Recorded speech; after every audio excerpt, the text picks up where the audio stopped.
There we go. Just a little bit late, but that's fine. I did not properly factor in how long cooking would take, and therefore I am now here. But you know, works out. Let's do that. There we go. Good, good, good. Kill that guy. Come down here.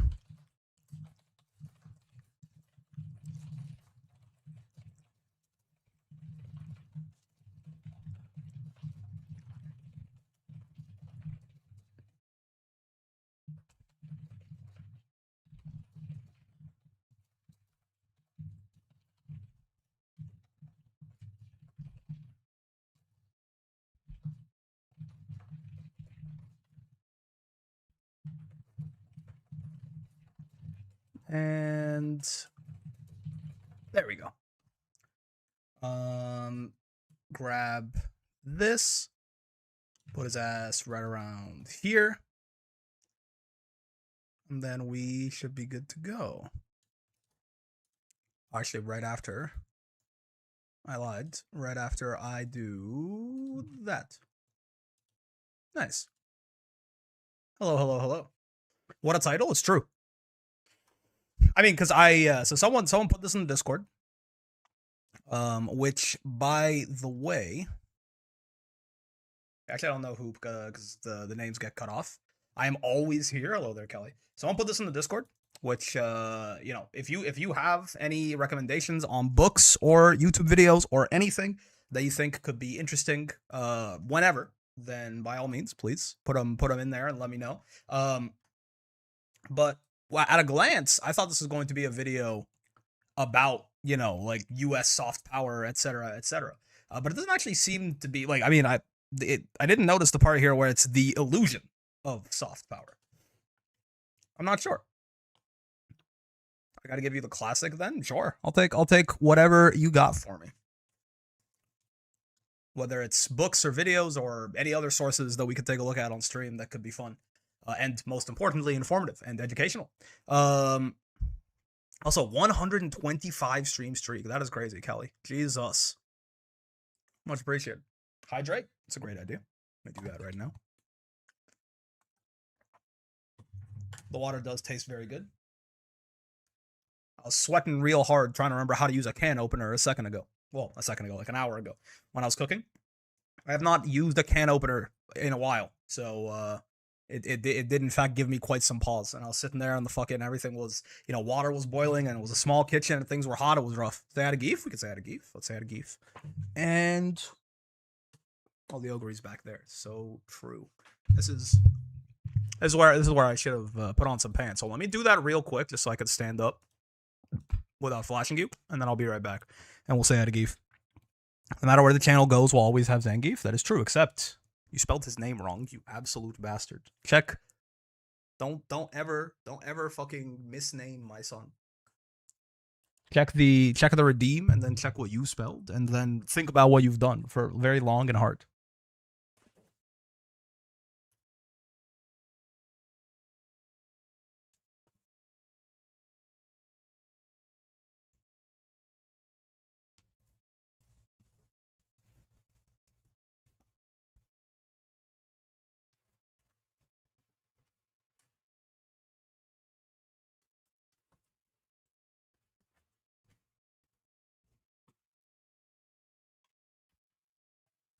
Hello, I'm back. Zangief, then? Listen, you must be thinking of 500-pound Russian bodybuilder Zangief. My son is Zangief. 2 E's. What did I just join into? What's going on, Rob? I did not get the chance to pre-read because I had some errands to run last night, and then I had to do some cooking today, and that took way longer than I expected, honestly.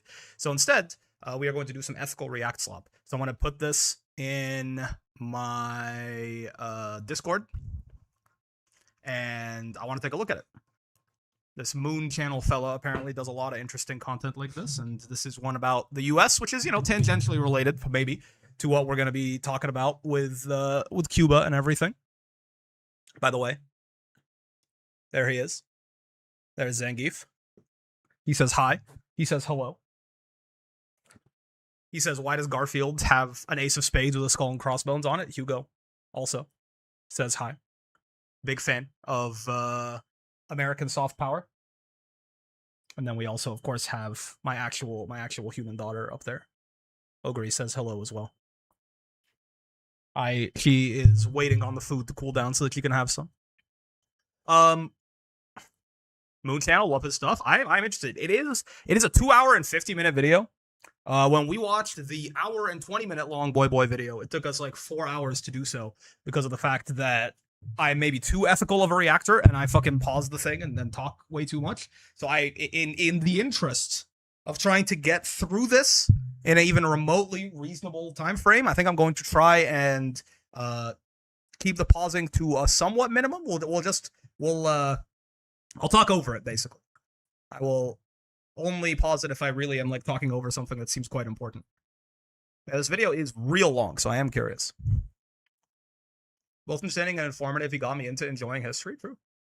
Moon Channel is very good about injecting historical context into what he says about media, because media does not exist in a vacuum. That is true. The yapping is the best part. It's true. But also, I do want to actually, for my own sake, I also do want to just get through the video and see what it has to say. But yeah, let's without further ado. I think that shouldn't be too loud. Let me know if it's too quiet or too loud. In an earlier video. Very good odds that this person is incredibly smart. Hey, what's up, Pekka? Thank you for the 26 months and the 175 stream streak, by the way, earlier. I did miss that, Fox. God damn. Hello. Thank you, Heckle. Thank you, Fox. Much appreciated. 175. I think that's the biggest number I've seen. That is kind of insane. Welcome back, Brick 3, Hello Acid. Just recommended an entire author and speaker. That works, yeah.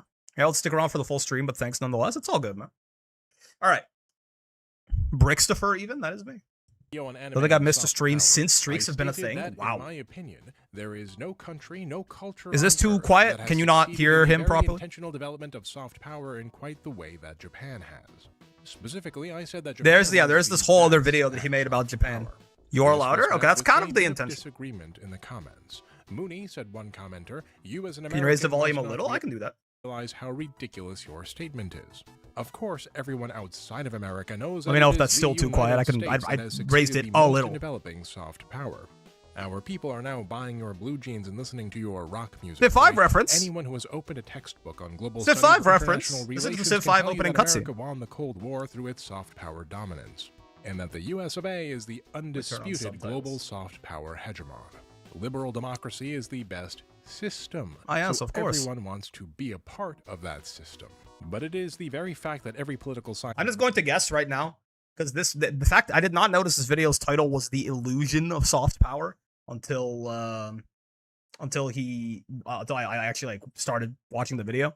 But because I assume I did not watch the previous video about Japan, but I assume it's basically something to do with how Japan are sort of the goats of like whitewashing all of their history and like kawaii washing all of their history. Like everyone just associates Japan with like good food and like kawaii anime girls and cat girls and shit now, instead of like, you know, fucking basically like genocide. Well, genocide. Well, maybe that if they had a little bit more power, but like, you know, insane war crimes and like the rape of Nanjing and stuff like that.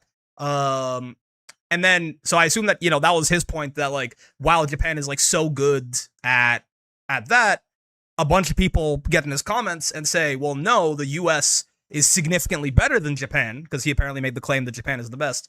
I assume this video is going to be about how it feels to me like US soft power, while it certainly is a thing, right? It has the stick to back it up, you know, in a way that like the Japanese soft power doesn't. You know what I mean? Like while I think when people think about American soft power, they think about like this is the whole Civ 5 opening cutscene, right? They think about how like, you know, the American dream and like just this like tourism victory. Like if you imagine it in Civ 5 terms, right? You could imagine that America has sort of won a tourism victory in Civ 5, where it's like, he literally said, our people are buying your blue jeans and listening to your rock music, right? Like everyone, American culture is everywhere. Everyone watches American movies. Everyone, you know, does all of these things. The American dream is a thing and whatever. And I think that's true. But I don't know if the U.S. like I don't know if I would say the U.S. has like no soft power, but I think a lot of that is kind of backed, and the thing that enables that in the first place is sort of backed by the USA having the largest gun in the world and like pointing it at anyone who acts even remotely unfriendly to them, right? So yeah, Kyo, like you're saying, yeah, I guess it is just more like it will be more like hard power. Like I assume like hard power is just the threat of violence, right? The threat of military violence. So I guess that's why like you would argue that even though there's certainly a lot of also hello Demi, how's it going? Even though there is a lot of American soft power and a lot of American cultural influence in the world, whereas Japan just kind of gets by entirely on their like kawaii desune.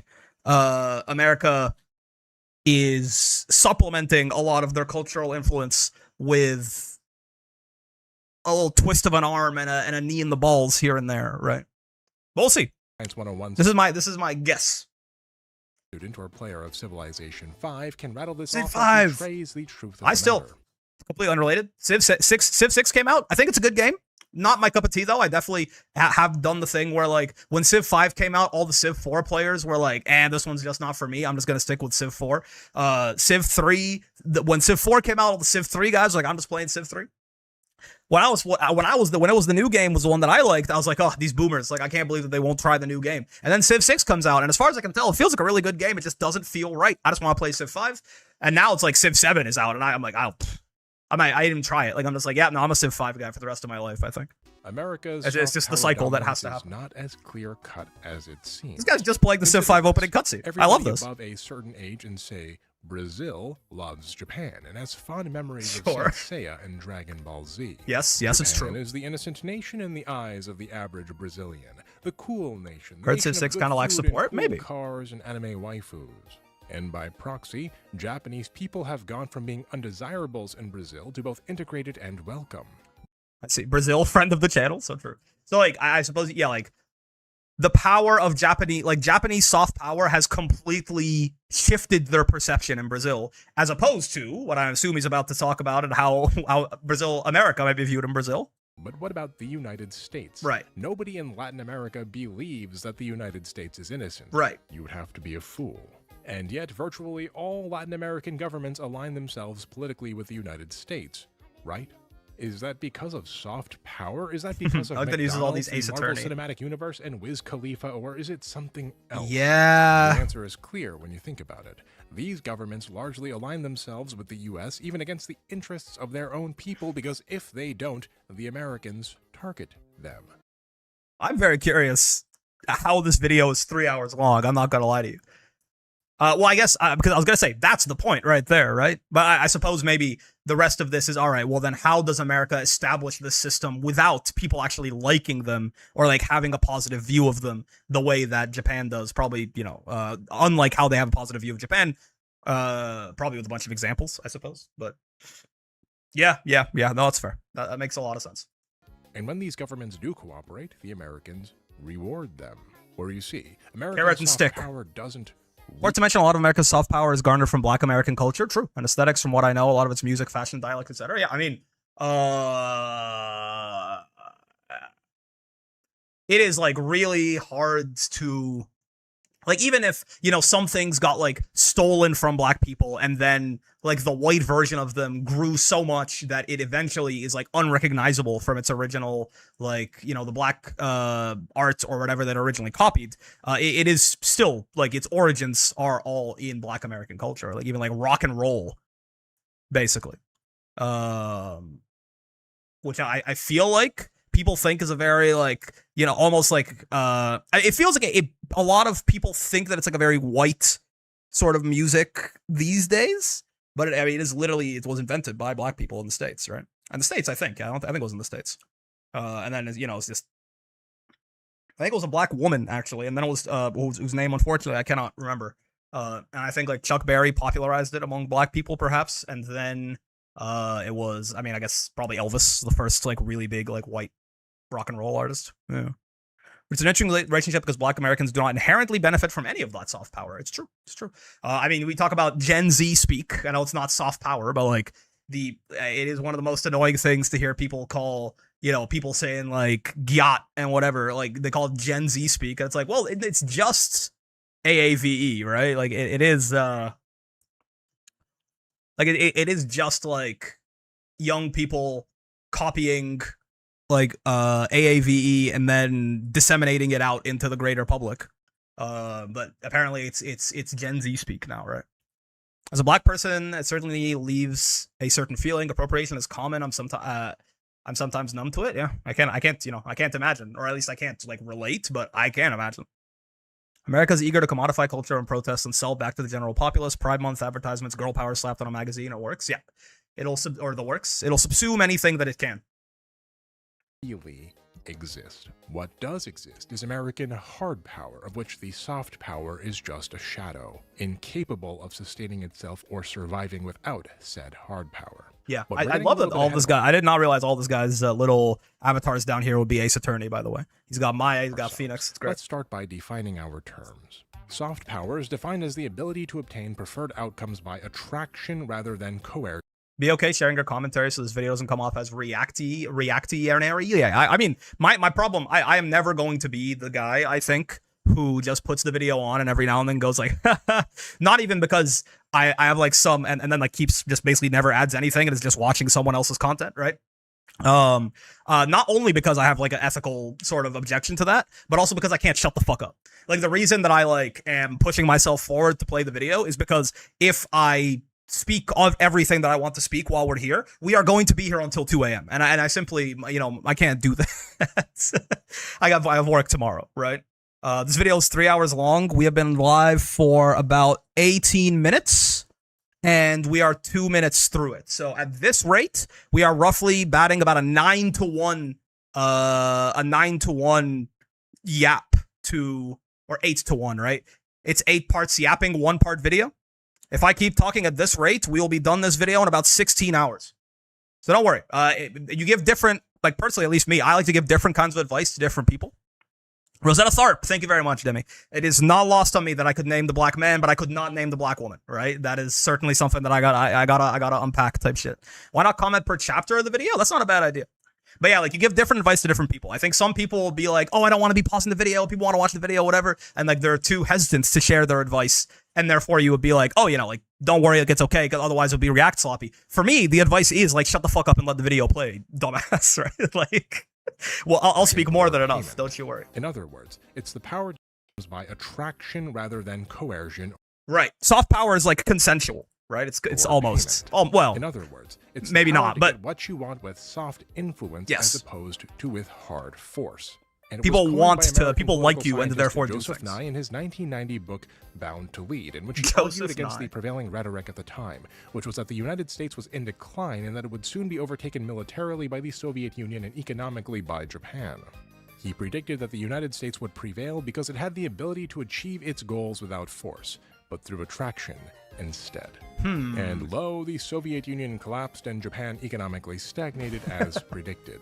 The United States stood alone. This in turn elevated Nye to the status of prophet. What fucking show is American soft power carried the U.S. beyond its rivals, and in the late 90s... Suggestion and persuasion, you might say? Yeah, the charm spell, the command spell. The end of history.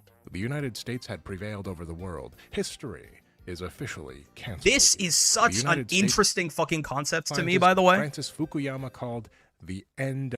This, like, I hear people talk about this book and this concept all of the goddamn time, right?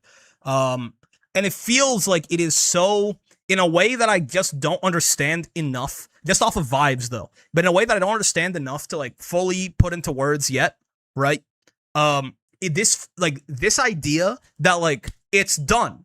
America has won. History is over. We have figured it out. Like everything from, from caves to agriculture to feudalism to like the Renaissance to the fucking Enlightenment, to feudalism collapsing to the early stages of capitalism to the war between capitalism and communism and the end of that or whatever, right? Very, very broad strokes, obviously.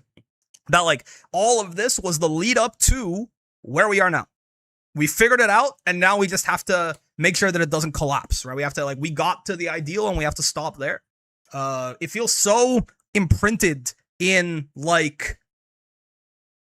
probably liberal political ideology the most, I think. Like, it feels like it is kind of the foundation of like what it means to be a liberal is you have to kind of, I mean, again, I'm saying this mostly based off of vibes. I'm not going to tell you that this is like some kind of academic research that I have or something like that. But it just feels very grounded in the idea of being a liberal. That we got it, we figured it out, it's done, it's awesome, it's over. Now all we have to do is protect the system we currently have, right? We definitely need to read this at some point too. The Great Pretenders is the anime? Oh yeah, I've heard of that. Of history. The United States had prevailed over the world. History is officially cancelled. But just as how Nye didn't agree with the prevailing notions that America was in decline, so too were there political scholars who didn't agree with Nye's theory of soft power. For as much as we've discussed soft power on this channel, as much as the East Asian powers, China, Japan, and Korea, have all put enormous resources into the development of soft power, each in different ways, there is a countervailing argument which points to the American example as demonstrative proof that soft power cultivation, as we understand it, is not in and of itself possible without hard power. Joseph Nye, you see, is what one might call a neoliberal institutionalist. So true. And neoliberal institutionalists believe that states care more about their own welfare than about outcompeting others. And thus cooperation can be beneficial for everyone, even if the power is distributed unequally. If states care more about their own welfare, that's an interesting statement. It is possible to utilize international law and organizations to cooperate between states to reduce uncertainty and create a rising tide that lifts all boats, which everyone should be happy with, even if some boats rise higher than others. Neoliberals. I mean, it sure doesn't, like, it sure isn't borne out that way. It doesn't seem like, or in the sense that, you know, even if there's a couple of exceptions, it kind of makes the whole thing, like, that is sort of a for-all statement, you know? Like, as soon as you have, like, a couple of nations that are powerful and care more about outcompeting others than their own welfare, then it kind of rips the whole thing apart. But that is a interesting wrap-up of that ideology. Individuals, for that matter, won't care if the benefits are unfair as long as the benefits exist. If everyone is still better off, then surely the circumstances of cooperation are better than might makes right anarchy.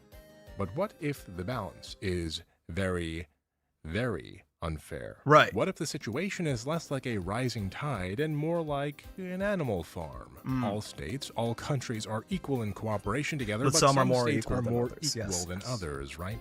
What if these powerful states were more like predators and the weaker states more like prey, like farmers and their cattle? Enter the offensive realists, who argue that laws and institutions are not so much tools of cooperation as much as they are exercises in hegemonic power. And the arch-realist, if you will, the offensivist realist, the most offensive guy, Mearsheimer, who argued that American soft power, all these things that Nye identified as America's greatest strengths, are just shadows of hard power, of forceful use of arms or economics. Which is not to say that Mearsheimer rejects the existence of forceful. I need to get some of these names down.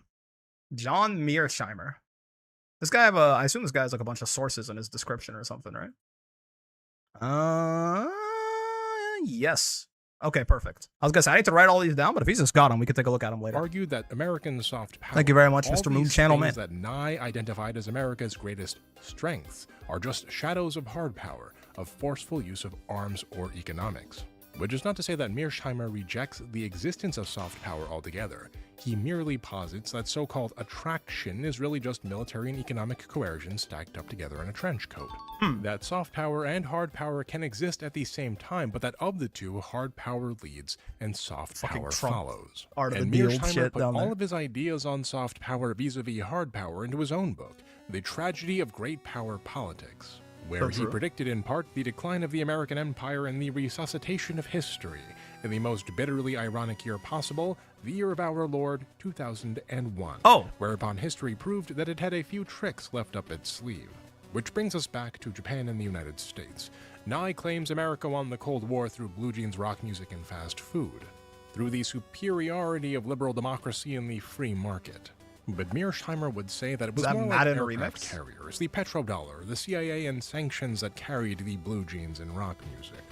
But it is one thing to make the claim and another to understand. It is a kind of interesting, like it is an interesting sort of idea to try and wrap your head around, in the sense of, like, I get that, you know, one argument here is that the soft power stands on its own, and the soft power is the thing that actually influences people to the way, like, people will cooperate with America because they like America and America's ideas, right?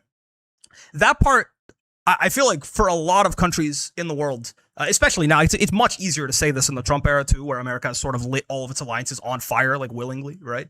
But even before then, like, I feel like that part is relatively easy to just go, okay, well, at least for a lot of countries in the world, a lot of the countries that America exploits a lot more, like a lot of the countries in the global south, a lot of the countries in the Middle East, etc., right? Or I guess West Asia. That is pretty obviously not the case, in the sense that a lot of these countries, the people don't like America, the governments don't like America. Like, it is quite clear. But the idea that the other half of this is that, well, no, like the soft power only functions because of the hard power, it doesn't immediately make intuitive sense to me, because it feels like, all right, well then why do you even need the soft power at all? Like, is it because if we're saying that the soft power, it doesn't really work, and it's not like people, like a lot of these countries don't like you anyway, and if they could, they would get out from under your thumb, but they just can't because your gun is too big and scary, right?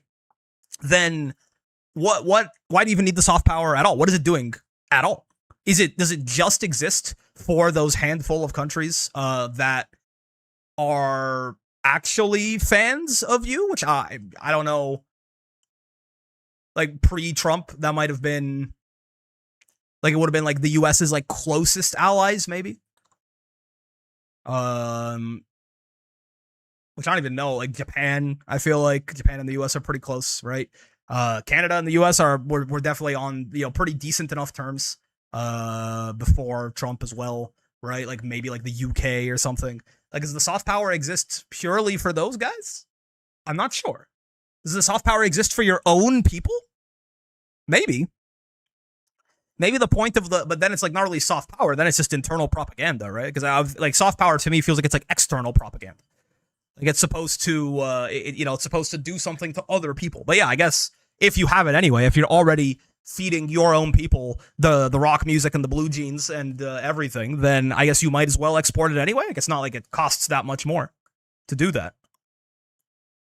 Yeah, I guess. Own people for sure. Yeah, I suppose. It was just a thought of, like, what is the point? Like, if the hard power is doing all the work anyway, then why do we even have the soft power in the first place? But I guess it is just basically we take the propaganda that we already put on the people within the borders, and it's just like, well, we might as well broadcast that out to the rest of the world too, right? Because it sort of serves double duty, I suppose. Like, not only can you give a nicer, more like sterilized view of your country and your ideals and what they actually are to people outside, but also it probably makes your own people, it makes the propaganda significantly more effective on them, to maybe not significantly, but it might have a positive impact on the effectiveness of the propaganda on your own people if they see that everyone around the world is also loving it. You know what I mean? Like, people might be able to buy in, like, Americans might more easily be able to buy into, like, American exceptionalism and the American dream if they see that people all over the world are watching, movies from Hollywood and listening to musicians from America and stuff like that. And it's like, well, I haven't heard any of their musicians. Like, we really must be special. I guess. I guess. If we are truly to understand, we must observe the context. For you see, the American penchant for gratuitous hard power didn't come from nowhere. It's been a thread that starts at the very founding of our nation. Let us take a journey through American history, just as we once did for Japan. I don't know a lot about American history, honestly. This is between hard power and soft power. In so doing, we will ask ourselves the fundamental question that Mearsheimer poses. Is American soft power a real thing? Is the American way somehow superior to other ways? Or is the very notion merely propaganda? Right. I guess that is also an idea. There is no soft power, but the existence of the soft power is something you propagandize to the people within your borders. Maybe? If history ended in 1992 with the declaration of Francis Fukuyama and the victory of liberal democracy, John Brown would be a fun American history rabbit hole for you. Wasn't that the guy who was like shooting a bunch of slave owners? The start of liberal democracy. There's a pattern in American history that is as old as the nation itself. The United States has always 100%. prioritized the use of force, but veiled it in the imagery and messaging, the propaganda of soft power. In so doing, we Americans shape the image we have of ourselves and attempt to shape the narrative of our history as it is perceived around the world. Consider our John Brown, myth. Quincy, my The dude. United States of America emerged from a union of 13 separate colonies, which were founded by three I heard it was groups of pretty cool. people. There were the religious pilgrims who sought to escape tyranny and find religious freedom. Sure. There were the rugged pioneers who wanted to tame the wilds and grasp economic opportunity. And there were the political patriots, those noble men of reason who came to the Americas in search of liberty and enlightenment. The truth, however, is less flattering. Our founding religious pilgrims, the Puritans, were so radically intolerant and little-c conservative that they left England of their own accord before settling in the Calvinist Netherlands. Oh, amazing. Only to discover that the Netherlands wasn't conservative enough, and that their children were fleeing their internment, which in turn caused the Puritans to John travel to Quincy the Adams? Americas Oh, where gotcha. they could enforce their strict religious rules without fear of having the kids run off. The religious freedom that the pilgrims rules, which in turn caused the Puritans to travel to the Americas where they could enforce their strict religious rules without fear of having the kids run off. The religious freedom really the funny. pilgrims desired was the freedom to restrict the freedom of others. I did not know that. That is really funny. The Pilgrim, they were just... John Brown is also bro too, gotcha. They were just so... Like, they were such, like, religious fundamentalists that, like, medieval Europe couldn't tolerate them. Or I guess not medieval, but, like, we're talking, like probably this is what? Somewhere around, like, the 1600s or 1500s or something? That's crazy. And they went somewhere they thought would be more conservative, but that still wasn't enough. And then they're like, fuck it, we need, like, what they viewed as an empty patch of land to fucking create our utopia. Pioneers rolled in with their wagons not into untouched Yes, wilderness, as as the Americans are often taught, but into already populated indigenous lands, which Right. the Americans seized through conquest, broken treaties, and the spread of disease. Early Americans were colonizers who sought opportunity for themselves by pillaging it by force from This is the part others. that I already And know, one of and our most people founding already fathers, know, our I think. philosopher kings who bestowed upon our great nation its virtues and equal-mindedness. Let me guess, were slave owners and misogynists? Their revolution was a revolution of the Oh, wealthy yeah, that too. to escape Yeah, the yeah, I have payment heard of this. taxes for a war many of them directly supported and asked for. When the early U.S. in turn overburdened its own people with heavy taxes related to war, it had no qualms about watering American soil with the blood of patriots, so long as the slaughtered were mere farmers, as was the case with the Whiskey Rebellion of 1794. They just didn't like it when they had to pay. America was literally founded by rich people who didn't want to pay taxes. Yeah.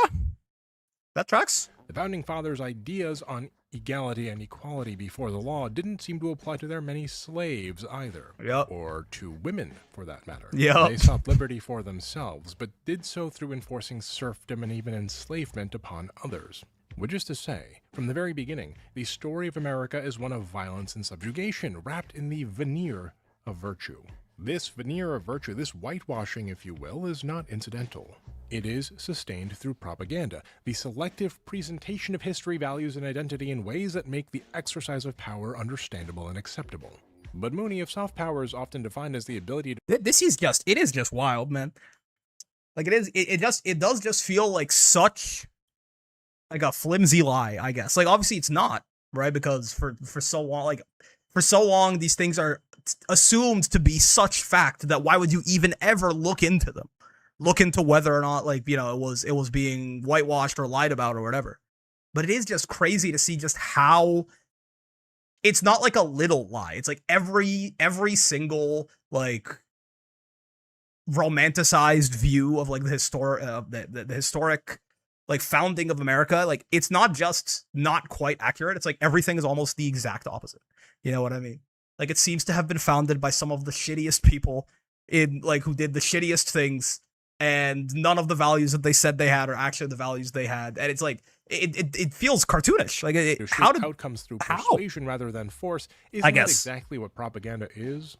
Well, not quite, because there is force. American propaganda legitimizes, but seldom replaces. History is written by the victors of war? I guess, yeah. I guess. Soft power and hard power are not mutually exclusive.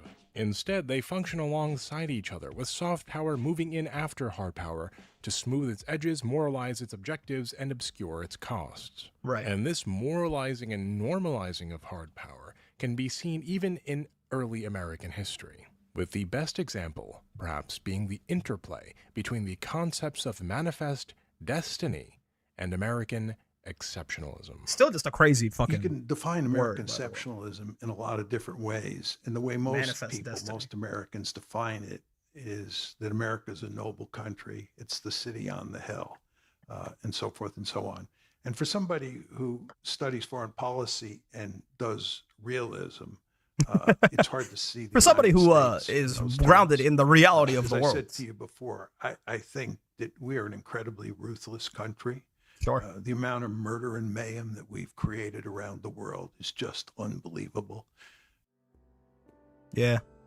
Manifest destiny is the idea that America was chosen by God to expand its territory from the Atlantic to the Pacific Ocean. And American exceptionalism was the idea that the American people and their principles of democracy were uniquely good or even holy. This exceptionalism was then used to couch the violence and horrors and genocide of manifest destiny, draping the latter with legitimacy and even virtue. I see. One of the first so the soft power, yeah, it is references just whitewashing of America as an exceptional country, as a people and nation above that of any other in the world, comes to us in the musings of French diplomat Alexis de Tocqueville's Democracy in America, Volume 2, Part 2, Chapter 9, page 36. Sure. And I quote, "I consider the people of the United States as that portion of the English people which is commissioned to explore the wilds of the New World, whilst the rest of the nation, enjoying more leisure and less harassed by the drudgery of life, may devote its energies to thought and enlarge in all directions the empire of the mind. The position of the Americans is therefore quite exceptional, and it may be believed that no democratic people will ever be placed in a similar one."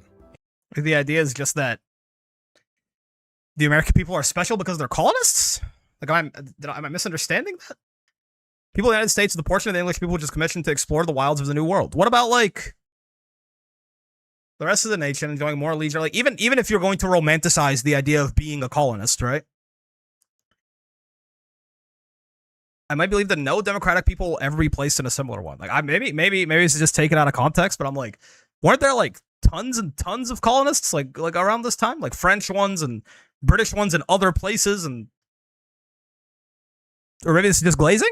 This could just be flag on the play glazing. He might just be a really big fan of the American colonists. Believed that no democratic people will ever be placed in a similar one. Like, weren't there other democratic people placed in that one in the exact same moment of time? Country at the time. The United States was the first large-scale experiment of a contemporary constitutional republic without kings or hereditary aristocrats. Sure. In America, the enlightened thinkers of Europe, who yearned to cast off the yokes of monarchs, saw a blank slate onto which they could project their long-held aspirations.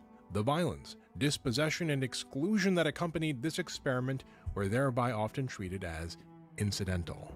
For example, de Tocqueville writes concerning American treatment of the Indians the following: "The American government does not indeed rob them of their lands, but it allows perpetual incursions to be made on them. In a few years, the same white population which now flocks around them will track them to the solitudes of the Arkansas.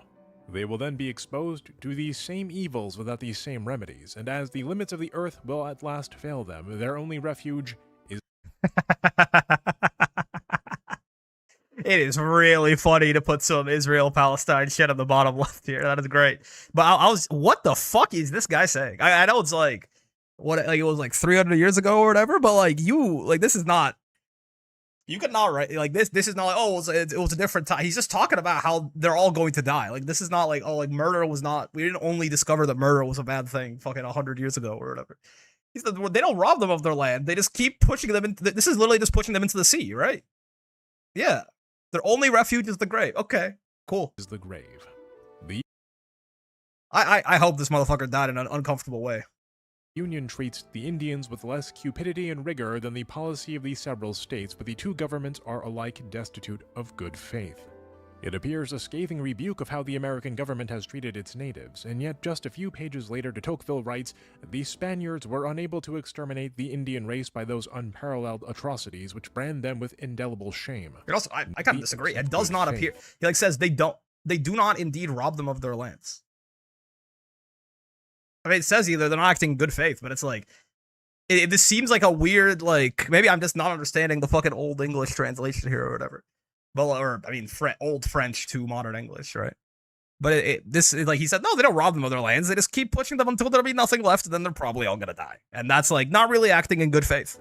It appears a scathing rebuke of how the American government has treated its natives, and yet just a few pages later, de Tocqueville writes, the Spaniards were unable to exterminate the Indian race by those unparalleled atrocities which brand them with indelible shame. Nor did they even succeed in wholly depriving it of its rights. But the Americans of the United States have accomplished this twofold purpose with singular felicity. Tranquilly, legally, philanthropically, without shedding blood and without violating a single great principle of morality in the eyes of the world. It is impossible to destroy men with more respect for the laws of humanity. Even in the extermination of peoples, I love him. Keep spotting up the Israel especially stuff. Virtuous, especially moral, and especially humane.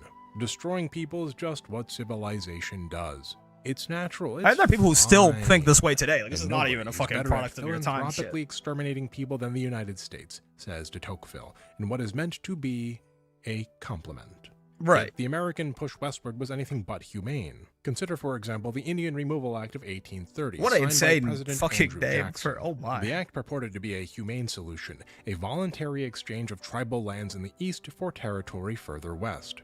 This is the propaganda. In practice, it became the Trail of Tears, in which members of the Choctaw, Seminole, Creek, Cherokee, and Chickasaw nations were forced from their homelands by threat of arms. Around 15,000 Native Americans died along the way from starvation, exposure, and disease. In 1835, the United States unilaterally voided the Treaty of Moultrie Creek, which gave the Indians of present-day Florida a reservation in the center of the state's territory.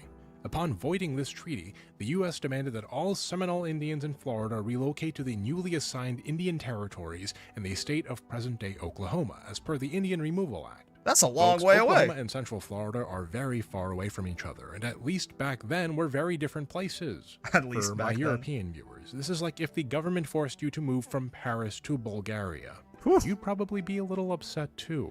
The Well, breaking of the treaty enforced you also would have to do it on foot.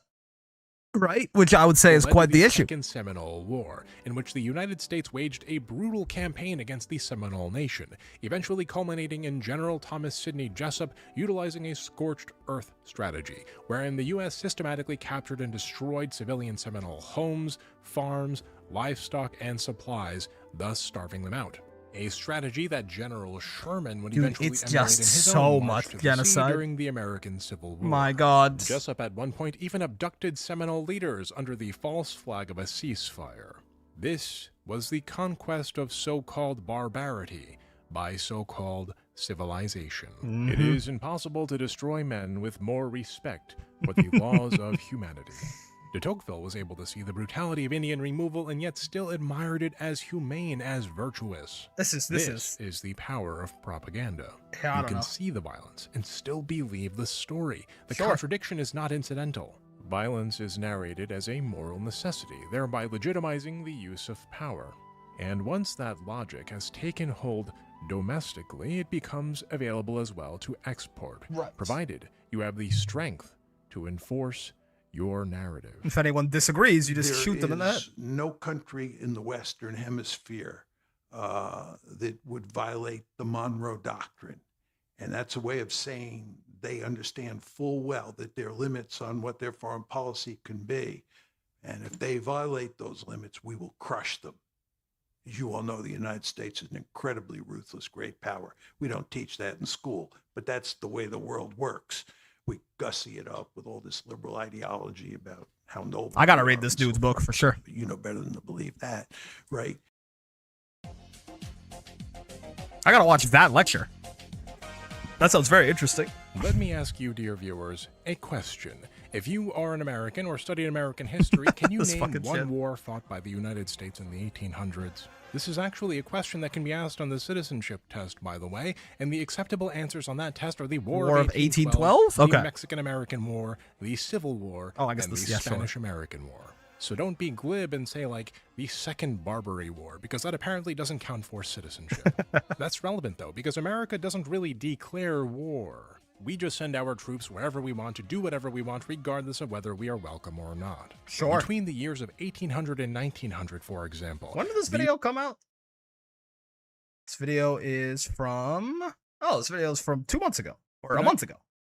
Yeah, so the Iran States stuff was deployed its troops abroad in demonstrations of force and exercises of hard power a little over 100 separate times. During this period, American forces were utilized to protect American interests in Argentina, Chile, Peru, Colombia, Paraguay, Uruguay, and Brazil. And I wonder why the Argentinian flag is purple there. Egypt and Korea and China and Japan. That is not the Egyptian flag. And Angola. And Turkey, Greece, Haiti, the Dominican Republic, Mexico, Panama, Nicaragua, Honduras, Cuba, Spanish Puerto Rico, the Argentinian Falklands, Libya, Algiers, Hawaii, the Marquesas Islands, Fiji, Samoa, Drummond's Island, Johans Island, Ryukyu, Taiwan, and that was not the Argentina flag? It was purple, wasn't it? So-called American. There's a lot of flags. I don't. Some of these. Why did I try for period accurate flags? Did he try to put the flags from when they invaded them in? I see. Okay. I don't know what the 1800s, like 1877 Argentina flag looks like or whatever. Sure. And remember, this is just the 1800s, so we're not even talking about either of the World Wars, the Cold War, none of it. Don't take my word for any of this. I pulled this list of, and I quote, instances in which the United States has used its armed forces abroad in situations of military or potential conflict or for other than normal peacetime purposes. He will do shit like this for the sport? Sure. Congress. And these are just the quote-unquote notable ones. Indeed, the 1800s marked the beginning of the era of American imperialism. Consider the Monroe Doctrine, a foreign policy platform articulated in 1823 by President James Monroe, in which the president unilaterally declared that any attempt by European powers to intervene politically or militarily in the Western Hemisphere would be treated as a hostile act against the United States. I mean, you want to talk about hard power, not soft power, right? Like, this entire half of the world is ours?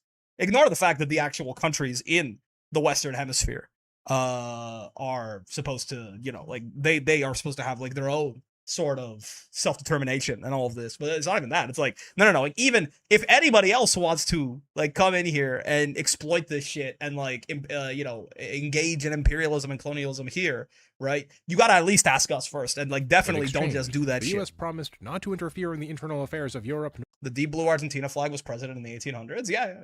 Nor in existing European colonies. This side of the world is our backyard, regardless of what the people living in said backyard might feel about it. Now, the Monroe Doctrine is taught in American schools and was portrayed in American media at the time as a noble declaration. The Monroe Doctrine was framed not as America asserting its imperialist dominion over half of the world, but instead as an anti-imperialist shield against European aggression. That's as amazing. The United States reluctantly stepped forward to take responsibility and be the adult in the room.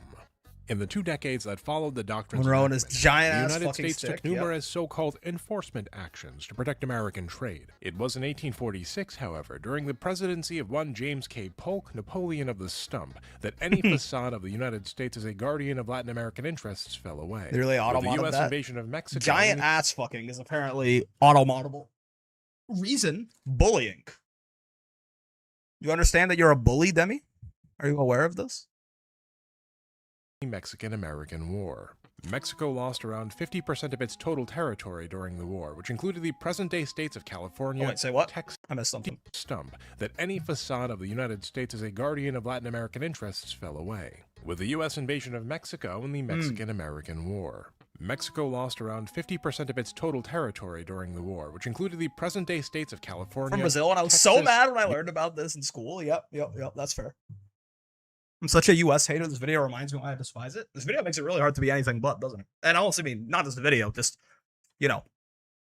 ancient history, like distant history, modern history, and literally what's happening today, but, New Mexico, Utah, Nevada, Arizona, this video and parts doesn't of Colorado, Oklahoma, Kansas, and Wyoming. In exchange, the United States agreed to pay $15 million for the physical damages of the war that they had started. In case you're curious, by the way, $15 million is about $480 million in 2026 money, which is around 1/5 the cost of a single Arleigh Burke-class destroyer. The war, though, was framed in America as a defensive response to Mexican aggression, spilling Not a American big fan blood on of the American government. soil. 30 on In 30 on actuality, 30. President Polk had very deliberately engineered a territorial dispute and then moved America. So I'll talk about all those OG, all of those dictatorships they backed up. Yeah, we're at 1840 right now. American troops into contested land, provoking a Mexican response. Folks keep wondering why I don't have patriotic pride, not because I don't want to, because it would be unethical. Reluctant, but unavoidable. That is true. Do you see the difference here between the words and the actions, between the rhetoric and the behavior?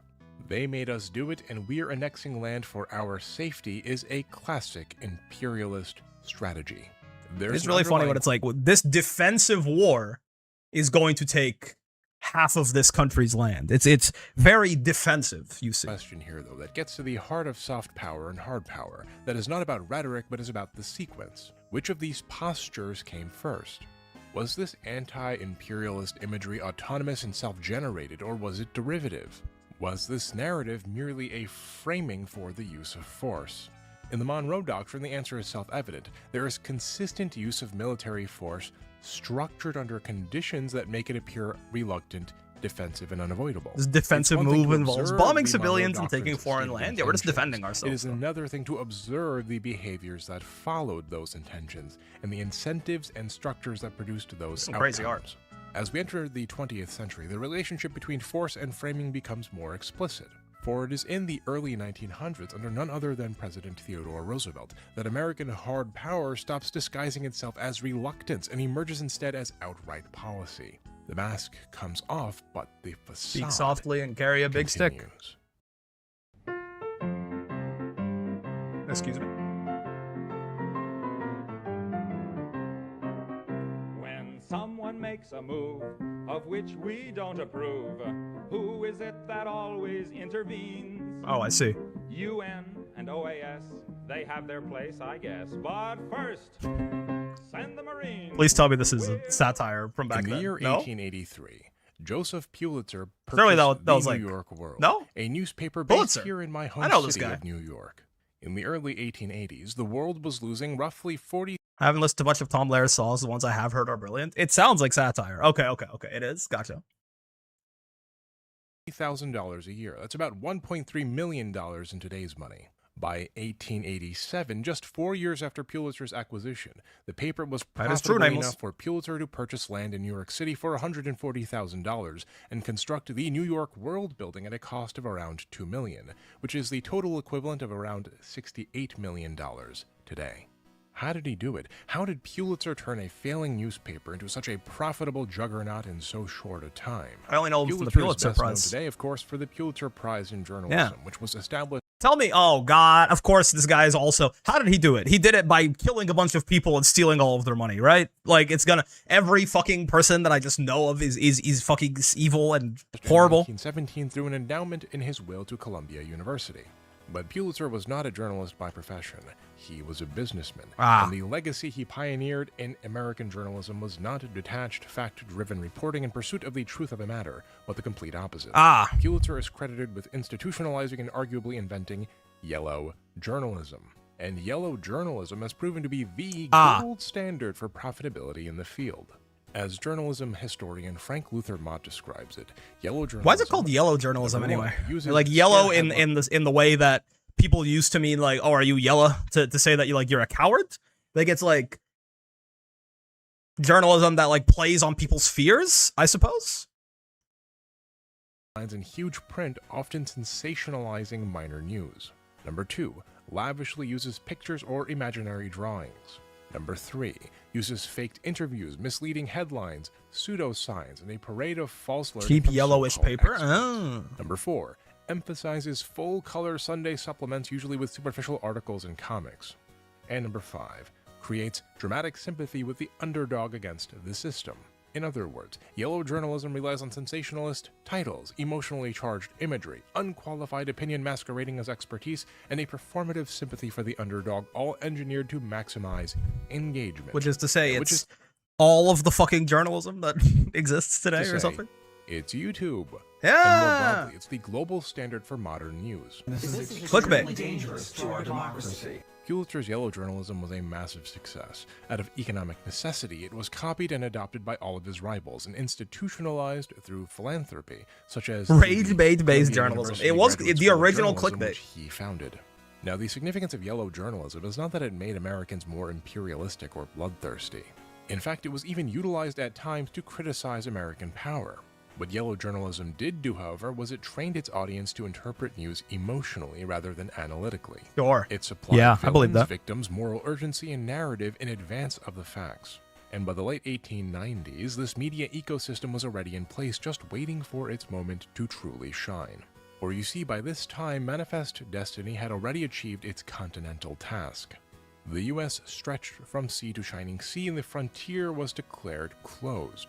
That is wild. That is so much fucking expansion of land in so little time. It's like over the course of 100-something years, if someone had like annexed like all of Europe, like if someone had started, like if the fucking Kingdom of Spain or whatever, because the 13 colonies were a little bigger than that, but like it's like someone had started in Spain and then like taken all of the Iberian Peninsula, all of Western Europe, the British Isles, all of Central Europe, gone down to Italy, gone to the boot, straight to Palermo, right? Like to the Ural Mountains, all the way down through the Balkans, Anatolia probably too. Like the US is so unbelievably large. And there were so fucking many people there. And then they were all gone. Like, I think in my head it's like, oh, it's one country, right? Like it's like those are the borders of the United States. Like that is what that country looks like, right?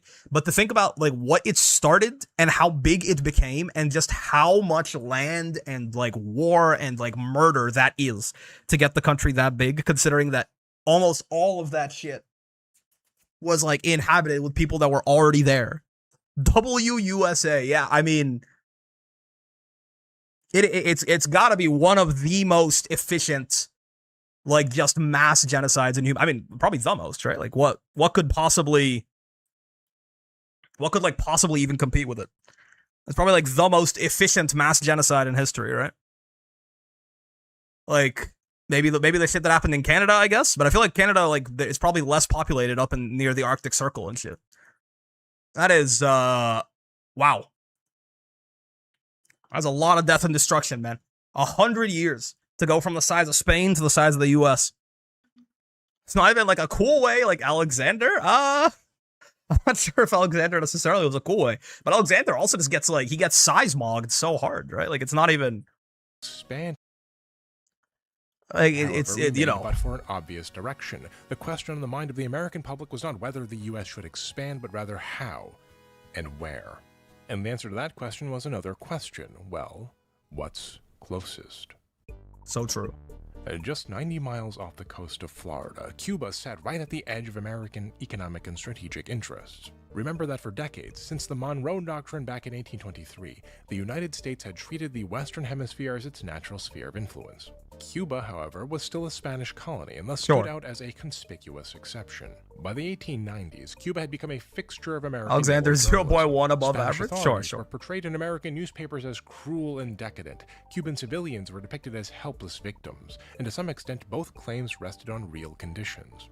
But the story removed the nuance, and complex political realities were stripped of their context and flattened into a simple moral narrative. Sounds awfully familiar. There was a ruthless regime on one side and an oppressed people on the other, a potential republic, yearning to breathe free. Don't we owe it, then, to... Is this the beginning of the America fuck yeah freedom police, where the freedom just involves, like, bombing a bunch of people into the Stone Age? These people to give them the freedom they so desire. Instead of grappling with Cuba's political reality and the factual and historical context that is necessary to truly understand the events therein, readers were asked for something far simpler. How do you feel about Cuba? And as those feelings, divorced from context, sloshed around in the American consciousness, they began to generate pressure for action. The powder keg required but a spark. In January of 1898, an American second-class battleship, the USS Maine, was dispatched from Key West, Florida to Havana, Cuba. to do what else but to protect American interests during the Cuban War of Independence. The ship arrived on January 25th and sat in Havana Harbor until February 15th, when it promptly and suddenly exploded. 5 long tons of gunpowder charges for the ship's 6 and 10-inch guns had detonated, blowing off the front. You know, now that you mention it, I feel like I've heard of this. I feel like I've heard of a USS Battleship Maine just blowing up randomly. Hey, what's up, Excellion? As expected of when the front falls off of a ship, the USS Maine promptly sank. Makes sense. Of the 355 crewmen, over 260 perished. Well, it couldn't have been the Americans, because surely they would never kill 260 of their own men. Right? That'd be too far. The cause of the explosion was not immediately clear, but the response in the American press was decisive. Joseph Pulitzer's New York World and his chief rival William Randolph Hearst's New York Journal. My family came back from a cruise ship to Alaska to see the icebergs, saturating the public with coverage. Fun. For a week following the explosion, the journal devoted a daily average of 8.5 pages per day to the incident. Hearst himself announced a reward of $50,000. Hopefully they're doing well. Nearly $2 million today. Hi, Brickle. For the conviction of those responsible. The world, on the other hand, did its part by continuously insisting that the Maine had been bombed or mined, and that Spain bore responsibility through purposeful action, knowledge, or negligence. They're heavily sleep deprived at the moment. Argued, could I've been after the break from channel switch. I'm doing well. Granting full independence to Cuba. That will stick around for. I'm glad to hear that. Was that. I'm chilling. Oh, that is, dude. Some of these caricatures are actually rather disturbing to look at. I will say. I've been chilling. I'm mostly normal as far as the sickness now, so I've been relatively chilling on that. But really meant we're settling it. On the United States. Privately, Pulitzer stated that nobody outside a lunatic asylum really believed that Spain sanctioned the Maine's destruction. But public lunacy was and remains highly profitable. Emotional investment absent context maximizes. I gotta do a recap of this Cuba escapade once you're caught up. It's true. That is the plan. And with action came more stories. And we'll do another thing, and then that's kind of the cycle. More profit. A loop. There's a lot to learn about. Into the American media landscape. The more eyes in the news, the more dollar signs you get. And if you just follow the prevailing narrative, you get more exposure and more political alignment, and thus you make more money. With the right incentive structure in place, you don't need to control the press. The messaging apparatus is self-operating. By April of 1898, the pressure had become impossible to release without action. Congress declared war on Spain, and what followed was a conflict that lasted barely 4 months. From a military perspective, the Spanish-American War was short and decisive. But from a political perspective, the war was transformative. The war started in April, but by August of 1898, Spain had been totally defeated. I wonder why. I mean, I guess it's a huge, like, resource diff, right? Like, one of you is, the country's just way bigger. Did the U.S. have like such a large dick back then? Like, I'm sure it had a large dick, but I was not aware of the U.S. being like an incredibly dominant world power this early on. My guess is just it's really hard to, like, if you're Spain and Cuba is like right off of the coast of Florida. Exactly, right? Yeah, that's what I'm thinking, Excellion. It's like if you're Spain and Cuba is like right off the coast of Florida, and you, like, any sort of reinforcements or supply lines that you need to get back from Spain are, an entire ocean away, it does just seem like a very unfair situation, right? Emerged from the war not merely as a great power, but as a colonial empire. Spain relinquished control of Puerto Rico and Guam and the Philippines. No planes at this time, too. Yeah. As for Cuba, it was granted nominal independence, but in practice, the island had been placed under lasting American supervision. The war was presented as humanitarian intervention, but the outcomes and the incentives that generated those outcomes were unmistakably imperial. Hard power had done the work, militarily against Spain and economically by aligning media incentives, and in turn, media framing rendered the outcome acceptable. Hard power comes first, soft power smooths it over. People whose suffering was used to justify the war. Remember the Maine, and don't forget the starving Cubans, declares this American cartoon dated May 7th, 1898. The promise is clear. Intervention would relieve suffering. But in practice, the Operation Condor lore drops to like 80 years after this? Sure, the exploitation of the Spanish regime was alleviated, but at the same time, though, American corporations moved rapidly into the Cuban economy, buying up plantation land, swapping one oppressor for another. Farmers and vastly increasing inequality. The structural conditions that produced Cuban poverty remained intact, and in some cases even deepened under American supervision. The Spanish-American War exposed a contradiction that the United States could no longer manage. What exactly about the sinking of the Maine warranted the American occupation of the Philippines on the other side of the world? The gap between cause and consequence had grown too wide. The U.S. was past the point of narrative restraint. What it required instead was narrative cohesion, a framework capable of reconciling the open use of force with claims of exceptionalism. That's a good question. In so doing, the press and the media at large, through aligned incentives, could be made functionally subordinate to hard power doctrine. In the year 1897, President William McKinley appointed one Theodore Roosevelt to the position of Assistant Secretary of the Navy. It is insanely it is an insanely committed bullshitting strategy, though. You almost have to be a little impressed. And he pronounced belief in the moral utility of war. Later in that same year of his appointment, Roosevelt stated on record to one of the Navy's planners the following: "I would regard war with Spain from two viewpoints. First, the advisability on the grounds both of humanity and self-interest of interfering on behalf of the Cubans and of taking one more step towards the complete freeing of America from European dominion. Second, the benefit done our people by giving them something to think of which is not material gain, and especially the benefit done our military forces by trying both the Navy and Army in actual practice." The first viewpoint, you will note, is the old doctrine. Right. Our intervention is inevitable. W voice acting, yeah. Imperialist. But note the second viewpoint there, particularly the first half of it. Second, says Roosevelt, is the benefit done our people by giving them something to think of which is not material gain. What does that mean? What does he mean by this? Well, what Roosevelt is articulating here is the use of war as a civic instrument, as a means of disciplining the public, restoring purpose, and of reminding the nation that it is more than a commercial enterprise. I see. Which is to say, the use... But making them believe in something bigger to ignore the fact that maybe their lives already kind of sucked at this point. Of war as a distraction from other problems. Yes. You might feel ecstatic, even if you are about to starve if the Mets look like they're about to win the World Series. Right. It's not always about the money, Spider-Man. Maybe when I start a war to win, the Mets, baby. Love the Mets. Whoa! All right, baby. You might forget about the existence of certain compromising files exposing the unthinkably heinous crimes of the global elite, or your high cost of living, or your inability to buy a home if we're winning a war somewhere. This marks a profound doctrine. Yeah, by the... Yeah, I was gonna say winning a war. I feel like this really is the thing that makes it feel like the fall of the American Empire isn't just that like the lies are like even maybe more obvious or whatever. It's just like we start the wars and then we lose them. Well, I guess not we, you guys. I'm a Canadian. We only just sit there and suck your dick while you do it. But yeah, like, you know, America starts the wars now, and then they just lose them too. Like, what are we doing? You know? Final shift in American statecraft, where earlier administrations treated war as a regrettable necessity. Certainly, we are completely innocent. Treated war as a societal old fascism before fascism even got the name. War was something necessity. Roosevelt in statecraft, where earlier administrations treated war as a regrettable necessity. Roosevelt treated war as a societal benefit. War was something to be embraced, provided it was exercised for the right reasons and in the right way. The problem, of course, as we saw with the Maine, is that the right reasons and the right way... There's guys out there that just have the voice of an ancient sorcerer and then turns out they're like a 27-year-old with special interests. ...are subjective and emotional standards, and those can be easily manipulated. On September 14th, 1901, Theodore Roosevelt became the 26th President of the United States. Oh boy. And in 1904, Roosevelt articulated what became known as the Roosevelt Corollary to the Monroe Doctrine. The original Monroe Doctrine, you will recall, was ostensibly a passive article, warning European powers against intervention, though we saw in effect how its outcomes and incentives played out differently. The Roosevelt Corollary took matters a step further and did away with any pretenses of passivity.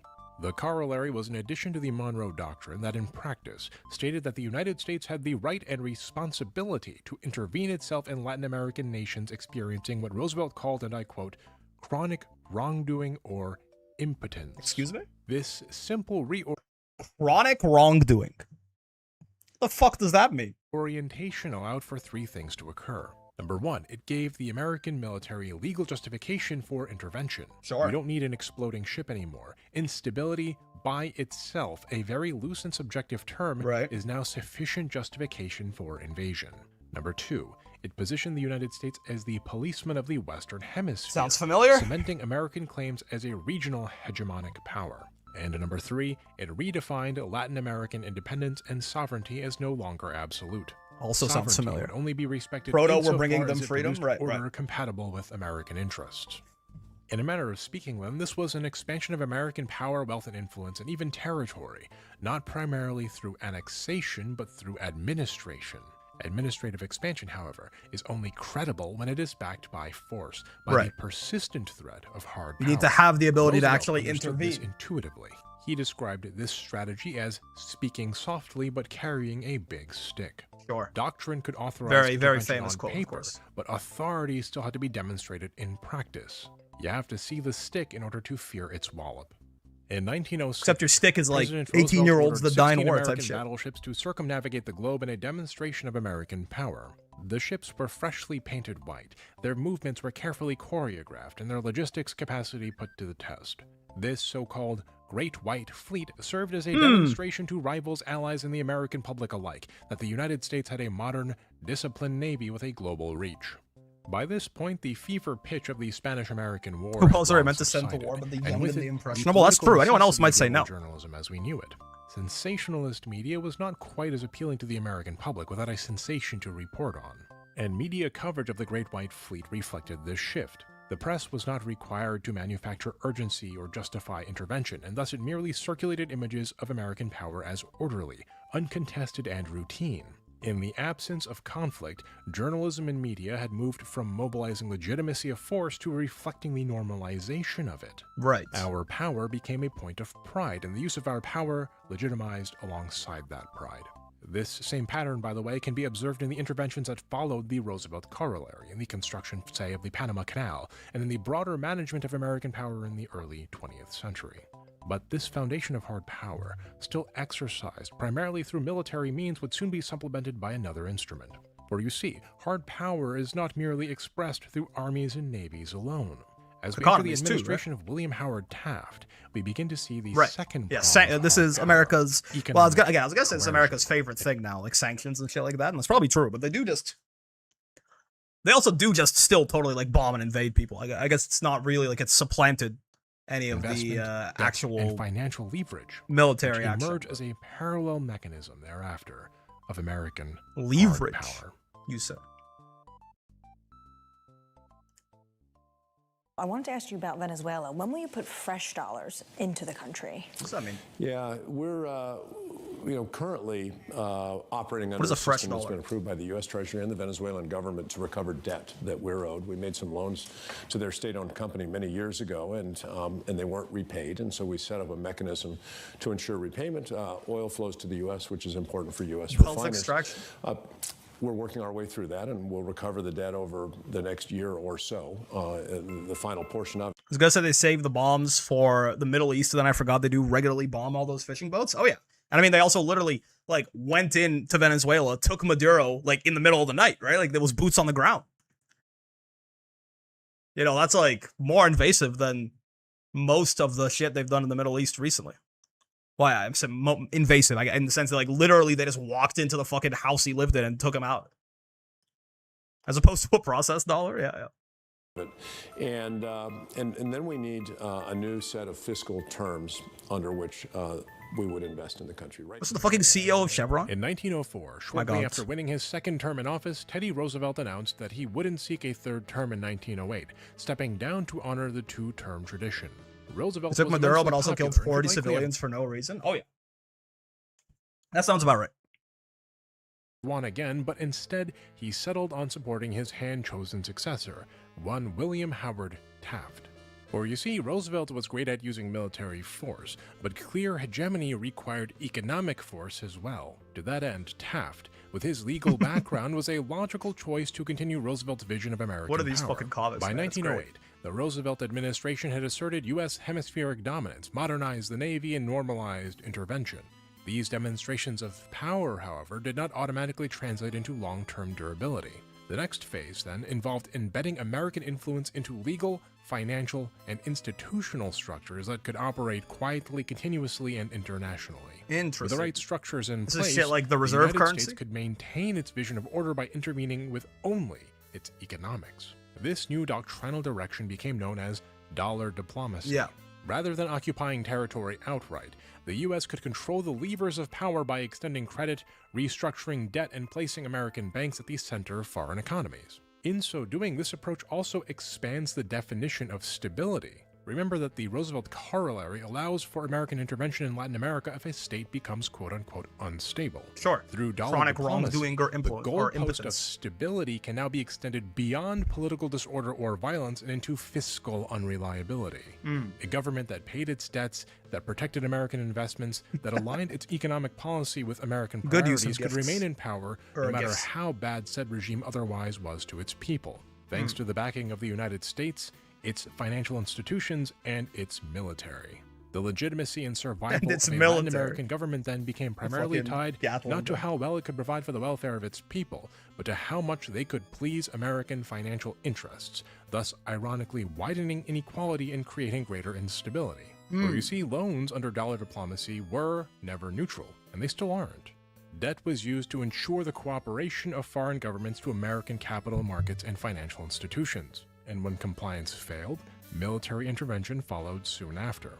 Consider the case, for example, of Nicaragua, which was occupied. Unstable, like a government choosing a leader that's not bootlicking U.S. corporations? Yeah, well, because then you see they are not fulfilling the needs of the American financial interests. That sounds pretty unstable to me.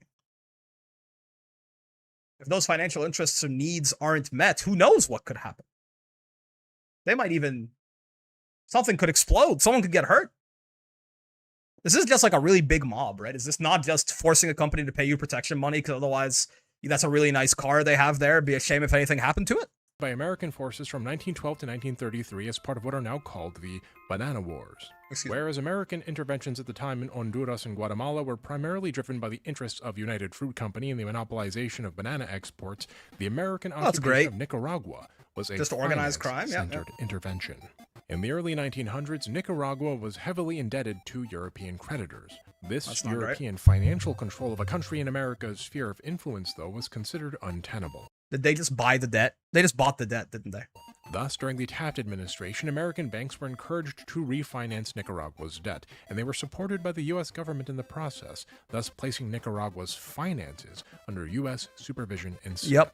Consider, for example, the Knox-Castillo Treaty of 1911, which consolidated Nicaragua's debts, replaced European creditors with American ones, and placed Nicaragua's customs revenue, the country's primary source of income, under direct American supervision. Now, the treaty was ratified by Nicaragua, but failed to secure ratification in the U.S. Senate, dying in committee. And yet, despite not having any binding treaty, U.S. control over Nicaragua's finances were de facto in place. American banks and State Department officials managed Nicaragua's debt through informal arrangements that favored American interests, effectively implementing the substance of the agreement without its legal form. So I assume any of the conditions under which this agreement would be enforced would also, it's like, oh, well, yeah, you can do this as long as X or Y or Z. Now, so we don't even need the X or Y or Z. It's just like, we're just doing it anyway. Arrangements were deeply unpopular within Nicaragua, and President Adolfo... It's not related to the topic at hand. Do you ever think about changing the tags underneath your stream? I do. I probably should do that. Someone mentioned it yesterday, too. You know what? That is a great question, Nom. Let's just do that for now, and I'll come up with other ones later. I don't think the tags do very much, I will say. This is what makes the sky blue. Its relevance, true. In 1912, then, is this what makes the sky blue is about? Around Luis Mena, the Nicaraguan Secretary of War, who accused President Diaz. Is it about U.S. imperialism and interventionism in Latin America? Bankers. With the support of the National Assembly, then, Mena's opposition grew into a full-blown rebellion. And it's at this point that dollar diplomacy reached its limit, or one could even argue fulfilled its function.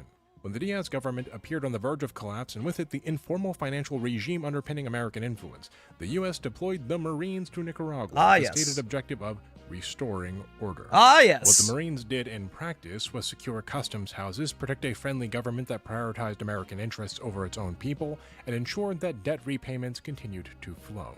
In other words, the United States invaded Nicaragua, put its puppet government back into power, and occupied the country with the U.S. military to continue leeching the country's wealth. The occupation of Nicaragua lasted for over 20 years, concluding in 1933 during the Nicaragua lasted for over 20 years, concluding in 1933 during the also sounds familiar. Depression. How long were they in Afghanistan again? This would arguably be the last time the United States interfered in Nicaraguan politics. In any case, the logic of dollar diplomacy is unmistakable, and its legacy continues to this very day. Finance and warfare are two prongs of the same hard power fork. When financial control proves insufficient to stabilize political compliance, military intervention follows soon thereafter as enforcement. For might makes right until they've seen the light. They've got the Astros are one of many cases of gods invading a foreign world. Sure. Till somebody we like can be elected members of the We now have the foundations of American hard power: economic coercion and military intervention. Sure. But we haven't really touched much upon how soft power gets involved in that yet, except it seems briefly and tangentially mostly in our to be selling it to the public, right? Like, it seems I still don't fully understand the difference between soft power and propaganda. I guess it is just one and the same thing, right? But it seems mostly to be discussion of yellow journalism. It exists to make the public get on board with all the shit you're doing in other countries. But the mobilization of emotion that came with it was incidental to the underlying profit-seeking. As we enter into the 1910s, about soft power is about making other countries like you. They just don't do that, do they? Maybe they do. Change quite substantially, just as the American model of power being built in the Western Hemisphere received its first real test in the wider world. On June 28, 1914, Archduke Franz Ferdinand of Austria was assassinated on the streets of Sarajevo, I know that guy. A cascade of alliances and mobilizations followed, and Europe descended into war. The United States ostensibly remained politically neutral during the First World War, but neutrality did not mean detachment. American influence still found its way. I think soft power conceptually works more for countries that don't have a military 10x the size of everyone else. Rules work different for America. Yeah, it's kind of like America doesn't really need people to like them, do they? In the way that a lot of other countries do. They just kind of need people to be afraid of them. Into the war. American banks, industries, and shipping interests were already deeply entangled in the conflict, and by the time the U.S. entered the war in 1917, it joined not as some reluctant outsider, but as a rising power whose material interests were already deeply committed. Which is to say, economically, the U.S. was already materially a member of the Allies. But how could the U.S. government bring the you hear about people liking America through its media? Like, that is people who will like the media, but it tends to not. Military like a lot of these same countries that have been there like, was fucked no over remember by the America, Maine to then tend to turn around and go, well, but it's okay because this was not a cool. frontier war. It does something, though. You're right. Destiny, nor a hemispheric intervention. Fear does a lot more. This was a distant, abstract, and industrial conflict over there. Over there? Mass mobilization of national resources and manpower. I don't care about stuff that's over there. And political conformity on a I can't benefit from stuff that's over there. Before experienced. This was total war. And the existing media ecosystem, still decentralized and profit-driven, could not manufacture the consent for America's participation in said war. As such, in 1917, as America entered World War I, President Woodrow Wilson created the Committee on Public Information, or the CPI. The CPI was a government agency created specifically to influence public opinion to support the U.S. war effort, both at home and abroad. Unlike the yellow journalism era, where newspapers manufactured emotion chaotically in pursuit of profit, the CPI coordinated newspapers, films, education, and public speeches in the explicit service of the war effort. Now, the CPI operated through a multi-pronged approach. First, it enforced narrative discipline largely through access to information, which is to say, the CPI encouraged media uniformity of message by incentive. If your newspaper followed the official CPI-sanctioned narrative of the war, then you received privileged access to war reporting, to interviews, and to official... This is the shit they do. Like, this is like, you know, Top Gun gets to use the F-15s or whatever the fuck because they paint a America fuck yeah kind of picture of the military, right? Materials. And if you didn't, you faced oh, look, access journalism? Is that what that's called? Was on everybody's minds. Second, the CPI saturated public spaces with propaganda. In numerous pamphlets, newspaper releases, films, and magazine advertisements were distributed nationwide. School curricula were adapted to encourage the war effort, and volunteer speakers were even trained to give patriotic speeches. It's selective picking of the info? It's selective picking of who gets to report on the info. Yeah, like imagine... It's the... to put this in video game terms. Imagine if developers only gave out early access copies and review copies to people who liked their game. Oh, wait, they do that already? Oh, shit, okay. But it's like that. Movie intermissions.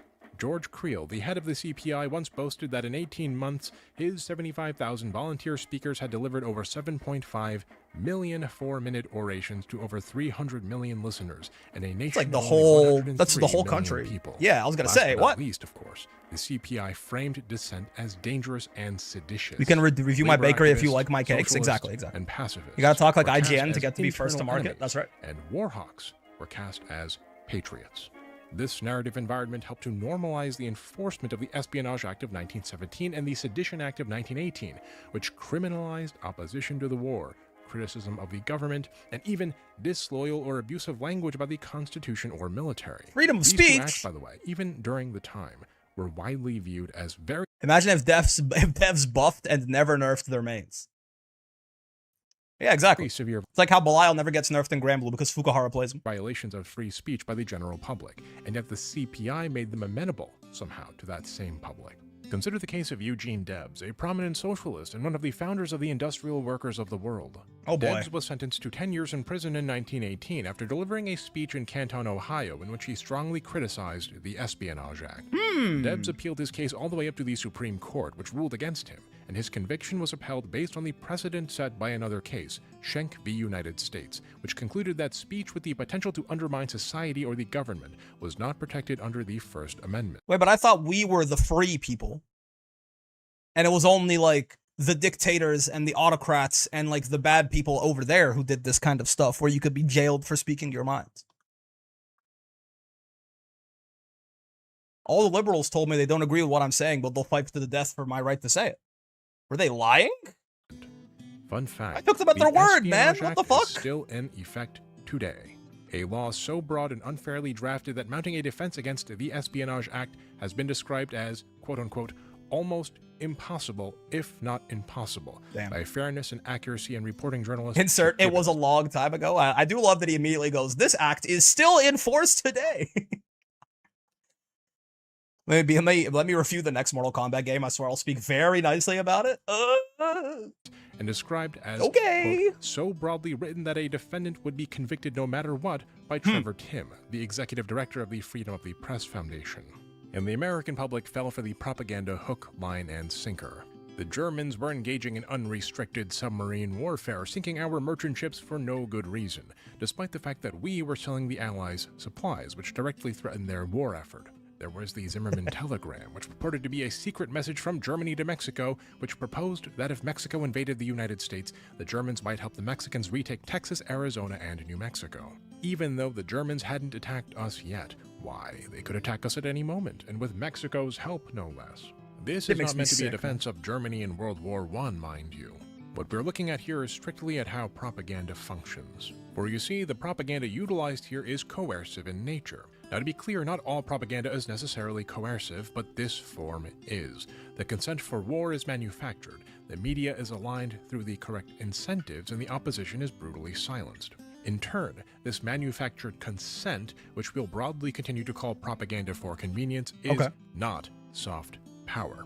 Remember, soft power is influence without coercion, and this form of propaganda is coercive. I see. So the separation here, yeah, because he did mention this at the beginning, but yeah, soft power is Japan is not doing anything to force the people in Brazil to watch Dragon Ball Z. You know what I mean?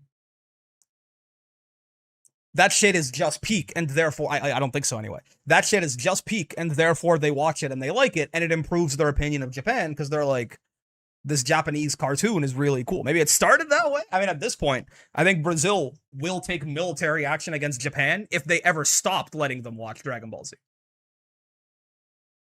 You know? I think, like, if tomorrow you, like, cut off all access to Dragon Ball Z in Brazil, like, it would actually be a really good way to start a revolution. If you wanted to unseat whoever is currently in power there. But yeah, that is the difference. Soft power is not coercive. Soft power is propaganda, but not all propaganda is soft power, because some propaganda is coercive. 1918 ended active fighting between the Allied powers and Germany on the Western Front. The war to end all wars. It wouldn't be formally concluded until the signing of the Treaty of Versailles exactly, on June 28, 1919. You got it, boys. Nevertheless marked the practical end of World War I as a military conflict. It is really, I know it's like not funny because it's like horrific, but it is really funny that, to my understanding, like, it wasn't called World War I when they were fighting it, obviously, right? Because World War I implies a World War II at least, right? But, like, you know, it is, they I believe, referred to it because of the sheer size and the amount of European powers involved and everything. Yeah, the Great War, and I believe it was also referred to, maybe informally, as the war to end all wars, right? Was something that I was taught about in history class. It was called the war to end all wars, in the sense of just like, this is the biggest war ever, etc., right? It is really funny to see the war. Like, I'm just wondering, at what point in history did they have to like rebrand? Like, they had to give it up. Like, the guys who were still holding on to calling it the war to end all wars, they just like they had to be like, fine, okay, fuck, we almost got there, and it's like World War, and then they just stamp the 1 next to it, and it's like, fine. It's just hearing about the end of World War I and the Treaty of Versailles and the armistice, and it being referred to the entire time as World War I, there is like something funny about it, like something in like a very unfortunate, like brutalist kind of way, right? Just the idea that, like, thinking back to all of these people at the time who are like, oh my god, thankful, what a horrific display of human cruelty and violence. Surely, at the very least, if that ever happens again, it'll be a really long time from now. It's emerged from the war in a uniquely advantageous position. Unlike the European, I wonder if it was during or after World War II. I wonder if they called, like, if they were like, you know, I don't know. U.S. industry, American agriculture had still fucked up how long it took America to get involved. I guess they had very little incentive, right? That's what they were talking about. They didn't care. The United States had shifted from a net debtor nation to the world's leading creditor. After but a brief but sharp post-war recession in 1920 to 1921, the American economy entered a period of sustained expansion. This period of relative stability and industrial productivity became known as the Roaring Twenties. But what happened to the CPI and all the media infrastructure that had developed around it during World War I? Well, it didn't just disappear, it was instead repurposed. Yeah. Techniques pioneered by the CPI migrated into advertising, into public relations, film, and radio. Consider, for example, one Edward Bernays. I can't believe imperialism is a Deltarune reference. Americans of the 20th century, but one whom you've likely never heard of. Bernays was the so-called father of public relations and pioneered the field of PR as we know it today. During World War I, Bernays worked in the CPI for its Bureau of Latin American Affairs, where his job was building support for the war both domestically and abroad, with a focus especially on businesses operating in Latin America. Bernays described his work as, and I quote, psychological warfare. Not very soft power, is it? Very hard. Dude, who? Where do they find these people? It's just, yeah, it's truly something, man. Later stated of his work in the CPI. I mean, I know where they fight. It's a product of the system. The system births people, and then the people live through the propaganda of the system, and they come out the other side looking like Edward Bernays. But it is just, it's so crazy to have a guy be like, yeah, my job is psychological warfare on like the civilians of our populace, and he like goes to work with a smile on his face. Like, he like keeps showing up for work every day. Following, quote, there was one basic lesson I learned in the CPI, that efforts comparable to those applied by the CPI to affect the attitudes of the enemy, of neutrals, and people of this country could be applied with equal facility to peacetime pursuits. In other words, what could be done for a nation at war could be done for organizations and people in a nation at peace. My God. Literally everything I learned about World War II pisses me off.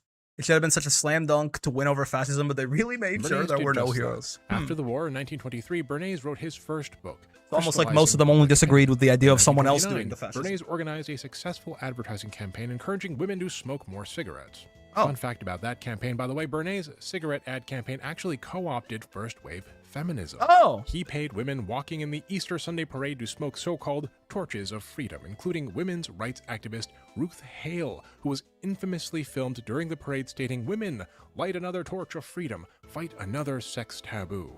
Which just goes to show you, the co-opting of feminism by capital is by no means new, and it's something for all of us to be vigilant of. But I digress. In 1928, Bernays published My God, man, there's so much. Arguably his most influential book until The Engineering of Consent, which was published in 1950.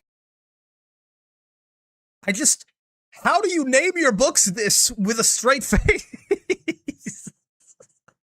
Like, at least be like, you know, call the book Convincing the People of Freedom or something. Like, How is it this bold-faced, man? How do you name your book The Engineering of Consent? You know? Name it like Fighting for Freedom in the Public Eye or something. Like, who are these people? I need a dating book called that? Oh god, no. It's not funny. They know they're evil. It's never been like that, I guess, yeah. It's just like, yeah, I'm evil and I know it and I love being evil. I guess it's not that unfamiliar for modern times too, but... In Propaganda, Bernays wrote, "The conscious and intelligent manipulation of the organized habits and opinions of the masses is an important element in democratic society. I'm losing my mind. Those who manipulate these unseen mechanisms of society constitute an invisible government which is the true ruling power of our country." Sure, man. You see, for Bernays, democracy wasn't a It's like saying how to blow up civilians, for real. Deliberating policy, as we often imagine it to be. Instead, Bernays saw democracy as a function of, and here is this term again, manufactured consent. The role of the media, of advertising. This guy shows his ass literally every other sentence. Yeah, what the hell, man? Like, this is one of... well, it's not, honestly, it's not one of the most, like, openly evil people I've ever seen, but it is just really fun. He's just this guy who is just like, yeah, also, like, by the way, I'm totally evil. I love being evil. Oh my god, I love being evil so fucking much. Oh, it feels so good to be fucking evil. And, you know, of public relations was not to inform. Shit pisses me off, motherfuckers fall for anti-Semitic conspiracies. Like, look, man, America's just doing it in your face. Yep. Align mass psychology with institutional needs. Your shadow government of Jewish people that you think run the world is like, bro, they're saying it to your face. Like, it's not. I'm not like the Jews. Like just like the American government and capitalists are like literally looking you in the eyes and going like, yes, by the way, we're the evil ones. Hi, I'm evil. Hello, it's me, Evil Man McMahon. There is no shadow government. It's just the government, bro. Now, to the casual observer, this resembles like a wizard studying and applying the dark arts and claiming he's not an evil warlock. That's what I'm saying, man. When your apprentice hands in like 5 pages full of necromancy spells and calls it a holy grimoire. To be. Instead, Bernays saw democracy as a function of, and Bernays, democracy wasn't a function of an informed public rationally deliberating policy, right, as we often imagine it. Skeletor, but unironically. Instead, Bernays saw democracy as a function of, and here is this term again, manufactured consent. The role of the media, of advertising, of public relations was not to inform citizens neutrally, but to guide behavior, to reinforce their beliefs. Yeah, because it's like, you know, oh, like in theory, democracy is great, right? The people at large. I'm not saying that democracy isn't great, by the way. Like, I'm not saying that in actuality democracy is not great. I'm just saying that democracy plus capitalism sure does seem to immediately explode, doesn't it? But yeah, it's like the idea of democracy where it's like the people making decisions, like the people at large making the decisions, then having, you know, people who represent them in like a representative democracy like this. It's great, but yeah, I guess immediately then, if you are fucking Skeletor, but unironically, then you go, all right, if the people are the ones making the decisions, how do I inception them into making all the decisions that I want them to make, or agreeing with me when I make decisions without asking them? Beliefs and to align mass psychology with... You're hypothetically supposed to have checks and balances, it's true. But when the incentives, when all of the incentives of your society are to get rid of as many of those checks and balances as possible, then... Institutional needs. Now, to the casual observer, this resembles authoritarianism, but Bernays didn't see it that way. He saw it instead as a necessity, in a society too complex for direct understanding. Persuasion is the next best thing. Don't understand, instead, feel. And in Bernays' logic, the capitalist system requires this to survive. Mass production requires mass consumption. There's no reason to produce a ton if there's no... I mean, I don't know if he's wrong on that. Mass consumption then thereby requires managed desire. You can't get people to consume a ton unless they really want to. Managed desire then requires psychological coordination. Those who understand the processes and social patterns of the masses... You know what this fucking is, man? This is just... It's just the gif of, like Majin Vegeta grabbing heads. Like what? This is just how I feel fucking watching this shit, man. Well, that's not the actual sound for it, but it's just like, get out of my fucking head! It's happening to me right now, man. I'm surrounded by fucking capitalist goods that I was convinced to buy. Wires which control the public mind. And to that end, Bernays saw no distinction between commercial persuasion and political persuasion. Leave me alone. Propaganda, he writes, is the executive arm of the invisible government.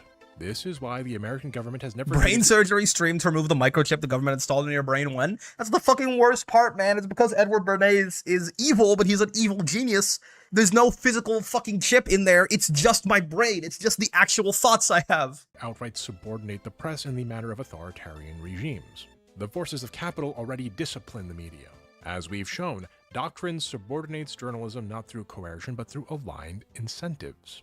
Bernays was onto something. He had identified, perhaps before anyone else, the propaganda model of mass media in capitalistic democratic societies. The very same model that Edward S. Herman and Noam Chomsky would later write about in their 1988 book, Manufacturing Consent: The Political Economy of the Mass Media. Herman and Chomsky argue that news passes through 5 key filters. First, media outlets are large corporations which reflect corporate interests. Sure, makes sense. That's obvious, right? Second, these corporations then depend on advertisers and thus try to avoid content that might upset their financial benefits. This also makes sense. Third, the journalists and these corporations rely on government and corporate sources, which discourages adversarial reporting. That makes sense again. Negative responses in the form of lawsuits, complaints, or outright political pressure punishes dissenting views. That also makes sense. There is a dominant ideological framework which frames what is considered acceptable discourse. I was gonna say, I didn't see the image there. I was like, oh yes, the Overton window. Right. Which is to say the boundaries are established to generally exclude certain types of thinking by limiting the spectrum of acceptable opinion while simultaneously allowing lively debate inside of that spectrum, which gives the illusion of free thinking, all while the presuppositions of the system are reinforced by the limit of the debate. These are the aligned incentives to which Bernays hints at and which were already visible in the late 1920s. These aligned incentives, however, were about to face their first true stress test. In October of 1929, the American financial system collapsed, and what followed was a crisis not merely of economics but also of credibility. For you see, for a decade, Americans had been told that the markets were rational, growth was permanent, and progress inevitable. Now, before their eyes, that narrative no longer described reality. So what true. followed was what we call the Great Depression. You know what? Like this shit I was talking about. Sorry, I don't know why this keeps making me laugh. There's like this horrific irony in it, right? But like, you know how right now we call the Great Depression the Great Depression? It would be like if there was a moment in our lifetime, which fuck, maybe there will be, right? Where like at some point in my lifetime, the Great Depression was renamed to the First Great Depression, you know? Or like the Great Depression 1. Like, what does it feel like to be the guy living when that happens? To be the guy living when the war to end all wars gets renamed to World War 1. Like, it's that exact, like, I'm like, there's this feeling of like impending doom, you know? Like, what, like, as I'm sitting here, the caption just changes from the Great Depression to the First Great Depression. And I look behind me and I'm just like, what do you mean? And just as how the Depression forced individuals and families to figure out how they might survive economically, it also forced institutions to discover which communicative practices still functioned under the conditions of systemic failure. Given the circumstances, reassurance based on prosperity or consumption no longer worked. Are you going to read Project 2025 put out by the Heritage Foundation at some point? Man-made horrors, unfortunately, within my comprehension? Maybe. And persuasion that assumed that confidence risked producing cynicism instead. Can't just tell people that things are great when they aren't, or people will start to disbelieve. Sure. And so the propaganda apparatus turned inwards. By such tools, electricity dispels the dark and lifts heavy burdens from human shoulders. Hence, the letters GE are more than a trademark. They are an emblem of actual service, W the voice initials of a friend. Times aren't great, but we are part of what makes the rest of your life bearable, so, you know, it's not our fault. You might recognize this kind of corporate behavior during other periods of economic recession or hardship, by the way, when the system is tested. What this is propaganda. In any case, this self-preservation mechanism meant that when the United States against so much total war, it did so with the media ecosystem intact and already accustomed to participating in wartime mobilization from World War I. Once again, all that was needed was a spark. Japan, like its infamous Axis partners, struck first and declared war afterward. Who would do that? Costly to our Navy was Who would ever do that? America would never do such a thing. But more costly to Dastardly Japan Japanese. was the effectiveness of its foul attack in immediately unifying America in its determination to fight and win the war thrust upon it. And the war thrust upon it, of course. Follow. The Japanese attack on Pearl Harbor shocked the American conscience and served as the perfect catalyst. Once again, the United States found itself dragged into a major war, but this time, at least on the home front, America... I know this is probably like an entire PhD thesis, but I do always wonder why Japan did this. There is the conspiracy theory, like the part, which, I mean, honestly, the more insane shit I learn about, like, it could just be like the main, maybe the fucking Japanese did this, like, in cooperation with the U.S. government, but maybe, but I do wonder why it feels like a bad idea. Like, wasn't like the Eastern theater going like really well for the Japanese until they attacked the U.S.? And it still went kind of well for them, but like, there's no way that they expected it to get any easier, right? Perhaps it was just imperial greed on the Japanese's part. Who knows? Was more but it always did strike me as a side mission to check it out for 5 minutes. I think that's probably a whole fucking, like, several weeks of research about imperialist Japan and the war and stuff, if I had to guess. But, like, I know the U.S. probably owns some islands in the Pacific, but I don't know. Once again, the U.S. government coordinated messaging and morale through centralized institutions. I've always been curious about. Notably through the Office of War Information. It's been a while, as I understand it. America was always excited to test out their new bomb, and Japan was just trying to get ahead of it. That's one of the things I heard. Maybe it was the idea that, like, oh, America's gonna attack us eventually anyway. I don't know. I mean, that sounds a lot like that's more just like, you know, fascist. Well, they're going to hit us first, so we have to hit them. Like, it's just the same shit that all of these countries do. But or OWI, established in 1942. Hollywood studios, radio stations, newspaper publishers, and advertisers alike rapidly aligned with the war effort, often proactively. Many of them remembered what it was like to starve, and they were eager to get back into the groove of things. Just like with the CPI, cooperation promised access, legitimacy, and thereby profitability, whereas opposition offered none of the above and potentially even negative responses. Everybody knew the rules of the game, the incentives were already in place. Yeah, it's only hard the first time you do it, right? Patriotic features and newsreels and training films, radio broadcasts, blended entertainment with war news and moral framing. Even advertising adopted wartime themes linking consumption to sacrifice and duty. The line between entertainment and propaganda became increasingly blurred. Now, it's worth noting that the United States was not unique in deploying propaganda during World War II. Of course not.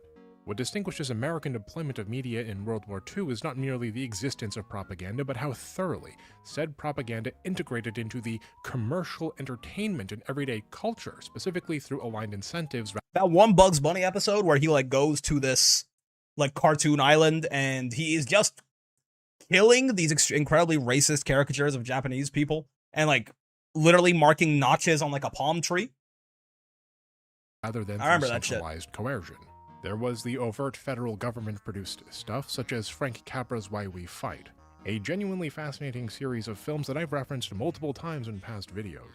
But there were also more direct private-public partnerships, which co-opted the existing commercial media sector. During World War II, Disney produced hundreds of films for the US government, and in some cases allied war efforts, including training films, instructional shorts, morale pieces, and more, often working directly with the Office of War Information and the armed forces themselves.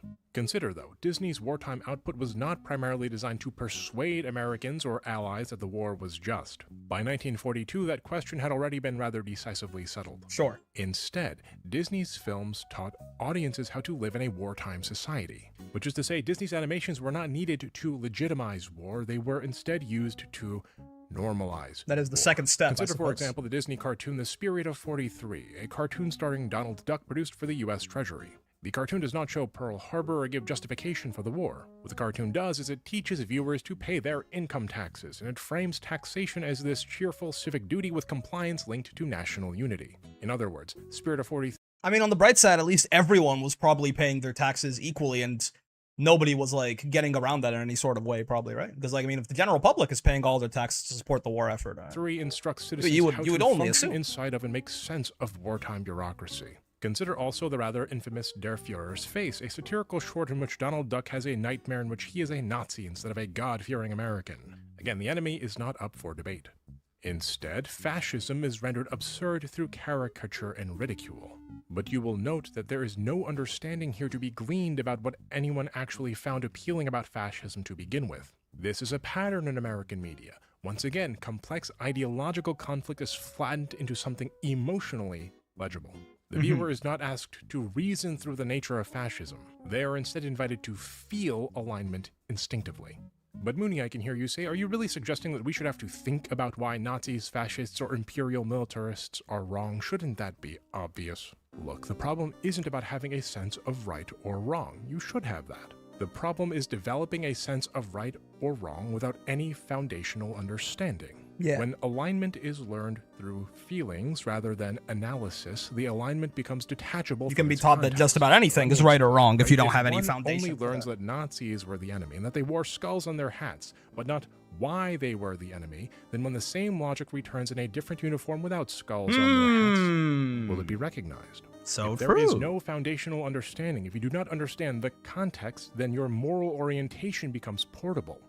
A vibes-based, effective understanding of morality vibes-based morality, my God. And new enemies can be manufactured for feelings to latch onto.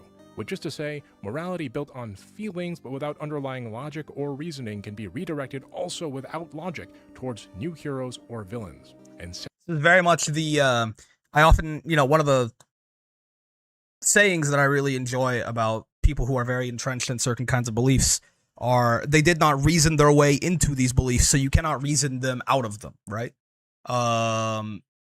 But in a very similar manner, I guess what this is saying is like, if someone did not reason their way into their beliefs, if they emotioned their way into their beliefs, then you can emotion them into any other set of beliefs as well.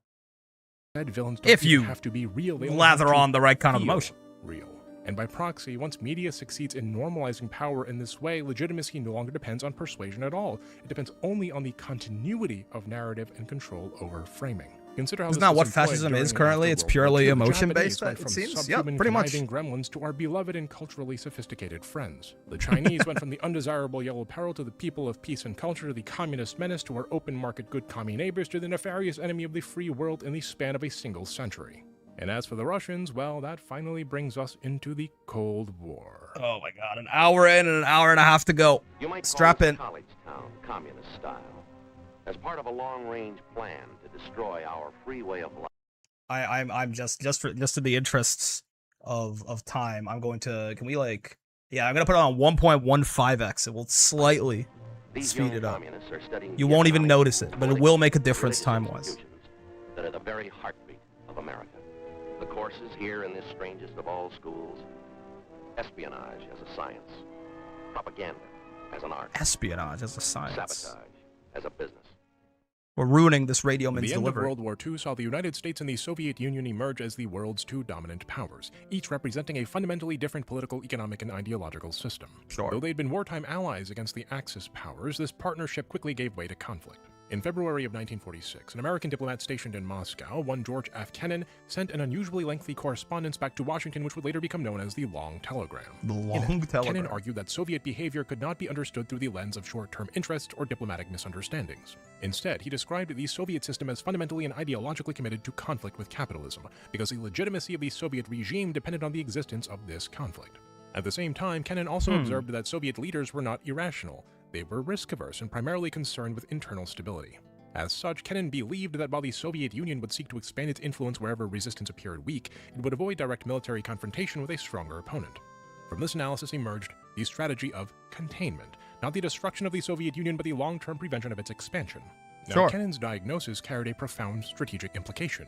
If direct war between America and the Soviet Union was both undesirable and potentially catastrophic, and neither side was committed to diplomacy, then conflicts could only be resolved by proxy. There's that word. This war of proxies appeared to be a clash of influence and alignment, wherein culture, education, and information systems became the instruments through which said alignment was to be produced and maintained. Well, and Stalin, too. Power. But both sides understood from the get-go that this soft power was but a facade. In his 1961 farewell address, President Dwight D. Eisenhower, a five-star general who had overseen the That's the guy who we're going to read about in the Cuba book tomorrow. Warned the American public about what he called the military-industrial complex, a permanent armaments industry intertwined with government planning capable of shaping national priorities in peacetime and sustaining a permanent war footing. Eisenhower's warning was not limited to weapons alone, though. where you see total war had required not merely factories and armies, but as we saw, systems for managing perception. Sure. Propaganda offices, press coordination, right? And just like the factories, just like the military bases, these systems of perception control were never fully dismantled either. Just like in World War I, they migrated, embedding themselves into commercial media, into advertising, not generally through overt censorship or control, but once again through aligned incentives. It was a military media axis built semi-purposefully, sure, but reinforced and cemented capitalistically. It was the product of this self-reinforcing system that theorists would later describe, most notably American political scientist Joseph Nye, as soft power. Soft power, you may recall, is defined by Nye as the ability of a state to shape the preferences of others not through coercion or payment, but through attraction. Where hard power operates through military force or economic pressure, soft power operates through culture and political values and perceived legitimacy. In Nye's framework, a country gets others to want what it wants because its way of life appears more desirable than other ways of life. Sure. Importantly, Nye does not deny the existence or importance of hard power. His argument is not that tanks or nukes were irrelevant Iranian during the Cold War, but that they were soft power insufficient here on their own.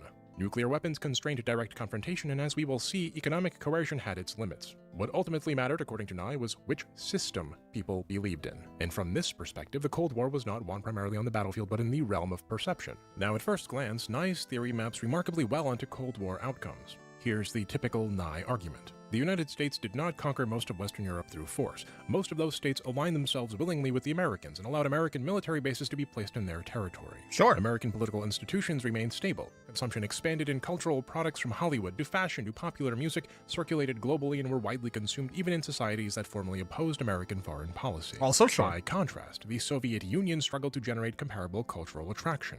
While it possessed immense military power, its political system seems to have inspired fear more often than admiration, and restrictions on speech, movement, and cultural exchange appeared to limit the appeal of the Soviet model.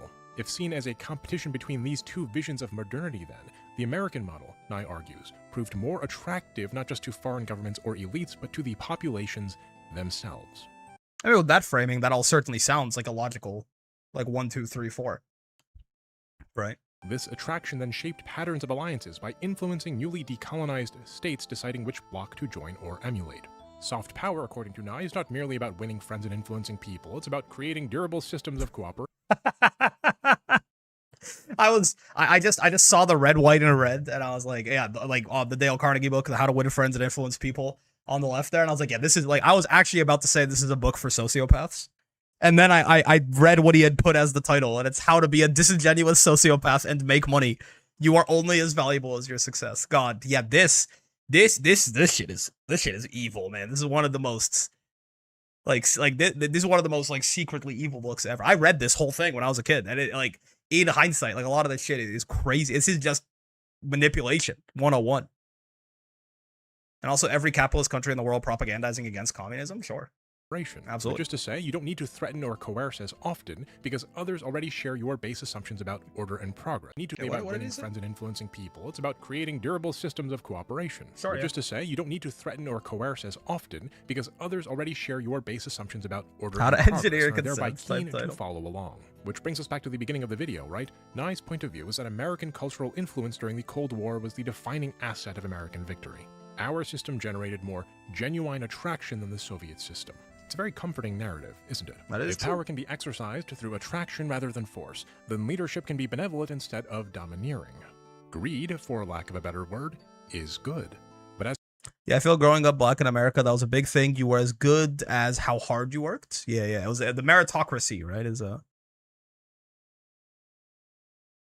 It was apparently the concept of meritocracy was originally like, I think it was like this like absurdist satire, and then I don't know. As we continue, let's revisit a question that we've already asked. What order does power operate in?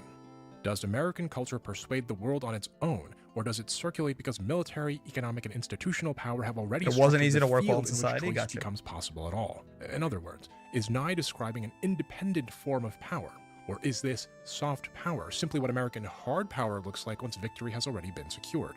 Is joining the American cultural sphere actually a choice, or is it made within a lattice that constrains the very capacity to choose?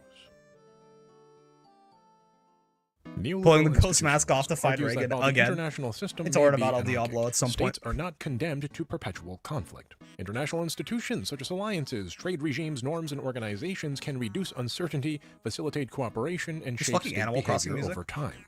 As long as the system produces broadly rising prosperity, disparities of power can be tolerated or even normalized. Sure. There is, however, an older and far more pessimistic tradition in international relations theory upon which neoliberal institutionalism is partially built. This school of thought is known as realism. Realism. It is fucked up today. Like, I don't. It feels difficult to say that you're not a realist. You know what I mean? Like, it's just. It's almost like a rude name for an ideology or like a school of thought. It's like, well, you can't call your shit realism. Like that, I feel like that presupposes so much. The theory of international relations is as old as Thucydides, but it emerged into contemporary prominence in the aftermath of World War I as a response to what its proponents viewed as the naivete of classical liberal hopes. There's the Civ cutscene again. The whole black exceptionalism thing and the whole money over your own health and well-being mindset. Yeah, the grind set. The international system is anarchic in nature. There is no overarching authority capable of enforcing rules between states. But modern realists draw a different conclusion. Because survival is at stake, power, both military and economic, becomes the central currency of international politics. Might, in other words, makes right. Now, among contemporary realists, few figures have been more. I don't like it when might makes right, but I guess it's like leading proponent of what is known as offensive realism. What's the difference between classical realism and offensive realism, you ask? Well, where classical realists argue that states seek security through power, offensive realists go a step further, arguing that the anarchic nature of the international system drives great powers to maximize power to ensure their survival and dominance, which in turn makes cooperation fragile and often a temporary tactic of positioning and posturing. The safest position in an anarchic system is not balance or even advantage, but... Like, it's almost... I mean, ideally, I guess the safest position is to be the only state. And if you can't manage that, then hegemony is as close as you get, right? Hegemony. The safest place is to be the most powerful actor in your region without peer competitors. Mearsheimer then does not deny that culture or ideology or legitimacy matter. What he rejects is the claim that these forces operate independently of material hard power. From an offensive realist's perspective, attraction does not generate power. Power generates the conditions under which attraction becomes possible. Which is to say, the United States is not the best at soft power, nor even number one at soft power. It's the best at hard power, and the attraction is secondary to and structured by and even forced by the underlying material hard power. Is this... I see. Taylor Swift and Swift's Premium Bacon. Is this like Swift, is this like a military contractor? It looks like a military contractor. If literally everyone is dead or dying, I will finally be safe. And this distinction becomes critical when we turn to the Cold War. In the United States, the Cold War is often taught in schools as a battle for hearts and minds. This guy loves the Civ 05 opening cutscene, and I do too. I'm not, but it's just crazy how often it keeps showing up. This framing mistakes the outcome of the cause. The question isn't whether American culture appears attractive, but whether that attraction can exist without a global system of military bases, covert interventions, economic coercion, and institutional control that underpins it. Because, in truth, the Cold War was hardly cold, and large-scale conflict emerged only a few short years after the Long Telegram. In 1950, the United States intervened militarily on the Korean Peninsula, marking the first major armed conflict of the post-war order. The war ended in a stalemate, with a divided peninsula, a permanent U.S. military presence, and a frozen conflict that persists to this very day. I know this one. And one of those remnant states, South Korea, did not align with the United States because of cultural attraction or shared values. The South Korean people are utterly miserable, with 80% of the younger generation wishing to leave Korea, 80% of young people viewing South Korea as hell, and over 80% of younger and older people believing that people born into poverty can never compete with those born into wealth. The government is extremely corrupt. There's a joke in South Korea that goes something like this. Why does every president pardon the previous president when they come into power? So that the president after them will pardon them too.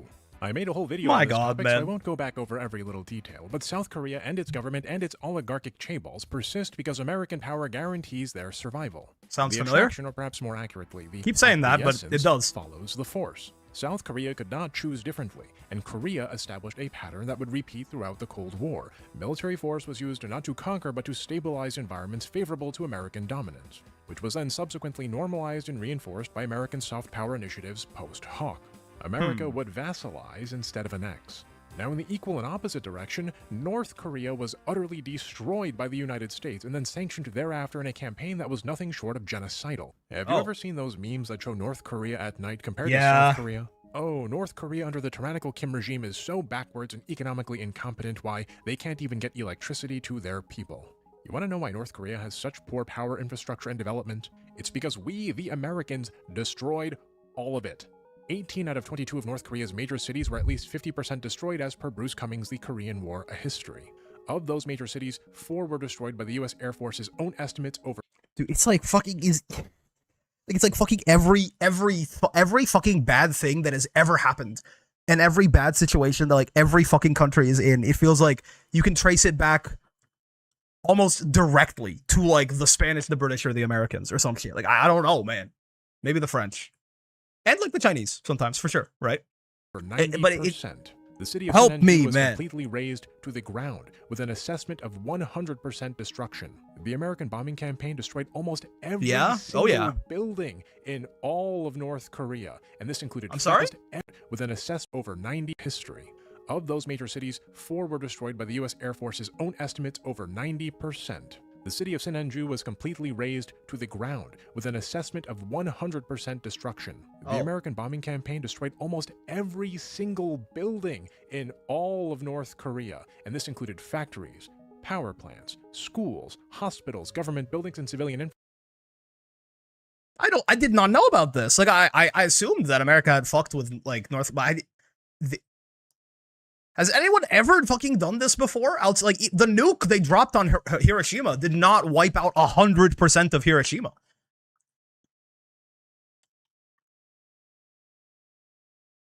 I mean, because, you know, the obvious question, the kind of silly question, but the immediate question that does like pop into my head is, what happens to the people who live in a city where you destroy 100% of it? You know? You heard about LeMay in World War II? I have not. So I have so many folks saying the U.S., and justifiably so, yeah. When you destroy 100% of the buildings in an entire major city, I assume you take most of the people with it, huh?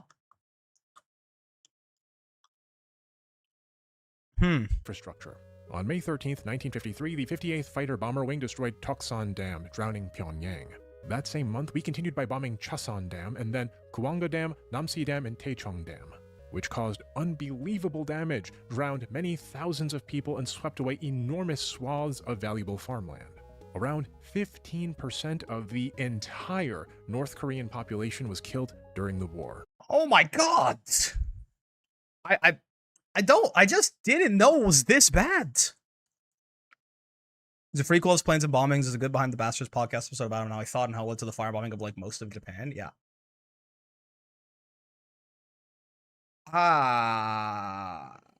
Wow. That is 15% of the. I mean, but yeah. If you're completely destroying one major city, destroying 4 of them up to 19%, and destroying 14 more to a tune of 50 to 60%. It's like, what the fuck do you expect? The worst part is that we then turn around and make fun of these countries. You know what I mean? Like, we just rip a country to shreds, literally, and then they become the butt of our jokes, and we pretend that their problems are their own doing. Like, that shamelessness is really, like, at least, obviously, the worst part is the actual destroying of the people and the countries. The second worst part is the shamelessness about it, I think. And according to the United States, all of these obvious civilian structures were, and I quote, military targets. And what's the point? You're not supposed to know with suppression of information? Yeah, that's fair. We sanctioned it, closing off North. Makes me sick, the idea of people talking, decades from now, talking about Palestine the way some people view North Korea. They already do, I guess, but still, yeah, some already do. And honestly, it's just now makes me sick that I viewed North Korea this way for a very long time. Korea's access to the global economy causing mass starvation and continued struggle, which we then blame on our victims. And then we have the audacity to make memes about how they don't have lights. Yep. And the North Koreans have suffered because the United States has done everything we possibly could to destroy the economy of North Korea. This is why we're doing this. This is why we're educating ourselves. But boy, is it not fun. Of South Korea. And we condemn them because they are backward and because their people are starving. This is the other half of our Korean War lesson. Very good odds. Hello, Vade. Brock, hi there. Built and protected an allied order with investment, access to markets, treaties, and aid. In North Korea, we did the opposite. We destroyed any and all development in the country, we isolated it from the global economy, and then we treated the resulting poverty as proof that a rival system had failed on its own. If Korea then shows us what the open military intervention version of hard power looks like in the Cold War, the next question is, well, what does intervention look like when we don't send in the Marines? Funny enough, this is This idea that, yeah, like we blow the country up, we do everything we can to suppress it in the aftermath while boosting up its competition, and then we go, look at that, their system doesn't work. This is such like an ingrained thought process in the average American citizen or like supporter of America, I guess.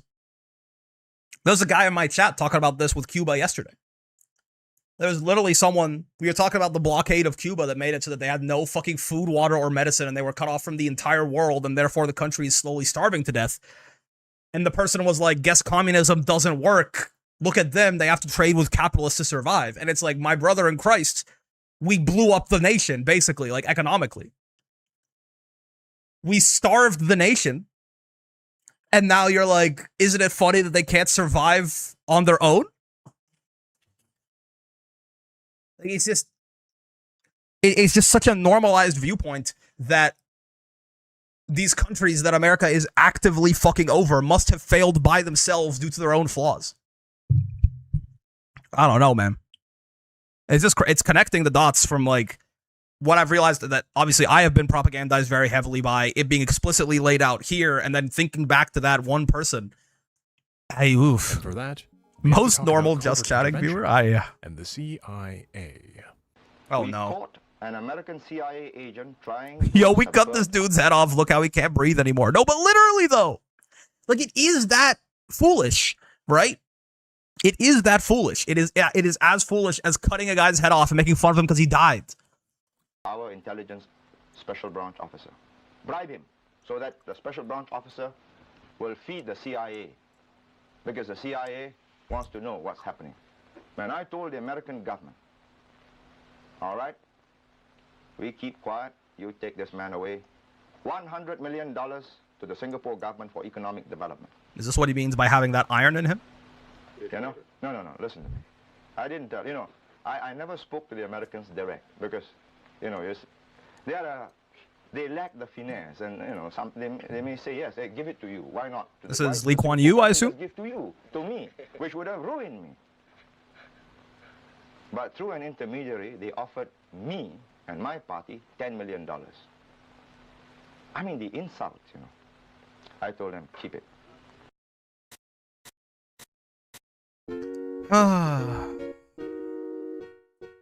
The CIA did a lot of crazy stuff during the Cold War. We could go into all of it in detail, but this video is long enough as it is.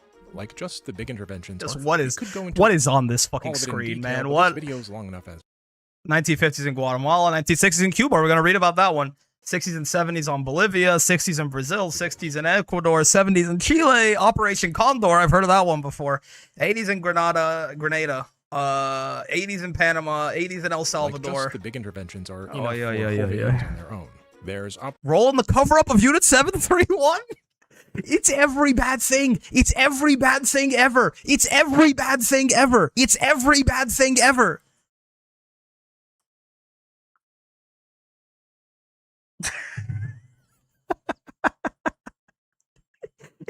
It's every bad thing ever. It's every bad thing ever. Like, I can't say another sentence. I'm crashing the fuck out.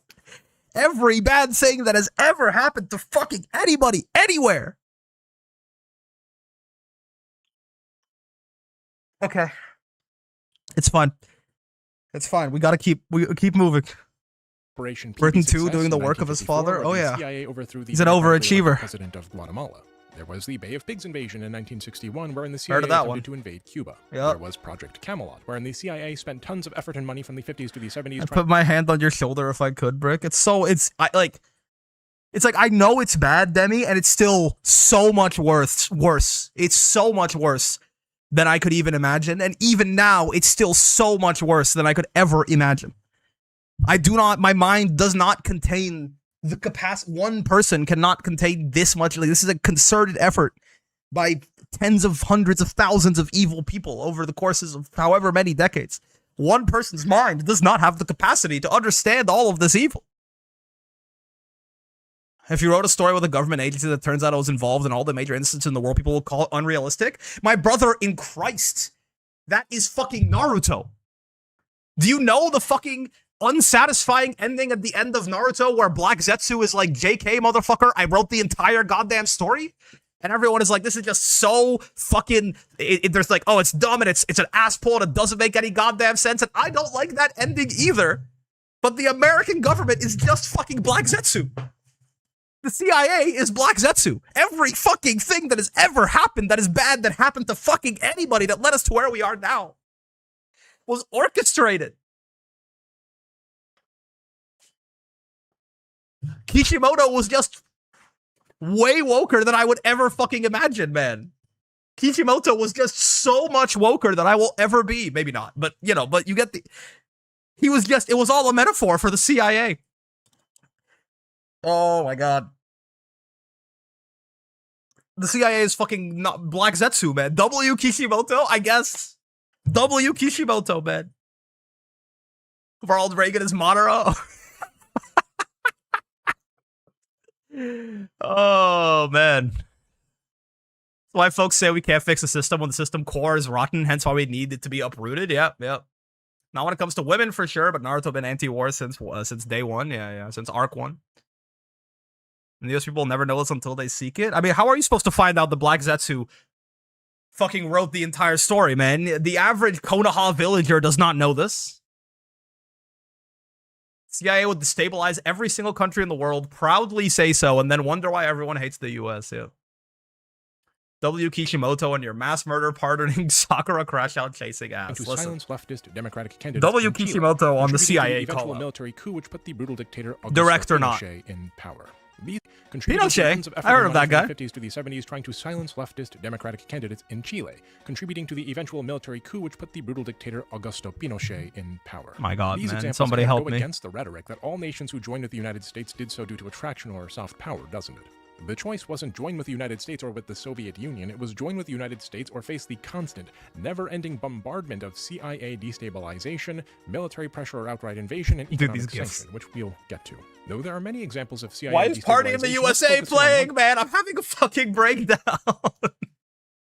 Particularly relevant example of how American hard power operates and how soft power alone is simply insufficient where hard power fails. Even with your enemies, even with your adversaries. Hello, Obama. I do think that you have to have the capacity to put yourself occasionally in their shoes. And you know, if you look at Iranian history, the fact is that we had some involvement with overthrowing a democratically elected. Some involvement. Some involvement, you say? I'm actually somewhat familiar with the shit that happened with the Shah and the nationalization of the oil and shit like that. Some involvement? Nobel Peace Prize have an ass. Elected regime in Iran. On April 28, 1951, Mohammad Mossadegh was elected as the Prime Minister of Iran. Now, Mossadegh was extremely popular. He won the election through massive public support on a message of ending the exploitation of foreign actors in Iranian affairs. Mossadegh pursued many popular reforms, such as introducing unemployment compensation and forcing factory owners to pay benefits to sick and injured workers. That is good. Call Obama everything but a child of God right now? Yeah. Mr. President bombed that wedding. Ugh. Primary mission was to end. He nationalized the oil companies, right? Yeah. About due to concessions made to the British by the reigning monarchs, the Shahs of Iran. In March of 1951, Iran nationalized the Anglo-Iranian Oil Company, a British-controlled. I'm starting to notice just a mild pattern, right? Because we were reading the start of that book about the economic blockade of Cuba by the U.S. yesterday, and it was all kicked off by the nationalization of American companies or companies that were paying dividends to America by a people looking to take sovereignty over their natural resources. Yeah, whether it's oil, I mean, there's a mining company in Cuba, there's a bunch of, a lot of the companies were certainly oil companies as well, right? But, I don't know. Like, it's probably silly, right, to say this like it means, like, it's, like, surprising to anyone at all. But I guess it is just surprising to see how blatant and direct and unabashed the link between capital and imperialism is, right? Like, the start of all of this shit is when some American multinational companies' foreign interests are being threatened by a leader in a different country, right? It just keeps happening that way. Is all, you know. Firm that had long dominated. This is like, it's when people talk about how, you know, you can't separate the capitalism from the imperialism, from the racism, from the misogyny, from the, you know, colonialism. from the queer phobia, from all of like the capitalism at the like I can at least the easiest link I can see, the one that like clearly has its fingers in all of the pies, is the capitalism, right? I think it's, for example, maybe a little bit harder immediately for me to, I'm not saying it's not like intersectional or something like that. I'm just saying like it's harder for me to immediately draw the line between like misogyny and imperialism, for example, right? Maybe, I don't know. Like, you know, maybe you could like say something about patriarchal societies and their romanticization of power and aggression and action and things like that, and that sort of determines who ends up being popular and what kind of leaders end up in power and things like that. I'm not saying you can't draw the line. I'm just saying the capitalistic link sure does seem just like the easiest and most obvious, right? You just nailed it, honestly. Sure. I'm not. Yeah, but my point is definitely not to imply that the link cannot be made. Far from it. I know for a fact that it can because I've heard other people make it. I just don't have the knowledge in my own brain necessarily. Just more so that the capitalistic one is just so easy and obvious and clear, right? Like, because it literally ends up being often the inciting incident in all of this shit, right? Because it's not even buttresses. It's not even that literally the second you don't do a capitalism that in your house, that's part of it. But it's also specifically when you not doing a capitalism impinges on the capitalist's ability to do a capitalism in your country, right? I know that sounds like the same thing, like I just said the same thing twice, but it is when the interests of the American capitalists are harmed in some way, shape, or form. Whether you could do it by not doing a capitalism or by doing a capitalism in the wrong way. And, you know, they're on your ass. The capitalistic one is just skipping down war crime street with imperialism. Yeah, like it's very directly linked, right? Iran's oil industry, which generated enormous profit, but which returned only a small fraction of wealth back to Iran. That sounds familiar. That sounds like the exact same shit we were just reading about in Cuba. Of Iran and lodged complaints against Iran before the United Nations. Is it really all one story? Is it just one story over and over?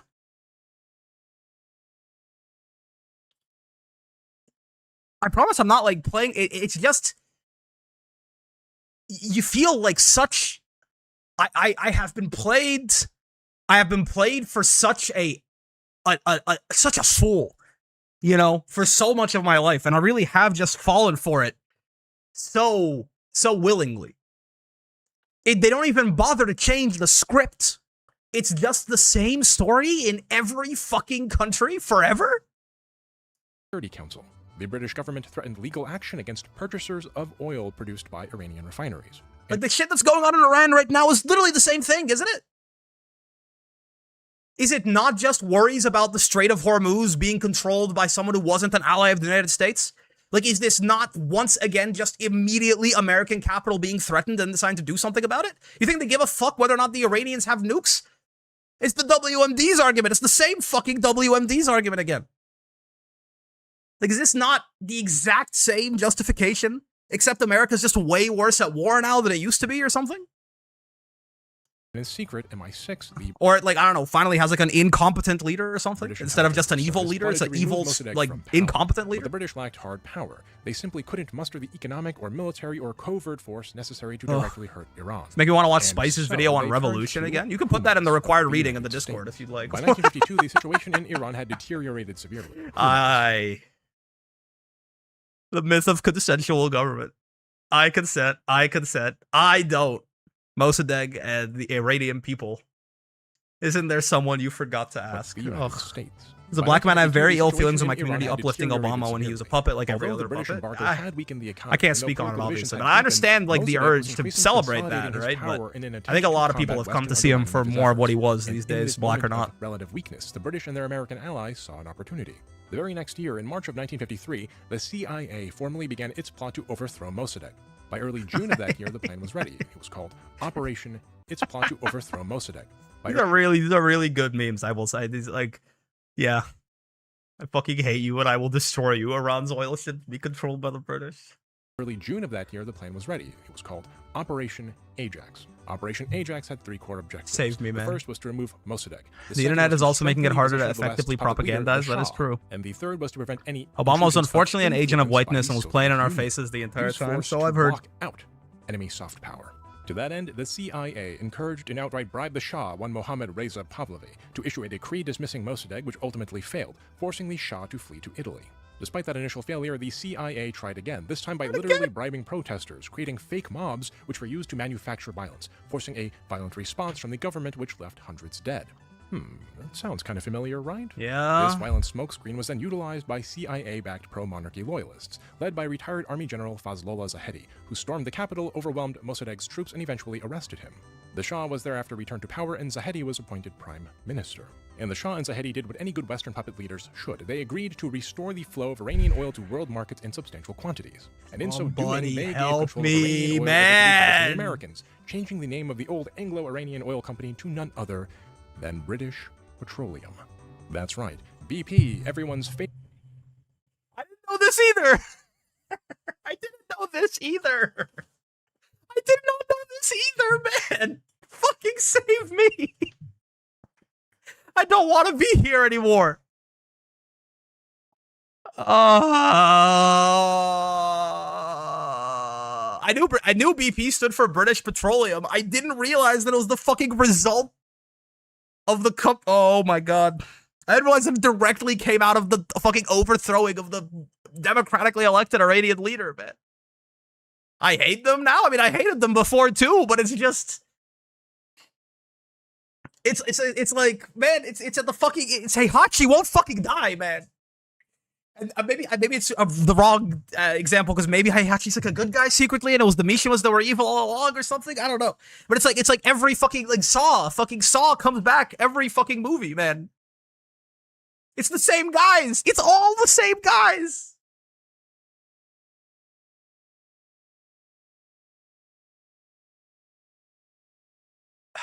Don't question Tekken lore. I don't know, man. Maybe Heihachi was a good guy secretly, and he threw Kazuya into that volcano because the Mishima devil gene is evil. I don't fucking know, environmental man. disaster of a company was founded on stolen Iranian oil. But in Iran, the I'm so decision tired, was man. extremely unpopular. It was so unpopular that the new government feared being overthrown itself. So under pressure from the United States, BP accepted membership in a consortium of oil companies which would work together to bring Iranian oil back into the market. This consortium coalesced in the form of a holding company called Iranian Oil Participants Ltd, or IOP. Sure. And the founding members of the IOP included British Petroleum, Uh-huh. Gulf Oil, Royal Sounds Dutch familiar. Shell, Oh, Total yeah. Energies, Chevron, Exxon, Mobil, and Texaco. The West would have its... I hate that I know 7 out of these 8 companies. Like, why are they so fucking prevalent in my brain? The only one I don't recognize is Total Energies. Why can I name more fucking oil companies than, like, female black revolutionaries, man? I have all the wrong shit in my brain. My brain is full of garbage. Like, my...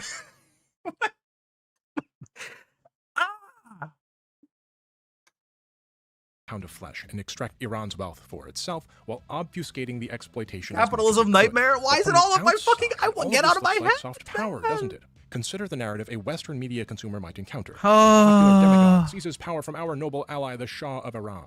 And this usurper... You like oil companies? Name 8 of them? Well, now I know Total Energies. His decision hurts his country so much that his people rise up, and the dictator kills a bunch of innocent protesters, and so the people overthrow him, and they reappoint our friend, the Shah, and reinstate their democratic system.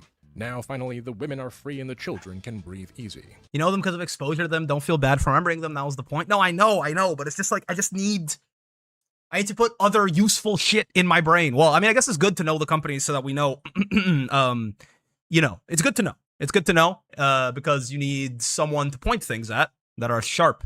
But I just need to put other, like, actual useful shit in my brain. Like, maybe the truth. That'll be a good place to start, which is what we're doing. Love freedom and democracy and free trade is what is fed to the outside world. But the internal mechanisms that fueled the coup from the top down were hard power interventions pursued for Western control over Iran's natural resources against the will of the Iranian people. And because the soft power pro-Western stability... Hold on, I gotta be right back. I just remembered I have a pot full of vegetables that was too hot to put in my fridge right before I started screaming. Right before I started streaming, which has ended up in mostly me screaming. But there's a pot of vegetables that I just have sitting on my kitchen counter that have been sitting there for altogether too long now. They should be cold enough to put in my fridge. I'll be back in like 30 seconds.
Sorry about that. I lost my pot lid. I had to look around for it for a second. Holy man.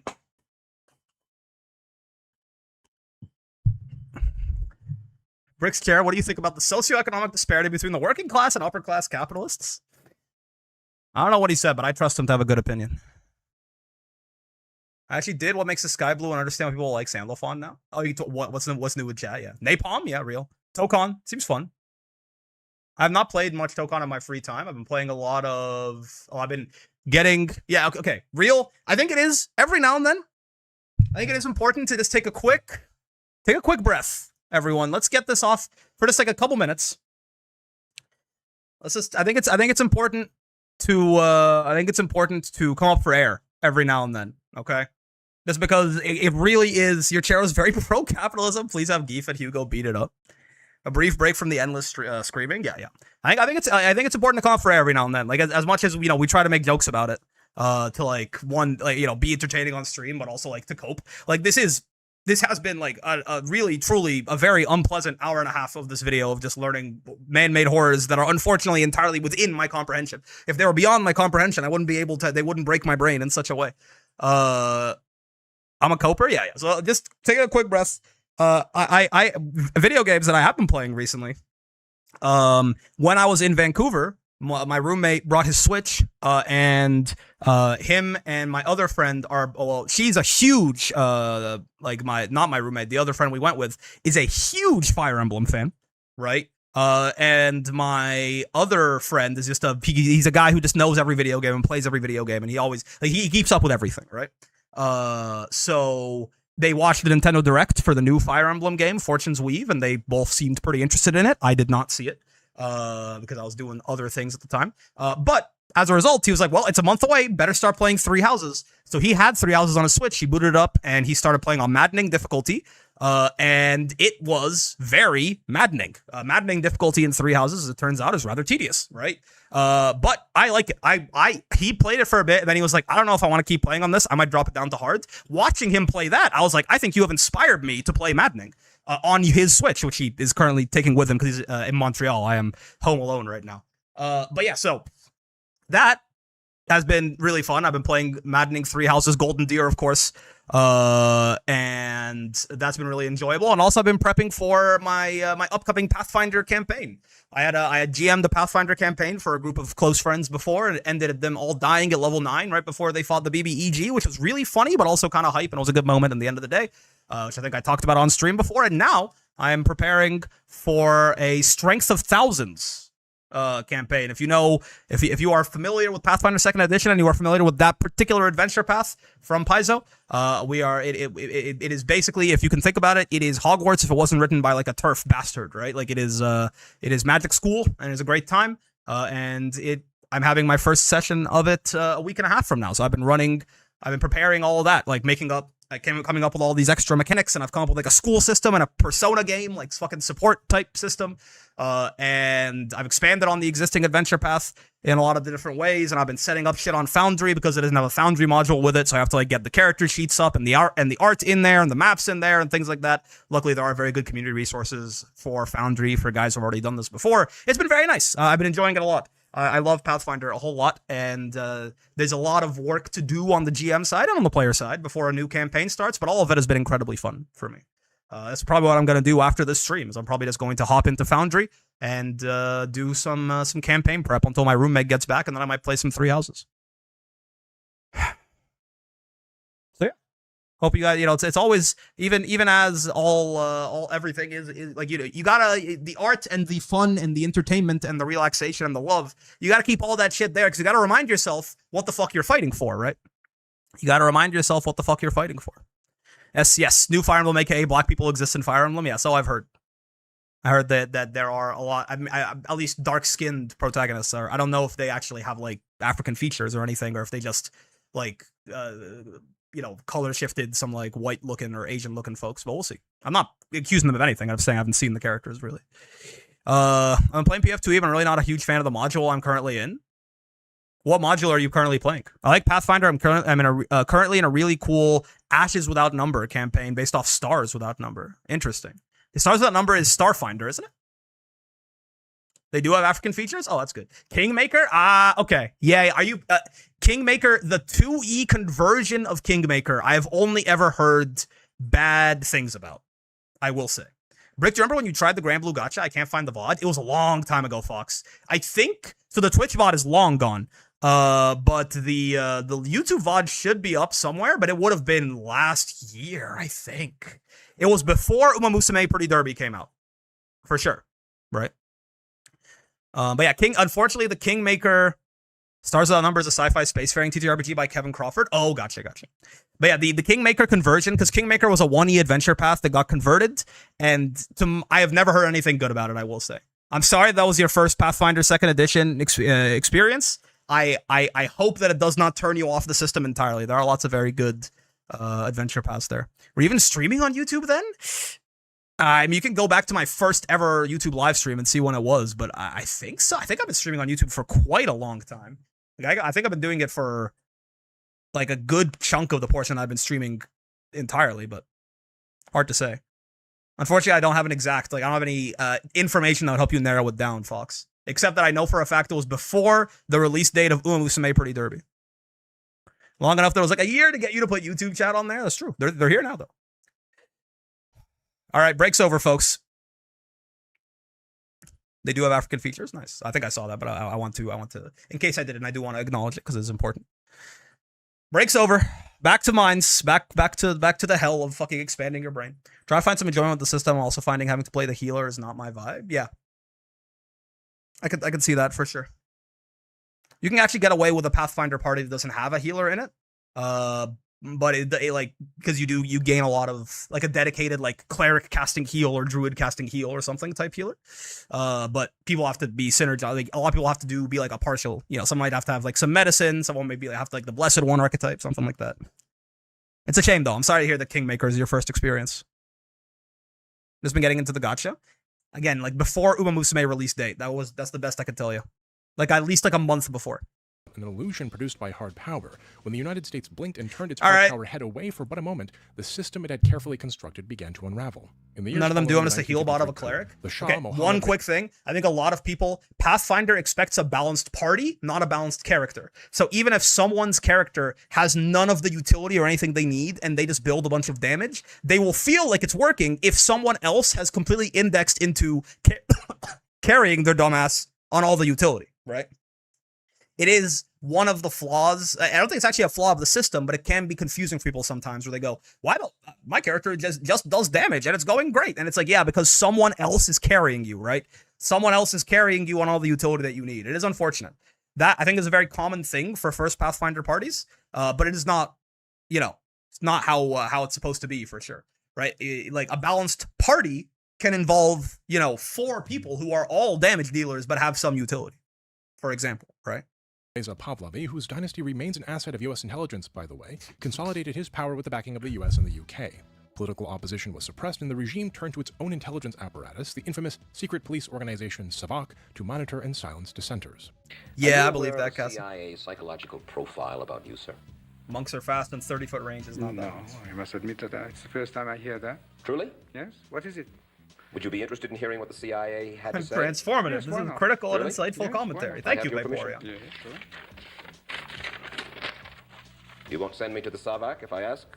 No, I would spare you this terrible ordeal of going through torture. This secret study portrays the Shah as a brilliant but dangerous megalomaniac who is likely to pursue his own aims in disregard of U.S. interests. So how could I be your man, your agent? The Shah also undertook a massive westernization effort known as the White Revolution. The what? The White Revolution was simple. The peasants and working class were getting crushed under the corrupt system as it existed, and alleviating some pressure through land reform without substantially improving their conditions or bargaining power might ease their frustrations enough to stave off a communist revolution. It was meant to be a revolution without blood, hence the White Revolution. A genuine revolutionary change cannot come from above, that's what I'm the saying. Shah's revolution was not aligned with the interests of the people. Sure, the White Revolution substantially improved literacy. By the way, just genuine revolutionary change cannot come from above. Say it louder for the people in the back. It expanded women's rights, improved essential infrastructure, and grew the economy. But the economic growth That's was true, fundamentally uneven. Oil wealth became concentrated. No blood once again in the automatically means hands it's of the white. few, Yeah, and it's, often the foreign. There's definitely Urban something in elites there. who supported this liberal economic system reaped the profits, while most others suffered its consequences. As Ervan Abrahamian, distinguished professor of history at Baruch College, states, the White Revolution had been designed to preempt a Red Revolution. Instead, it paved the way for an Islamic Revolution. Is that a Green Revolution? This anger culminated in a revolutionary figurehead emerging in the form of Ayatollah Khomeini. I know that guy. A Shia cleric who voiced his dissent at the Shah in 1963 by declaring him, and I quote, a wretched, miserable man who embarked on the path toward destruction of Islam in Iran. The Shah, in response, knowing that Khomeini couldn't just be assassinated for fear of revolution, arrested him instead. I'm not saying that the Ayatollah is a good guy or anything. Most Iranians I know are really not fans of the Ayatollah. It is crazy the U.S. just blew that motherfucker up, huh? Like, don't get me wrong. I think, like, an Iranian with a rocket launcher probably should have blown that motherfucker up. But it's just crazy that, like fucking Donald Trump did that shit. That was pretty awesome. I mean, again, I imagine, you know, if you're an Iranian, you have no, you spare no sadness for the Ayatollah. It's just more so, man, I sure do love when America gets involved in everyone's business to take their oil. Yet even just the quite act of a arrest, great time. however, caused 3 days of riots to follow, in which as many as 15,000 protesters were killed as a result of police aggression. After 8 months of house arrest, Khomeini was freed, and he continued his agitation, only to be rearrested and exiled in November of 1964 to Bursa, Turkey. What followed was a period of apparent relative calm. It does kind of matter who does the blowing up with the rocket launcher. I'm not going to lie to you. Have you ever seen those comparison photos of Iranian women before and after the Islamic Revolution? While Western clothes and values, the apparent results of soft power, were backed by and enforced through exceptionally unpopular American hard power. There was massive economic inequality, very limited political participation, and Savak, the secret police backed by American intelligence, continued to brutally silence opposition. The surface once again looks like an American cultural victory, but that cultural victory is only a veneer atop an ongoing economic, intelligence, and military operation. The facade was quite amenable to Western observers. Only the very few and very wealthy reaped those benefits, while everyone else toiled the Orange to support Revolution their now? lifestyles. Those people didn't matter to the Shah because they had... Think about the line from Atla a bunch where Iroh talks about if he killed Ozai, history would only see it as a brother killing a brother for power. No wealth and no power. Look, interesting. For the Shah, for his pro-Western regime, an uneducated populace is simply easier I wonder what to I think rule. about that. The wealthy get to act like Westerners and get education. They get the benefits of foreign exploitation of their countrymen. But the normal people receive no benefit. There's a reason why the Islamic Republic still exists and enjoys substantial legitimacy in Iran, despite Western narratives to the contrary. There's also a reason why the Iranian diaspora in the West tends to be so anti-Islamic Republic. Their families were the wealthy pro-Western families. If you're interested in learning more about the Islamic Republic of Iran... Interesting. That is fair, I guess. I guess most of the Iranians I know who don't like the Islamic Republic are the Iranians who live in Canada. And I suppose there's probably, like they left because they were probably the ones whose interests were being harmed. But I'm not to say there isn't any actual oppression going on there necessarily, right? Cultural victory silence opposition. The surface once who again kills like matters just as much as who was killed. That cultural victory is only a veneer atop. He also realized he couldn't kill Ozai because it's intelligence and military operation. The facade was quite amenable to Western observers. Only the very few and very wealthy reaped those benefits, while everyone else toiled to support their lifestyle. Sounds familiar. Those people didn't matter to the Shah because they had no wealth and no power. Look, for the Shah, for his pro-Western regime, an uneducated populace is simply easier to rule. The wealthy get to act like Westerners and get education. They get the benefits of foreign exploitation of their countrymen. But the normal people receive no benefit. There's a reason why the Islamic Republic still exists and enjoys substantial legitimacy in Iran, despite Western narratives to the contrary. There's also a reason why the Iranian diaspora in the West tends to be so anti... It's funny how regular Americans care about who pulled the trigger. Us third worlders are just happy he bit the dust. I don't think that's what I said at all, right? I think I assume that people are glad he's, dead regardless. I'm just saying that if you think that America is doing this for your country's liberation, a lot of other countries, including mine, Egypt, have a bridge to sell you. You know what I mean? Who does the killing matters because who does the killing usually also follows why they did the killing and what will follow after. If you think America's end goal in the current war with Iran is to free your country, and if they, win or achieve their aims, that things will get better for you, again, ask Cuba, Guatemala, Bolivia, Peru, ask Chile, ask any country in Africa almost, ask almost the entire Middle East, ask Afghanistan, ask Vietnam, ask Korea, ask North Korea, ask South Korea, ask Japan, ask Cambodia, probably, if I remember correctly as well, ask Indonesia, definitely ask almost every member of the nation of Libya what they think about that as well, maybe ask Algeria too. Ask Tunisia for sure. I'm just saying, if you think it's right, you're like, oh, it's, us third worlders love the fact that America killed the Shah. It's like, again, or the Ayatollah. The idea that the Ayatollah is dead, I'm sure, is just a happy fact for a lot of people. It's just more so the reason why who pulls the trigger matters is that usually they don't just stop at pulling the trigger.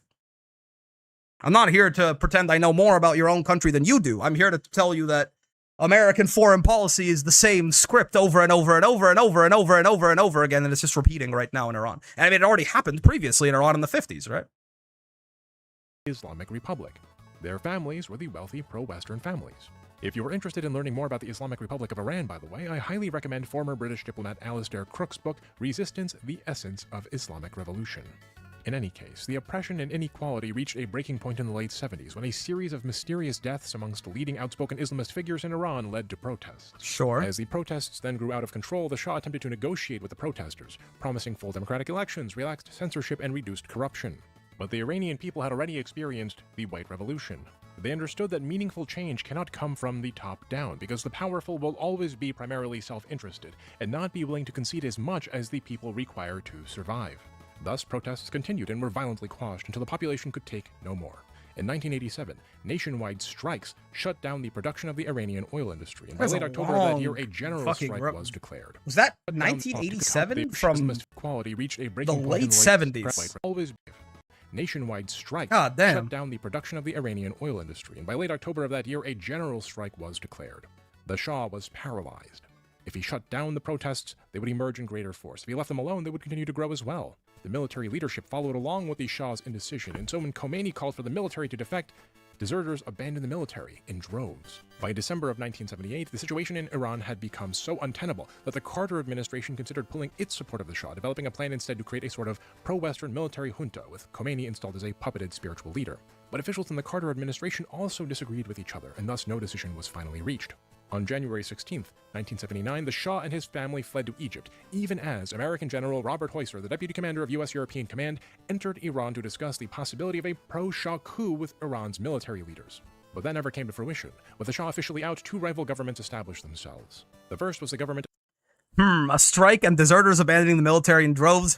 Keeping this in my back pocket for later. Of Shapur Bakhtiar, who was chosen specifically by the Shah to help in the creation of a civilian government. And then there was the revolutionary government of Ayatollah Khomeini. By February of that same year, however, it had become clear that Bakhtiar's government lacked the support of the people. And by February 11th, the Ayatollah's rebel forces, supported by Islamist Marxist guerrillas, had overthrown the provisional civil government, which in turn marks the founding of the Islamic Republic of Iran.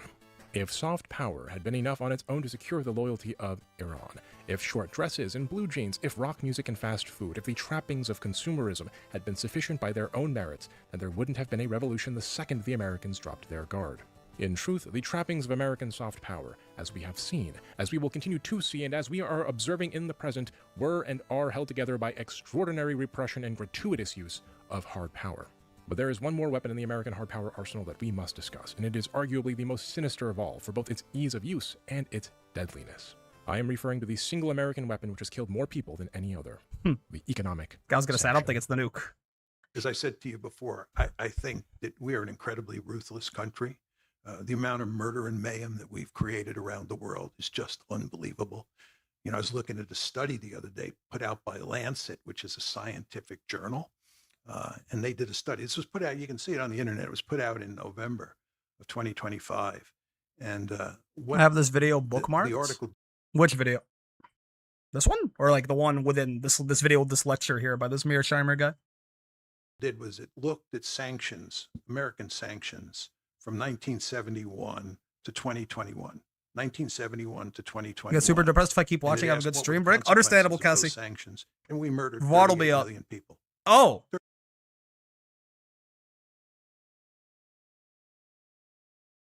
How many Holocausts is that? On the economic sanctions alone? 6 or 7? 38 million people. That's just the sanctions, we in the West, by the way. For whatever reason, are obsessed with numbers of death and casualties in wars and atrocities. I once had a good Jewish friend of mine teach me this important lesson. Deaths by war, by genocide, by famine, these things are counted in numbers, but they're not meant to be compared in numbers. It's not a contest, it's not a race. All of it, all of these atrocities are terrible. Fair enough. But in the typical Western mindset, we kind of consider some forms of genocide and atrocity worse than others, don't we? The Holocaust needs no introduction. Around 17 million people were killed by Nazi Germany. Yep. In the West, we look at the deaths of the Great Leap Forward, wherein China attempted to combat a history of terrible famine, and we tend to blame every single element of that transitionary period on the singular policies of Mao Zedong, tallying up 35 million deaths to his name. And yet, when we in the West impose famine on others, not trying to fix old problems but to purposefully create new ones, we suddenly don't care enough to count. And when others count for us, well, we consider the price they pay in their blood worth it. We have heard that 500,000 children have died. I mean, that's more children than died in Hiroshima. And, you know, is the price worth it? I think this is a very hard choice, but we think the price is worth it. We think the price was worth it. That How was do you Madeleine fucking say Albright, that shit, who served man? as Secretary of State under President Bill Clinton, speaking during an interview in 1996 on the matter of sanctions, while she was still serving as the American ambassador to the United Nations. 500,000 dead Iraqi children. To do what? To end the regime of Saddam Hussein and to prevent his development of so-called weapons of mass destruction? The same regime we put into power in the first place, and the same regime we ended up toppling by force of arms a decade later in an alleged search for those same weapons which were never found. We killed multiple nuclear detonations worth of people in Iraq, literally starving them to death, only to invade Could anyway not and cause believe an that, additional million in excess deaths. I'm glad it's a chat so you Albright, can't hear me to hurling Bill obscenities on the screen when I hear shit like we think it's worth it. 500,000 dead kids, but like really, who cares, I guess. Clinton, to our Western allies in the United Nations, the price of achieving absolutely nothing was worth millions of Iraqi dead. It is also great how it is just like also nothing happened. Like also fucking nothing got done. Like it's like if you wanted to make this like megalomaniacal fucking narrative that it's like, oh yeah, well, you know, we killed 1 million people, but if nothing was done, 10 million would have died, and we stopped something that was going to be horrible. And it's like, well, and monstrous not really. Those Iraqi men, women, and children are worth nothing, and 0 minus 0 is 0. 500,000 may as well have been 5 million, may as well have been 5 billion. The number of dead doesn't matter to them. What matters to them is the primacy of American hard power, the dominance of the American hegemony no matter the cost. Now, when we think of the economic sanction, we often think it works something like this. Let's say you're North Korea. You're a communist country, which we think is wrong, and you're threatening our ally, South Korea. K-pop demon To hunters. punish your behavior, we will prohibit Americans, American companies, American banks, and anyone inside of U.S. jurisdiction from doing business with you. This is called a primary sanction.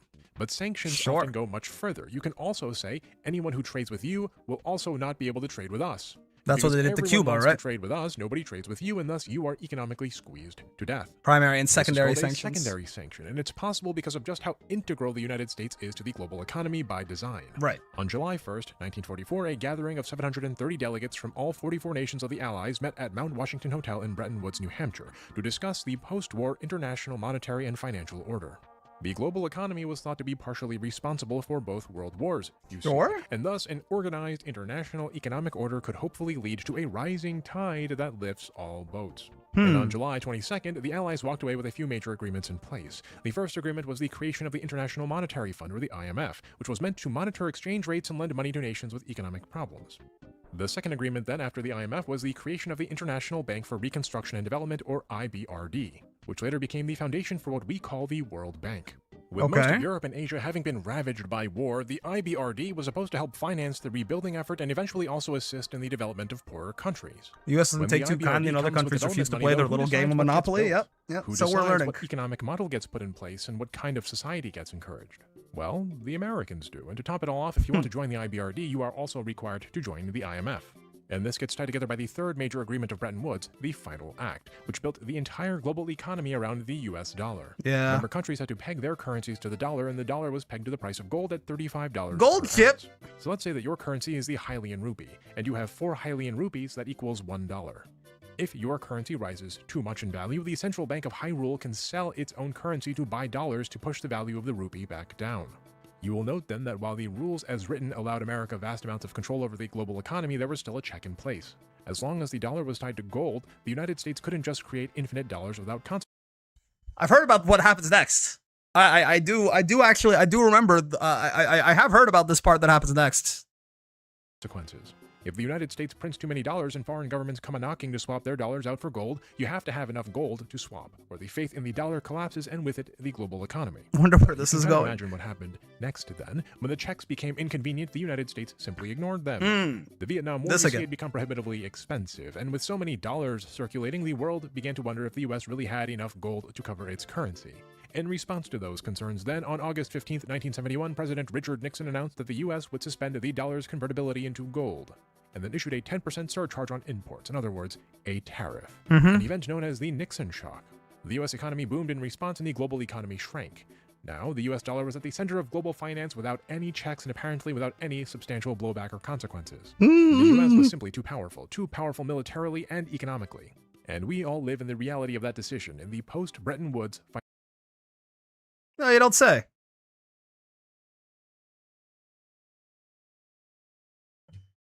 That is, that's quite a graph. I don't think I've ever seen that graph before. Now, to be fair, it is really easy to point at this graph and just go, okay, well, it's the removal of the gold standard that did all of this, right? I'm sure this is a very complicated set of inputs and outputs here, but that is, that's, yep. Financial system. With the dollar and thus currencies around the world no longer tied to gold, exchange rates began to float freely, and in that environment, finance became much more important. Currencies move, and thus interest rates move, and thus capital moves. I want to rip and my where fucking capital skin moves, off, man. Profits can be made. Think of it like this. Where does a nation's economic power come from? Well, traditionally one might say the workers, the peasant farming the land, or the laborer in the factory. Maybe also through trade. What the worker produces can be bought and sold, where that good is scarce, fulfilling the dynamics of supply and demand. But in a financialized system, economic power becomes primarily exercised through instruments like bonds or loans or securities. Which is to say, your economic power comes from the manipulation of money and not the production and distribution of goods. Put another way, you don't need to work in the factory if you own shares in the company. Hold on, I need to watch this again, I think. Move and thus began to float freely, and in that environment, finance became much more important. No longer tied to gold, exchange rates began to float freely, and in that environment, with the dollar and thus currencies around the world no longer tied to gold, exchange rates began to float freely, and in that environment, finance became much more important. Currencies move, and thus interest rates move, and thus capital moves. And where capital moves, profits can be made. Arbitrage. Think of it like this. Where does a nation's economic power come from? Well, traditionally one might say the workers, the peasant farming the land, or the laborer in the factory. Maybe also through trade. What the worker produces can be bought and sold, where that good is scarce, fulfilling the dynamics of supply and demand. But in a financialized system, economic power becomes primarily exercised through instruments like bonds or loans or securities. Which is to say, your economic power comes from the manipulation of money and not the production and distribution of goods. Put another way, you don't need to work in the factory if you own shares in the company that owns the factory. Or if you own the debt of the company that owns the factory. You don't need to ship the goods if you finance the shipment, if you insure the cargo vessel, if you process the payment or underwrite the loan. In a financialized world, then, a country cannot simply produce its way out of every problem. It needs access to the financial machinery upon which the global economy is designed to function. Making money even faker was admittedly a gamer move. It's just, But if nobody can buy your oil, nobody can ship your oil, nobody can insure your ships, and nobody's willing to handle the payment transaction for the sale, then the economic power of having even a valuable resource like oil is greatly diminished.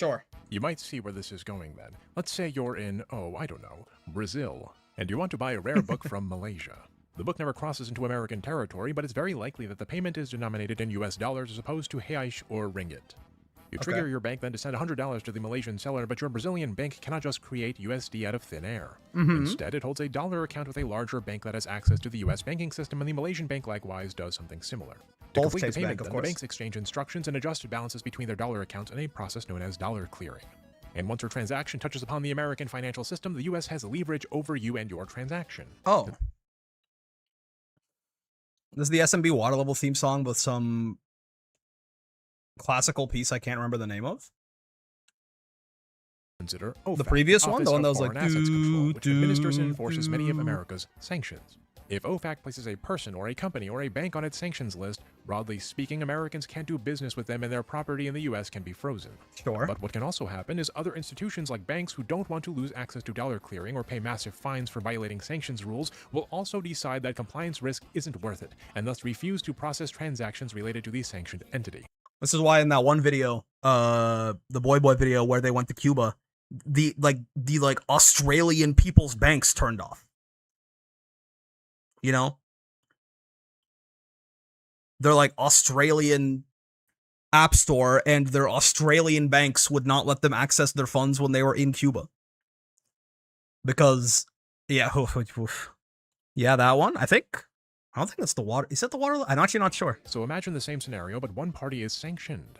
Even if the sanction doesn't touch upon your transaction, even if America isn't directly involved, by proxy of coercive force, the banks may be too afraid to process your transaction. In other words, if you don't please America, your entire economy struggles to buy and sell stuff. America makes you financially radioactive, deadly to even interact with. I know this is a lot to take in. This section was originally both twice as long and totally cut at different points, but I felt the context was too important. There's a lot more we could discuss here, from the petrodollar to offshore euro-dollar banking to SWIFT to Fed swap lines, but this isn't economics explained. Ultimately, we only need enough context to digest how powerful sanctions actually are as weapons. Right. To observe how sanctions work as hard power then, and how soft power fails when hard power fails in this circumstance, let's narrow our scope to a specific case study. Oh, not Cuba again! To the nation of Cuba. Okay. Cuando las tropas surafricanas avanzaban Let's get the a 70 kilómetros por día desde Namibia.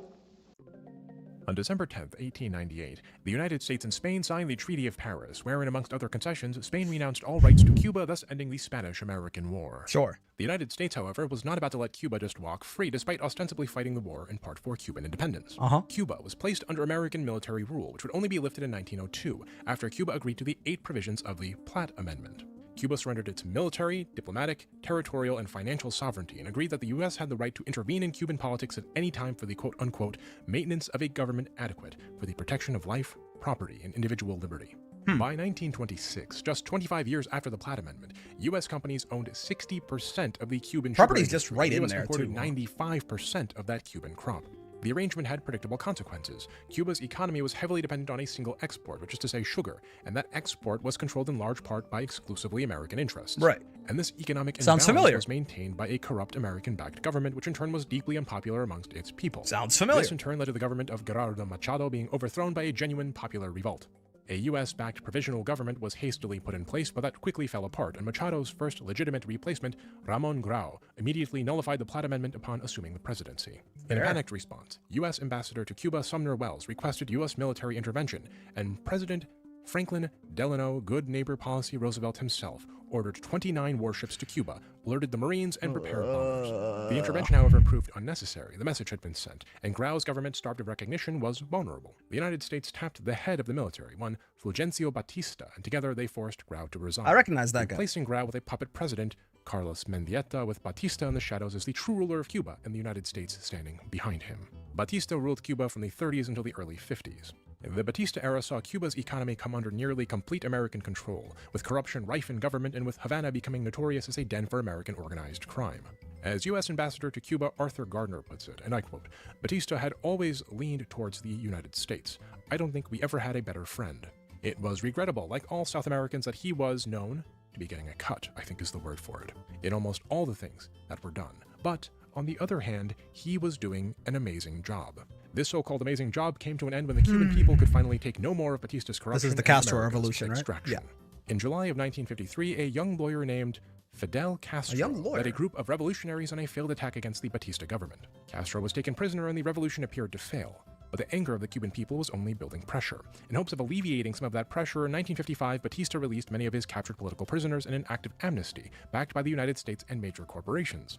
And to make a long story short, this culminated in a genuine successful revolution, with Castro and his Why did forces he let him and out, his I captured wonder? people was only building pressure. In hopes of alleviating some of that Oh, pressure, in in hopes of 1955, alleviating- Batista okay, sure. released many of his captured political Right, right, prisoners right, in an right. act of It was, an amnesty, appeasement. backed by the United States and major corporations. And to make a long story short, this culminated in a genuine successful revolution, with Castro and his forces overthrowing Batista on January 1st, 1959. The United States attempted to first make good with this new Cuban administration, hoping that it could win over the administration with its original tricks, with bribery and corruption. But Castro's government, organized around genuine revolutionary principles, morals, and values that extended beyond mere capital accumulation, failed to concede to American interests. In their hearts, there was something greater than mere wealth accumulation. Cuba began to implement agrarian reforms and nationalized many of the industries once owned by American expropriation. interests. And as Cuba unshackled itself from American exploitation, the Americans grew displeased. I spent too long trying to find it. It was a cover of Nocturne No. 2 in the Super Mario Bros. Water level sound font. I don't even know what the fuck a sound font is, but when you say it, I'm like, I can understand what that means, I think. Like what it means to put something in another song's sound font or another music piece's sound font. The US then imposed its first economic sanctions on Cuba, hoping to injure growing Cuban sovereignty. First, the US canceled the sugar quota. Sugar was Cuba's primary export, you see, and the US was its main buyer. Without sugar exports, the US thought, the Cuban economy would collapse and a new revolution would rise up to overthrow Castro's government. These initial sanctions were followed by export restrictions. This is another one of those things. This is that one song that's called Havana or something. It's called Havana, oh na na. Right? Is that Rihanna? I'm not sure. Whoever it is. This is that song in another song sound font. I should figure out how to do this. It makes getting background music pretty good, probably. Exports from the US to Cuba were banned, save for food and medicine. Cuba would no longer have the tools of industry necessary to build a country. Just like Mariana, though? I don't know who backfired, and the Cubans responded by nationalizing even more formerly US-owned businesses, while also expanding their ties with the Soviet Union, which in turn led to the full US embargo of Cuba, which began in 1962, not long after the CIA attempted Bay of Pigs invasion.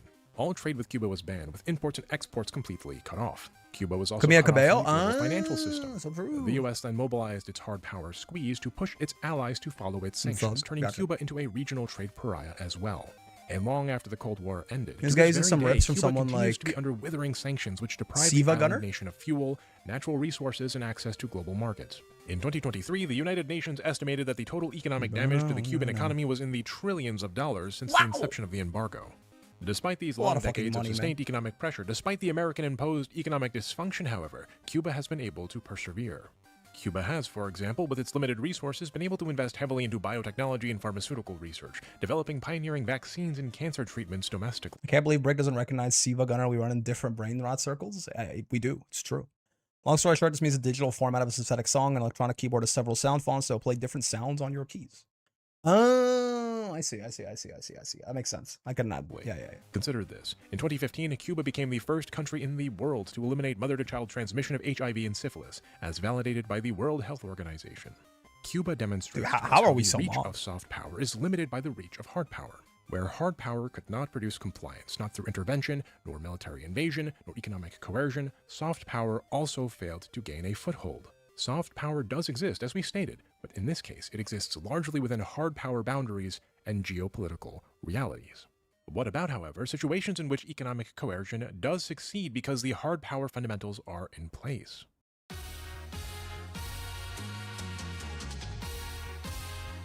So true.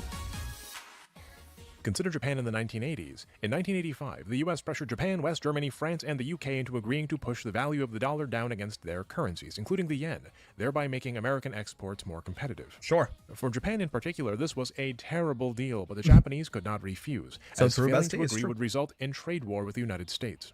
The yen appreciated dramatically. Japanese exporters came under pressure, and the Japanese response inflated an asset bubble, the collapse of which led into the lost decades. The which what now? persists, by the way, to this very day.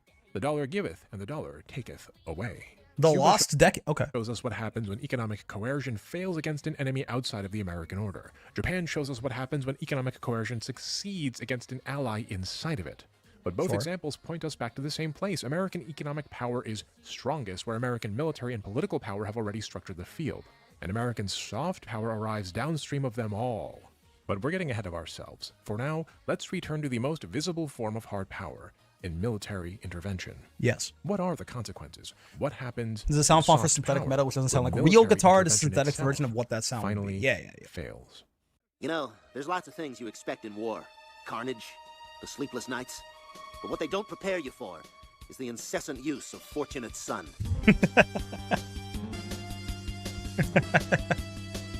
That's Fortunate Son in a different Vietnam is often remembered as the moment when American media finally turned against state narratives, when the great moral awakening of journalism occurred. In this version of events, the outcome of the war serves as proof of the free press's ideological superiority, that liberal media possesses an internal corrective which over time favors exposure and not enforced consensus. And this interpretation is frequently invoked by neoliberal institutionalists who point to Vietnam as a demonstration of legitimacy succeeding over coercion, of open societies. For me, when I played Bad Company 2's DLC, and there was in fact Fortunate Son, systems collapse under the weight it is of enforced all over narrative. the goddamn place. The American dream survived the failure of it's also one of the most fucking brain bending things, because it is a song about how like unfair and fucked up the Vietnam War is, at least to the American people, right? Obviously, it was from the perspective of the American people. But as far as I'm aware, if I understand Fortunate Son correctly, it is ostensibly an anti-war song. And yet, Vietnam, but the Soviets didn't survive Afghanistan. Who cares? Right? This is proof that our system works. But let's hold on a moment and observe the Vietnam War more closely. By the early 1960s, anti-communism was the organizing force of American political legitimacy.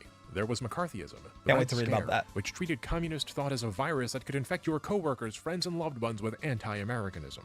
A person could have their reputation torpedoed, their careers ruined. Is that really what that was? For being communists, but for not being anti-communist enough. Nobody needed to be instructed to frame communist expansion as a threat, nor did editors require pressure to portray American Look at the intervention droves and as droves of defensive Kojima in fans nature. who are like, war is As we cool. discussed, the incentives were already in place, and the audience had already been conditioned through generations of political myth-making and institutional reinforcement to understand that America and its professed values were exceptional and morally sacrosanct. And the Vietnam War was at first processed through that same framework. American involvement was framed as limited and advisory, even as the United States military geared up for Sounds war. badass. The And American every single puppet state of soldier South in any Vietnam was aura portrayed is, as in flawed any but era necessary, is an aura. even as the deeply corrupt regime of Ngo Dinh Diem pursued repression and sectarian favoritism, which generated I'm growing not so popular sure. I mean, it's discontent. sure it sounds badass. It's a familiar Sure. pattern to us now, isn't it?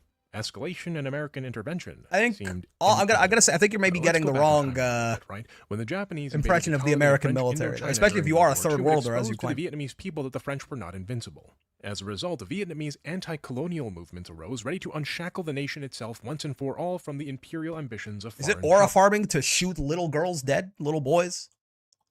Is it aura farming to kill children and civilians? And of these movements, I the most guess. significant was a Marxist Yeah, probably, right? anti-colonial movement led by one Ho Chi Minh.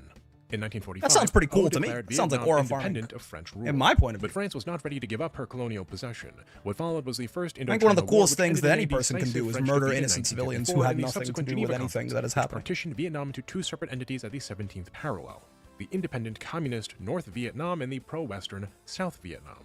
The intention was, eventually, that nationwide elections would be held and the country would be reunified. Those elections never happened, though. The United States, newly emergent as the dominant Western power, viewed the ongoing war through its strategy for the Cold War, which is to say, containment. Communism, the strategy proposed, as we discussed, had to be prevented from expanding beyond its existing borders. Vietnam then was not important because of the territory of Vietnam per se, but because of what it represented, the first domino in what American policymakers came to call the domino theory. If Vietnam falls to communism, all of Southeast Asia might too, thereby undermining American I guess this is that credibility. same viral American involvement in Vietnam idea, crept right? in slowly. Familiar song and dance, right? First, in the 1950s, there was financial aid, military advisors, and political backing for the pro-Western government of South Vietnam. At this time, however, the Americans in Vietnam are there only as advisors. There are no United States combat units as such. By the early 1960s, so-called American military advisors had grown in number to the tens of thousands. And by the summer of 1964, American involvement in Vietnam had already grown to the point where conflict seemed inevitable. Even as the American public believed that U.S. troops were in Vietnam merely to keep the peace, the military had already shifted its planning from support to outright engagement. All that remained was a casus belli, a cause for war, capable of aligning public framing and strategic intentions.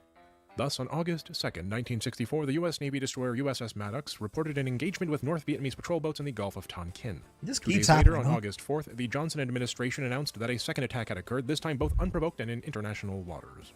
Remember the Maine, to hell with Spain. Yes, The second attack, it turns out, never happened, by the way. Oh, yeah. Now, ostensibly, internal communications inside the government reflected some uncertainty. Radio signals were ambiguous, and sonar readings were inconsistent, and the weather was poor, and doubts emerged as to whether any attack had actually occurred at all. But the uncertainty didn't really matter. The war had already It's been the same decided on script and every time. declared This well really, before really the is. public It's the same was script made aware of it or any vote every was time. cast. On August 7th, Congress passed the Gulf of Tonkin Resolution with near unanimity, granting the president broad authority to use military force in Southeast Asia without a formal declaration of war. Nice. The resolution did not specify limits, objectives, or duration. It effectively outsourced Congress's constitutional war-making authority to the executive branch. Initial coverage treated the government's account as authoritative, with headlines echoing the official language, while editorials emphasized restraint. Hey, while because the endorsing American, even if they did lie to get in there, the American military went in there to aura farm and free the people of Vietnam from their tyrannical government. I'm sure they didn't, I don't know, commit man-made horrors beyond my The comprehension. ambiguity of the evidence underlying the call to war was acknowledged, but as a matter of secondary concern. Despite the flimsy moral reasoning, around 59% of Americans were in favor of the war. What I meant is all the soldiers are the same. They care a lot about regalia, looking cool, etc. It's the same in any country. Okay, sure. From that point of view, I definitely understand. Yeah, but it's like, surely there are other songs you can aura farm. Like, it sounds badass. The lyrics of the song are ostensibly directly against you. You know, it just like American airstrikes began, and then it's like a testament to just, I don't know, like just how little fucking reality or anything matters. Operating at massive scale with a staggering Makes it even more ironic. I don't think it's intended ironically though. I don't think it's intended as a satire of the song. I think they just hear like guitars and drums and like a passionate voice, and they just think it sounds cool. During World War II, I don't think it matters the what it United means. States dropped a total of 2,150,000 tons of bombs in all theaters of the war. During the Vietnam War, around 7,662,000 tons of explosives were dropped. That's nearly 4 times the amount. Horrifying chemical weapons like Agent Orange were deployed, which obliterated the environment and caused devastating long-term effects to Vietnamese civilian populations in the form of cancers and birth defects. An extreme war of attrition was waged, with the assumption that American industrial might would eventually exhaust our primitive enemy. But the enemy refused to break, for while the Americans fought against communism, the Vietnamese were not fighting for communism. They were fighting for independence, for freedom. Freedom from France, freedom from Japan, and freedom from the United States. And as the costs mounted and escalation failed to produce resolution, the gap between the official framing and material reality widened beyond repair. The hard power failed first. On January 15th, 1973, the United States suspended all combat activities in Vietnam. And on April 30th, 1975, Vietnamese forces captured the capital of the pro-Western regime, marking the end of the Vietnam War. It was all fucking for nothing.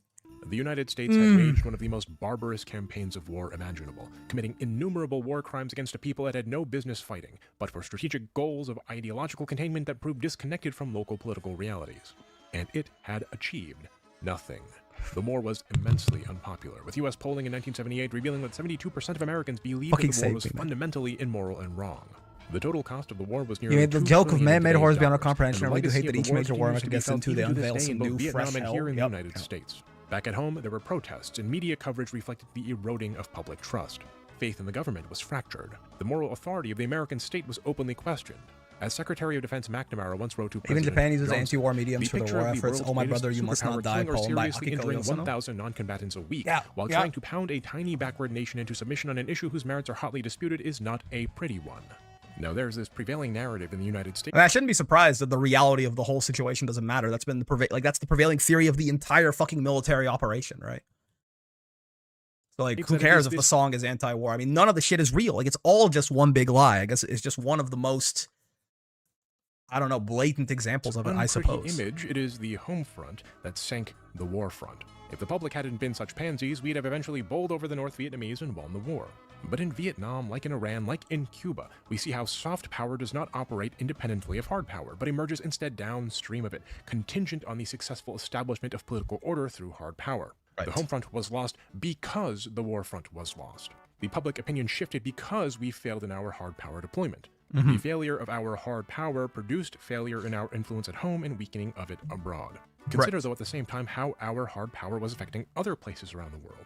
Hard power during the Cold War remained decisive in Europe and Japan and Korea and other places where material reconstruction and security guarantees and institutional integration produced regimes that could be normalized and eventually internalized by their local populations, all of which came only after the successful application of hard power. Vietnam lacked those conditions. No amount of media coordination or cultural messaging could manufacture legitimacy for a regime that its own population experienced as imposed and corrupt. Where force did not succeed, neither thereafter could influence. The outcome of the Vietnam War reveals to us that without successful hard power, once again, the American model of soft power simply cannot follow. Shit, look at Ado, her song Usewa was her lashing out at the enforced and archaic traditions of Japan's work culture, which actually got the older generation angry. In time, it gets covered to hell and back worldwide because it sounds cool. I like the song, but don't acknowledge its original intentions. Yeah. I mean, with a language barrier, like if it's like a song that's in Japanese and you're like, I don't know, like some dude in Germany or something, and you're like, this just sounds cool. Certainly there's still, you make a point, but there's at least something there where it's like, brother, Fortunate Son is a song that is in English, in like American English, and you speak American English, and you are listening to that song and going, fuck yeah, the U.S. military. What then was like there's a different layer of dissonance there compared to something that you at least have to do some translation work for. It wasn't, well, maybe if we improve the material conditions of people, our system will look more enticing. I do wonder if it's the irony is part of it, if they're like, yeah, war is hell, but it doesn't penetrate to anything deeper or cause them to take anti-war action. I do wonder if the very idea, I think it's the suffering is glorified, right? Like, I don't think that, like, the only, because I simply cannot imagine that this, like, that the idea is that they don't understand what the song means. I think it's actually the glorification of the suffering and the hellness of war, you know? Like, it must be. Like, it's not the fact that they don't understand the song is saying war is hell. It's that they're saying, yeah, war is hell, and that's why the people who do it are so badass. I think. Outcast gets proven right the every hegemonic single superpower time. did what hegemonic superpowers always do. It sought new ways to use hard power to maintain its hegemony. The Vietnam War formally ended in 1975, and for a short time thereafter, the United States shied away from foreign conflict. In 1973, Congress passed the War Powers Resolution, which ostensibly prohibited the president from unilaterally sending the U.S. Armed Forces into action without Congress's statutory authorization, or in the case of a Steven Universe tried to humanize a fascist on the United States, its territories or possessions, or its armed forces. I mean, I will say, I think it's a touchy topic, right, Keo? But I think humanization and justification are two very different things. I don't know. I haven't seen the show. I don't know what you're referring to exactly. But I think it is, like, in a way, it is important to recognize that a lot of these people, yeah, okay, sure. I'm not even in the sense that they're, the enemy are people too, but more so to realize that, you know, you are not, there's not some fundamental difference between you and the people who you view as the enemy, that means that you could never fall into those same traps, right? I think that's the interesting part, right? There's value in demythologizing an enemy so understand that the evil is not an otherworldly force. Right. Now, again, I'm not talking about Steven Universe in particular at all. I don't know anything about it, but just the very concept of, like, there are ways in which I think you can humanize a fascist. Like, you could humanize Hitler and have it be like, or Donald Trump, right? And you can have it be productive, right? How did they get here? How do we prevent other people from getting there? How, like, realizing how similar, like, because again, like, everyone started as like a baby, and then they became a devil, right? So it is kind of important to like understand that shit, so that basically it's those who don't study history are doomed to repeat it, right? But I'm not saying that Steven Universe necessarily did it that way. I have no idea what the fuck Steven Universe did. Soft powers, the interventions could not stop. We saw what happened in Cuba, Iran, and now Vietnam. Innuendo Studios has some interesting videos going over something like that, actually. So America started to lean away from the use of outright military invasion and lean harder on the other two elements of hard power: economic coercion and clandestine operation. However, how otherwise known people are indoctrinated into extremist beliefs. The United States articulated the Monroe Doctrine, Central America had been treated less like a foreign territory and more like a special economic. Correct. Yeah, similar to the point in this video earlier about understanding why you hate an enemy so you recognize a Nazi even without the aesthetic. Yes. A region where American power was presumed legitimate by default. There was the big stick policy and dollar diplomacy. Understanding imperialism. Understanding them instead of just villainizing them is important. By the late 1970s and 80s, however, the discontent of Central American peoples over their you can villainize them too, but you need to understand. Boiled over into revolution. You will recall, for example, that the United States occupied Nicaragua from 1912 to 1933 during the Banana Wars. We talked about that earlier. Occupation period, the United States installed a hereditary military dictatorship led by the Somoza family as a pro-American puppet government. Amazing. Under the rule of the Somoza family, Nicaragua. Consider your statement. Thanks for humanization and justification. Maybe I hate justification. Oh yeah, for sure. Like, humanization is like, okay, how did we get here? Understand their motivations. Understand why they're doing this. Why do they think that what they're doing is the right idea? Why are people following them? Whatever. Justification is, oh no, it's fine that they're doing what they're doing, or like, well, because these reasons happened, can we really even blame them for what they're doing now? Two very different things, right? Like on like a much smaller, like non-political stance, right? You can talk about, for example, say that you had a parent and that parent experienced a lot of abuse themselves as a child, and as a result, they were a very abusive parent to you. Right? Like they beat on you, they yelled at you, they manipulated you, they emotionally abused you, they did, the works, right? Humanization is understanding how they got there, not for any purpose of like even forgiving them or anything like that necessarily, or like cutting them some slack or anything, just more so in the sense of, maybe you will be a parent someday if you want to be, and then perhaps you are also now in a very similar starting point to what your parent was, right? So like in the sense of, if my parent got abused and then became an abuser, how do I make sure that doesn't happen to me? Because I don't want to abuse my kids. I want to break the cycle, and I have to understand how they got to where they were to at least know one of the ways that can happen, to look out for that signs of that in myself, right? Whereas justification is like, well, they had a rough childhood. Can I really even blame them for beating on me? Which I think is obviously like much less, at least for me, much less reasonable of a stance, right?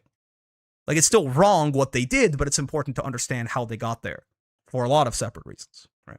Since you have tapped into the medium, I don't think we can discuss much, and I'd hate to form influence my bias through my biases if you explore it yourself. Yeah. Influence you with my biases. Yeah. No, I'm not even talking about Steven Universe. I'm talking about the concept of humanization versus justification, right? Which is something I don't have to watch Steven Universe to understand. It's something I have personal experience with, unfortunately, right? Humanization and understand versus, instead of this, yeah, mythologization and like dehumanization are often unproductive. Not even for the purpose of the person who you are dehumanizing or villainizing, right? Because fuck them, who cares? For you and your understanding of like evil and harm and you know, all these other things. And multinational corporations over those of its own people. Nothing new there, right? In the early 1980s, this outrage culminated in the Sandinista National Liberation Front, one of a handful of different leftist insurgencies that arose to challenge American-backed dictators throughout Central America. There's a fucking lot of these. In the rhetoric of the Cold War, this was intolerable, not because Nicaragua posed any kind of military threat, but because the revolution threatened American credibility. Not soft power credibility, but hard power credibility. Right. A large-scale invasion, however, was politically impossible after Vietnam. An open-ended war would provoke backlash. And Congress, reflecting public exhaustion, explicitly prohibited funding for efforts to overthrow the Nicaraguan government through a series of restrictions called the Boland Amendment. But the president at the time, none other than Ronald Wilson Reagan, remained committed to defeating the Sandinistas and preserving the image of American hemispheric hegemony. With the law so against him, however, the Republic so extremely united against further interventions in wars. Ashen and Nav, by the way, thank you very much for the follow. And attempted to diplomatically. We are tackling man-made horrors, Reagan unfortunately, well within our comprehension. Public opinion to exercise American hard power. The Reagan administration funded, trained, and provided weapons to counter-revolutionary, or Contra, militias fighting against the Sandinista government. But where would they get these funds? Congress would never approve of this, right? Well, with the assistance of the CIA, the Reagan administration secretly approved the sale of American weapons to our old friend Make it stop, Iran, man. A country that on paper was officially an enemy of the United States and which was subject to an arms embargo. Now, the plan was simple. The CIA would secretly and unlawfully sell American weapons to Iran using the smokescreen of trying to free American hostages in Lebanon. Yeah. But then use that money to fund the Contras. It was foolproof. We would Scrappy-Doo shook Reagan's hand. No wonder he's a villain. Exercise our hard power without having to put boots on the ground. So Ronald Reagan sold weapons to a hostage. It's all Zetsu and Madara all the America's time. Own embargoes in the process, laundered the money, then used it to finance a war that nobody wanted and that Congress had expressly forbidden. This fiasco became known as the Iran-Contra affair. It's always the operation was exposed in 1986 to much public outrage. Why do we even bother removing the Scooby-Doo mask? Thrown under the bus, indicted, and then subsequently acquitted. The whole thing was framed as a scandal, a rogue operation subsequently by acquitted? North. But everyone got off scot-free. The plan had worked. What the Iran-Contra affair proved was that you could use hard power without any form of legitimacy whatsoever. So long as intervention remained plausibly deniable and was shielded from sustained public scrutiny, it could continue even in direct violation of the law. Intervention was a necessary element of American hegemony, and thus the use of hard power sat de facto above the law, above Congress, and above the people. Iran-Contra, then, far from being an aberration, far from being a scandal, became a prototype for American intervention for the decades to come. Consider, for example, Operation Cyclone, one of the longest and most expensive covert operations in history. Through the CIA, and primarily by proxy via the Pakistani intelligence service, the United States funneled weapons, funding, and training to Afghan insurgent groups fighting the Soviet Union. Ayatollahs in Iran, Russians in Afghanistan, right? In the Soviet-Afghan War, no American troops were deployed, no war was declared, no congressional authorization was sought.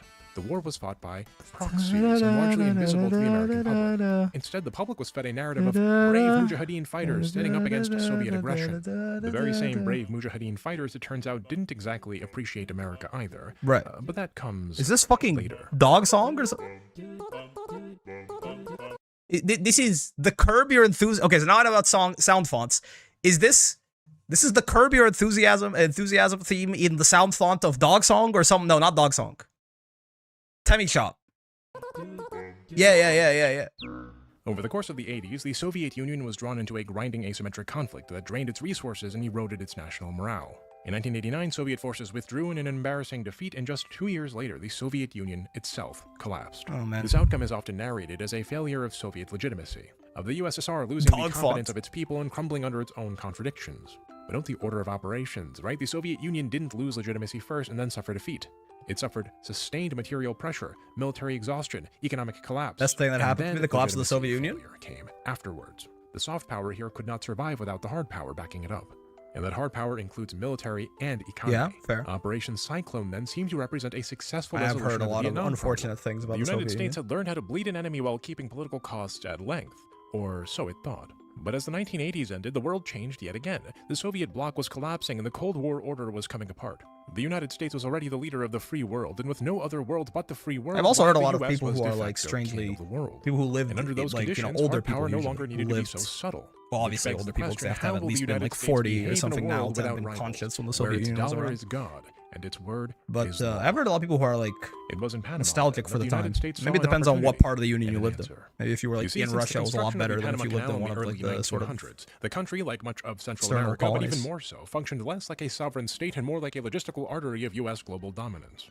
The CIA maintained deep ties with Panamanian leadership, including one Manuel Noriega. Don't really know You enough guessed about it, the Union to military strongman comment, who had long unfortunately. cooperated with the U.S. as an asset. Oh, yeah. When Noriega ceased his compliance, though, and began asserting autonomy and threatening canal security, This is Just President Cause? George H.W. Bush launched Operation Just Cause in December of 1989. Bro, Now fucking you know where the save video me. game's name comes from. In any case, more than Oh, 27,000 really? troops were deployed in an invasion of Panama. I see. The Panamanian Defense Forces collapsed within days, and Noriega was captured, transported to the United States, tried, and imprisoned. The entire operation lasted mere weeks. And as a result, there was no legitimacy crisis at home, no draft, no prolonged occupation, no troubles. Because the hard Media power coverage worked. framed the invasion as mere law enforcement rather than Both war. Lenin and Stalin died A too police soon, and then action to someone else restore says order, not soon protect enough. democracy, and uphold international duality norms. of men. Moving forward, America was to be the global police, and our military, our sanctions, our intelligence were medicine for a sick world. The great game was over, and America was the winner. This is the whole end of history. Why is he doing that?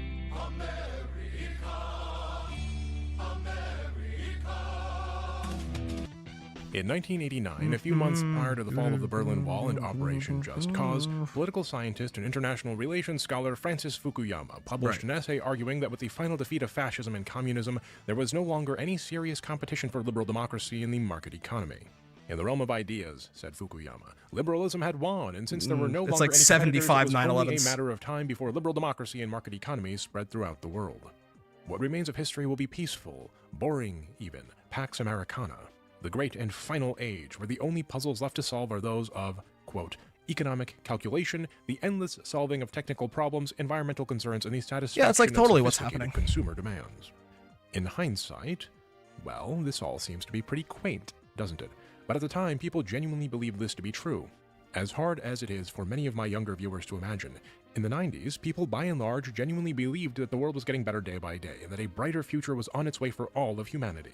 America just needed to keep things stable, to keep the bad actors in line and protect the status quo. In 1990, for example, following the Iraqi invasion of Kuwait, I wish it were the boring. United It would be States nice. assembled This a would be broad one of the things that would be, international this would be coalition so and cool launched if the it was Gulf true. War. The war was swift, it was effective, it was decisive, and it was very one-sided. In a matter of weeks, Iraqi forces were expelled from Kuwait and American casualties were minimal. The war had a clear objective and a satisfying conclusion. No single country on earth could challenge the liberal democratic free market American system, or it would meet the same fate as Iraq. And throughout the 90s, the United States continued to intervene, always for the stated intention of protecting Well, that's democracy peaceful. and international norms. History's great ideological struggles truly appeared over, and all that remained was management. But the cracks were already there. The system had not, in fact, eliminated conflict, nor had it resolved its internal contradictions. And the United States, in its position of unchallenged dominance, imagined itself invincible and unassailable. Oh. If you I watch just my realized videos those in are the the two past, you know towers. that I am a native New Yorker. I was here on September 11th, 2001. I remember the events of that day vividly. I remember the panic in people's faces, the fear of my own family, and the quiet relief that everyone was okay. I remember the scent of the chalky ash that coated every building, every car, everything. That sweet, sickly smell. And I remember the emotions of that day, the horror, followed by astonishment, then sorrow, then anger. And the feelings kept flashing back and forth until only anger remained. We must do something to prevent this from ever happening again. We must strike back. We must force all of the civilians of the countries we're about to do this to experience multiple 9/11s. Because it was probably their fault that this 9/11 happened to us. The desire to fight back is only natural when your world, once peaceful, is shaken by violence to its very core. And thus, whenever we Americans or one of our allies bombs innocent civilians, which in turn causes the rise of violent resistance groups, I, ironically perhaps, remember 9/11 and my own sorrow, confusion, and anger. In a twisted way, that's kind of what Osama bin Laden wanted all along. He wanted, in part, for Americans to experience what we'd been putting others through for 2 centuries. He wanted us to suffer as the world has suffered at our hands. But what we Americans took away from 9/11 was not stop bombing civilians because look how it feels. It was now more than ever we must be as American as possible. Yeah. In that wave of extreme nationalism manifested itself in new wars of foreign aggression against a new and ultimately insurmountable enemy. Not Osama bin Laden, not his home base of Afghanistan, and not his sponsors in Saudi Arabia, but the nebulous concept of terror. In October of 2001, the United States invaded Afghanistan targeting bin Laden's al-Qaeda and the Taliban government that harbored them. At first, the war appeared to go well. The Taliban government quickly fell, Allied forces captured the city of Kabul by November. The last city under Taliban control, Kandahar, fell on December 9th. Yeah, Afghanistan was like a quick little like couple-month engagement and then they just left, right? I already moved past the Iranian part of the video. Just wanted to say I moved to the UK when I was 16, and back then I fully believed in the human rights of the Western world, resulting in a superior form of government, free of the troubles I had back in Iran. The last 16 years is a slap in the face of that naive kid. In hindsight, my own father, who had his own friends left in mass graves by Islamic government, was always saying we should stay away from the West. Never asked him why, because why would I? I liked video games, and they were a West thing. Yeah, no, I understand. This is not necessarily, again, the thing here is not necessarily to, I had a very similar experience with my enthusiasm to immigrate to Canada and this idea that everything is just perfect and beautiful over here. And then, you know, again, I was young and I liked video games and movies, and those were a West thing, and I don't see what the problem is. I understand. It's not necessarily to whitewash the behaviors of any other regime that any of these Western regimes might be entangled with, except in the cases of the ones that actually just weren't doing anything except not be American enough. Still better than being bombed on a daily basis, not gonna lie. What do you think America does to people, brother?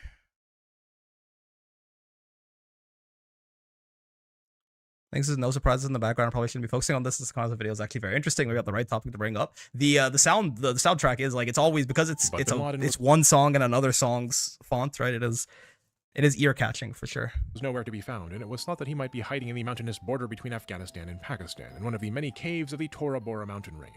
And as the conflict dragged on, the priorities began to shift as American hard power failed to bring about the expected results. The war started with the goal of dismantling al-Qaeda and bringing bin Laden to justice. It evolved then into stabilizing Afghanistan, and from there to rebuilding Afghanistan in an American model and then protecting that new Afghan government from collapse. But as many of you likely lived through, the American empire was not satisfied with a petty victory in Afghanistan. Let's return to the Gulf War for a moment. After the liberation of Kuwait, the US declared that its objectives had been achieved and that the war was a success. What the US did not do, however, was invade the capital of Iraq, Baghdad, and remove its leader, Saddam Hussein.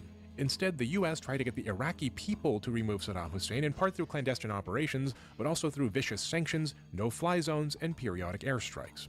Despite all of that, though, Saddam Hussein remained stubbornly in power. By the late 90s, frustration with the status quo was growing inside of Washington. For example, the Project for the New American Century, we'll call it PNAC, a neoconservative think tank based in D.C., wrote an open letter in 1998 to then-President Bill Clinton, calling for the removal of Saddam Hussein by military force. Sure. This letter was signed by such notable neoconservatives as Robert Kagan, Elliot Abrams, Richard Pearl, Paul Wolfowitz, Donald Rumsfeld, and John Bolton. And, rather notably, Francis Fukuyama, Mr. End of History himself, making sure that history stays ended. PNAC had also previously released a statement of principles which described the U.S. as the world's preeminent power, and stated that the U.S. must shape a new century favorable to American principles and interests by increasing defense spending and promoting political and economic freedom abroad. This statement was signed by all of the aforementioned neocons, but also figures like Dick Cheney, Scooter Libby, Jeb Bush, and surprise, surprise, Francis Fukuyama again. Which sort of goes to show you that even the foremost proponents of American soft power didn't really believe in it, that there was always a sort of underlying understanding that soft power needs a nudge, that it cannot stand alone. And soft power was failing massively in Iraq, even with all the economic and clandestine hard power pressure. In 2002 then, with Afghanistan having reached a stalemate, the administration of George W. Bush, whose cabinet appointees like Pearl, Wolfowitz, Rumsfeld, and Cheney, all of whom emerged out of PNAC, made the case that to win the war on terror, a preemptive strike against Iraq was necessary. Of course. In January of that year, President Bush called Iraq as part of... If we don't attack them now, they'll just attack us later, right? This is sounding very familiar to, what was it, 1898 or whatever? His State of the Union address, part of an axis of evil, alongside Iran, which was blindsided by this declaration as... America is simply more or incorrect, and that's why they need the GDP dwarfing military. Just thrown in there for good measure. What exactly unites the three of these entities into an America bombing people on a daily basis is significantly more moral incorrect than the regimes of those native regions bombing Iraq, people. Iran, and North Korea isn't a military alliance or economic support. It's America may be doing that to other countries when you're on the receiving end of a missile strike. Even the West doesn't feel like a bad place to be at. Oh, I mean, if you're saying that it's an incredible privilege to live in a Western country, absolutely, right? I don't think anyone here is saying that, like, oh, I thought this country was beautiful, and then when I came here, I ended up experiencing the conditions like the people in Gaza are experiencing right now or something. That's not the point at all, right? The point is to say that oftentimes a lot of the people who are on the end of a missile strike are either on the end of the missile strike on behalf of, like, you know, either just from Americans, or the regime that they currently exist under that is oppressing them is only there because of the American intervention in the first place. Right? Like, well, with the Iranian example, it's like if as far as I can tell, Mossadegh was not a tyrannical dictator who was going to be oppressing people and leaving them in mass graves. I'm pretty sure. Maybe I'm wrong. Maybe I'm wrong. He seemed popular. He seemed at the very, like, you know, maybe politics could have been about, you know, how high we wanted people to get taxed or whatever the fuck. But he didn't play nice with America, so they replaced him with an incredibly unpopular and corrupt ruler, which led to the foundations for revolution. And unfortunately, the people who ended up winning that revolution were the Ayatollah and his people, right? So, like, even the regime that is, you know, fucking over and oppressing and killing Iranians is only there in the first place because of the American intervention. So the point is not at all to say that being in the West is just as bad as being far from it. A lot of the peace and prosperity and privilege that I experience is exactly because of the exploitation and bombing and starving and sanctioning and murdering of all of the people in all of these countries that, you know, my country, Canada, and the US and a lot of our of the Western countries engage in, right? It is sort of the realization that, like, we are just basically, like, you know, my governments and other governments are raping and pillaging the world, and in a way that is what gets me my Big Mac, right? Like, there is that sort of complicity that you have to live with, but obviously it's significantly better than actually being the person getting raped, pillaged, and exploded, right? I don't think anyone is making that point. I think the point is that these countries sold this, like, perfect, spotless image of themselves compared to the, like, violence and war-torn and corrupt nations that you may have immigrated or emigrated rather from. It's just more so realizing that, oh, like, it is just essentially all bullshit, right? Even if the American government is not actively bombing and murdering its own citizens, which, by the way, if you are, like, a black American, that is actually not the experience that you've been having for the past 300 years. But even if that isn't the case, it is still the case that, like, oh, we are living in like an insanely evil country that is just like a successful Israel project, right? Is more so the point. A rejection of the American world order. And to oppose America, to oppose God's chosen country, and the exact same reason that the Americans and the Canadians aren't constantly bombing and murdering their own people is the exact same reason that they are constantly bombing and murdering people from other countries. It is in the interests of capital to keep the people in your country alive, and it is in the interests of capital to take the resource because you need them to work, right? And it is in the interest of capital to take all of the resources from as many countries as you can. And if that involves killing a bunch of them because they don't want you to do that, then you do. There is no capitalistic incentive to bomb and blow up your own land and country. It's not, you know, it's not out of the well-being and the goodness in their hearts. The city on the But absolutely, if you confused the idea that anyone here is going, oh, it's just as hard to live in Canada or the US as it is to live in the countries that Canada and the US are destroying, that was never, ever, ever, ever, ever the point being brought up. That would be quite a silly point. I agree. Hill is to be evil. And so, by September of 2002, the administration concluded that Iraq was in possession of weapons of mass destruction that Saddam Hussein, as an irrational dictator, could use at any time. This also sounds familiar. While Iraq was even reconstituting its nuclear program. They may have been just a week Not away the song, from the a nuclear narrative. weapon. The song On is February Green Day. 5th, 2003, then Colin Powell addressed the Hard United agree and get Nations told about how you're Security from a country that's evil Council. every day and He you look presented around and it's satellite like that images John and intercepted Travolta meme. communications and Yeah. diagrams of alleged weapons facilities. Yeah, it's not. The point is not even to whitewash what's happening in a lot of these regimes around the world. The point is just say that there is no moral bastion of good. There is no government that is your friend. The capitalistic, imperialist, racist, misogynist, everything system is unfortunately a global consensus by and large, as far as I'm aware anyway, right? You need shit to change. There's no government that's going to help you do it. 2003, the United States launched a surprise military invasion now, of Iraq. If you are someone who is under an oppressive regime and you end up just like, turns out that you and the fucking worst guy you know both agree that that guy needs to go, I'm not going to say that you should reject the help or anything like that. Obviously, that's silly, right? Again, a really great example of this is right now the Palestinians are actively being genocided. And it turns out that there are a lot of like anti-Semites in the U.S. who are anti-Israel, and a lot of them have a lot of political power, actually. You know, whether or not you're like, oh, like those people, that's my fucking guy. I love that guy. If he's anti-Israel and he has political power in the U.S. and the U.S. is the only reason that Israel even exists in the fucking region in the first place, and if the U.S. decided that Israel didn't get to do shit anymore, then they wouldn't. Then like, you know, say, you know, you got to take whatever you can get to stop the active like genocide and murder of your people, right? A declaration of war under the codename Operation Iraqi Freedom, supported by a coalition of the Operation Iraqi Freedom governments. By April of 2003, Baghdad had fallen and Saddam Hussein's government collapsed. It's like watching a guy wearing bell-bottom pants into the country, scouring it for the hidden weapons of mass destruction, only to find that there weren't any to begin with. No stockpiles of chemical weapons, no active nuclear program. Unfortunately, this one we already know. The United States had torn apart Iraq for nothing, or so it seemed. That sounds but remember, the also weapons of familiar. Mass destruction were only the smokescreen. Heck, even the oil prize was only a secondary condition, although I'm sure Dick Cheney was quite happy about it. The primary consideration was the maintenance of American hegemony, of making a point to North Korea and Iran that they could either conform to the American world order or die. That is not soft power in action. The only task that remained was turning Iraq into a proper puppet state, like Iran was under the Shah. The United States just needed to quell the insurgency and assert its hard power dominance. In and out. It had always worked before. 20-minute so adventure. Not now. There was no ideological rival, right? So this isn't the same as Vietnam. It should work this time. We just need to find the right puppet leader to replace Saddam Hussein, help prop him up no matter how corrupt he is, as long as he supports our regional interests and resource extraction, and it is all golden, right? But here's the problem. Saddam Hussein was our puppet leader. He was our strongman to begin with. During the Iran-Iraq war, we backed Saddam Hussein as a bulwark against regional instability. That's what I'm saying, man. Like, often, like, the regime that is killing its people and oppressing its people is often only fucking there because of the Americans in the goddamn first place, man. By our reckoning, he backstabbed us and invaded Kuwait, forcing us to respond to him. No, what the Middle East needed, the argument was not further puppet regimes, but American-style market-driven democracy. Liberal democracy. Like Zetsu again, yeah. Right once and for the Netanyahu tweets popping up kills me every time. He's put a lot of little Israeli stuff in the bottom there. It's really funny. I mean, horrifying, but you gotta laugh so you don't cry. In reality, though, what we did was we opened the Iraqi market to looting by foreign interests. In 2003, the American Transitional Government, the Coalition Provisional Authority, or CPA, vested itself with executive, legislative, and judicial authority over the Iraqi government.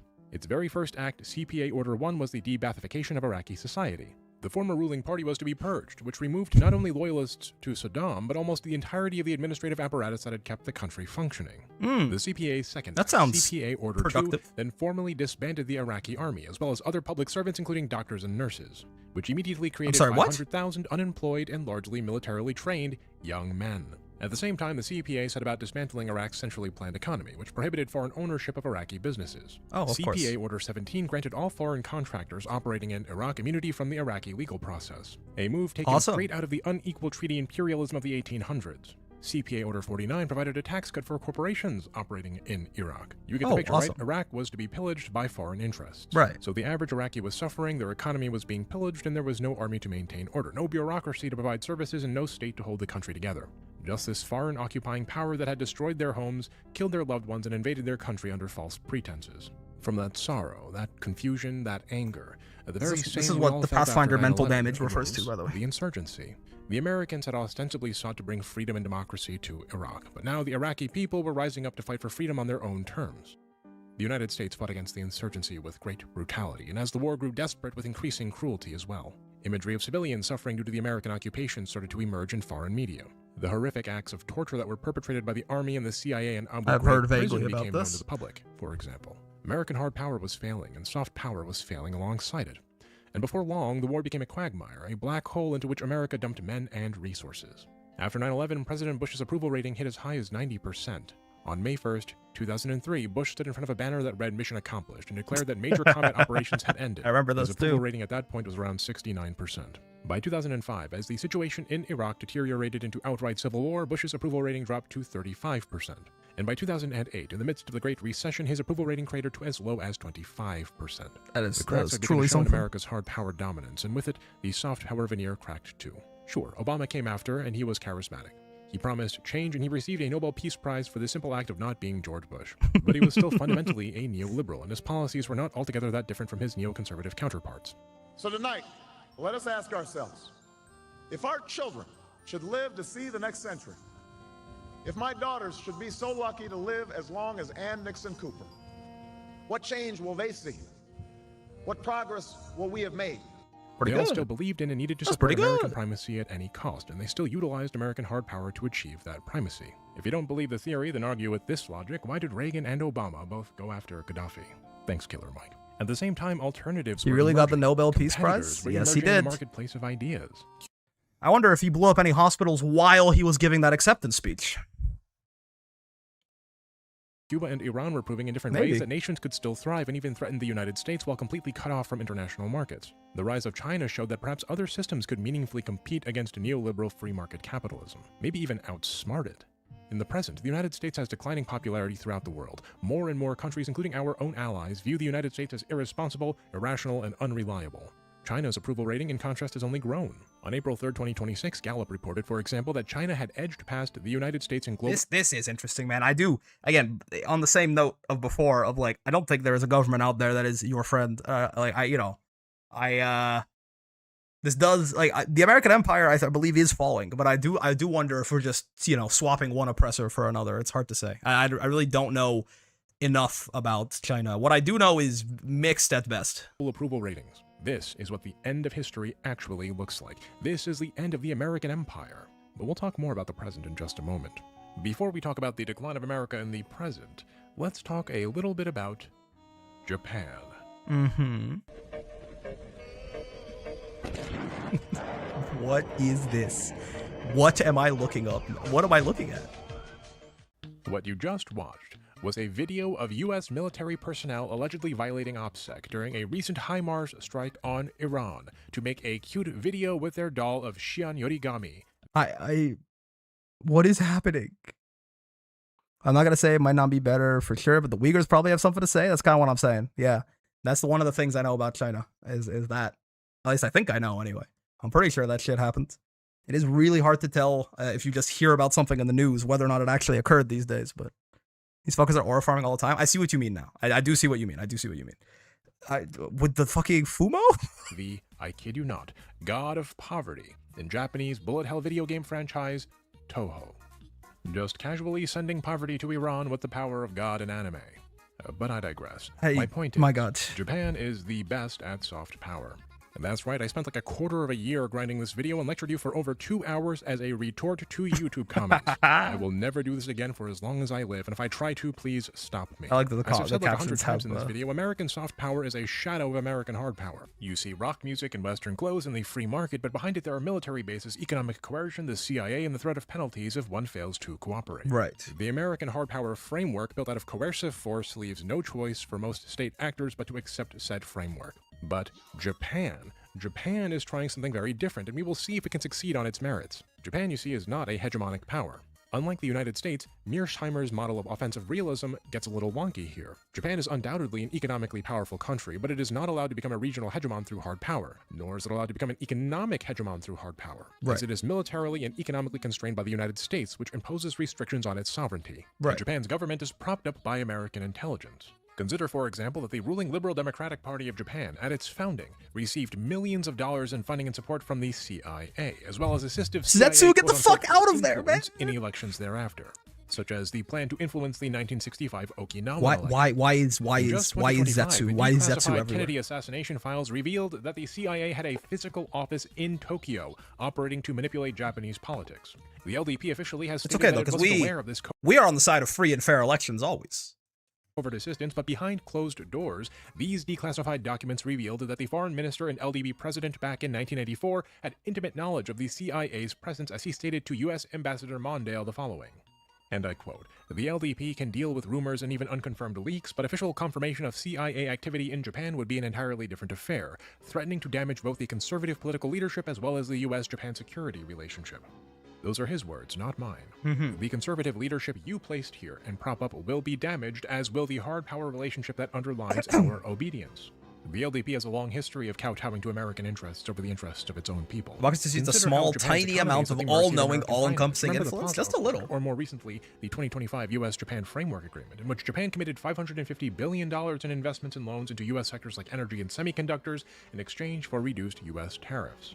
Many of those tariffs were challenged in court and in some cases found to be unlawful, suggesting that Japan may have been pressured into concessions under a framework that was at best dubious and at worst coercive. But while Japanese media has discussed withdrawing those investments made under pressure, no such withdrawal has happened, even as the Trump administration implements new tariffs on Japan, citing the Japanese use of quote-unquote forced labor as its reasoning. There's also, of course, Japan's military development, which is directly stifled by the American-drafted post-war Constitution of Japan. What then can Japan do to project its influence? How can it get around America's de facto hard power embargo? Well, it only has soft power, and Japan has been very purposefully utilizing its cultural and media products to generate goodwill and feelings toward the nation, in ways that are outside of the scope of American control.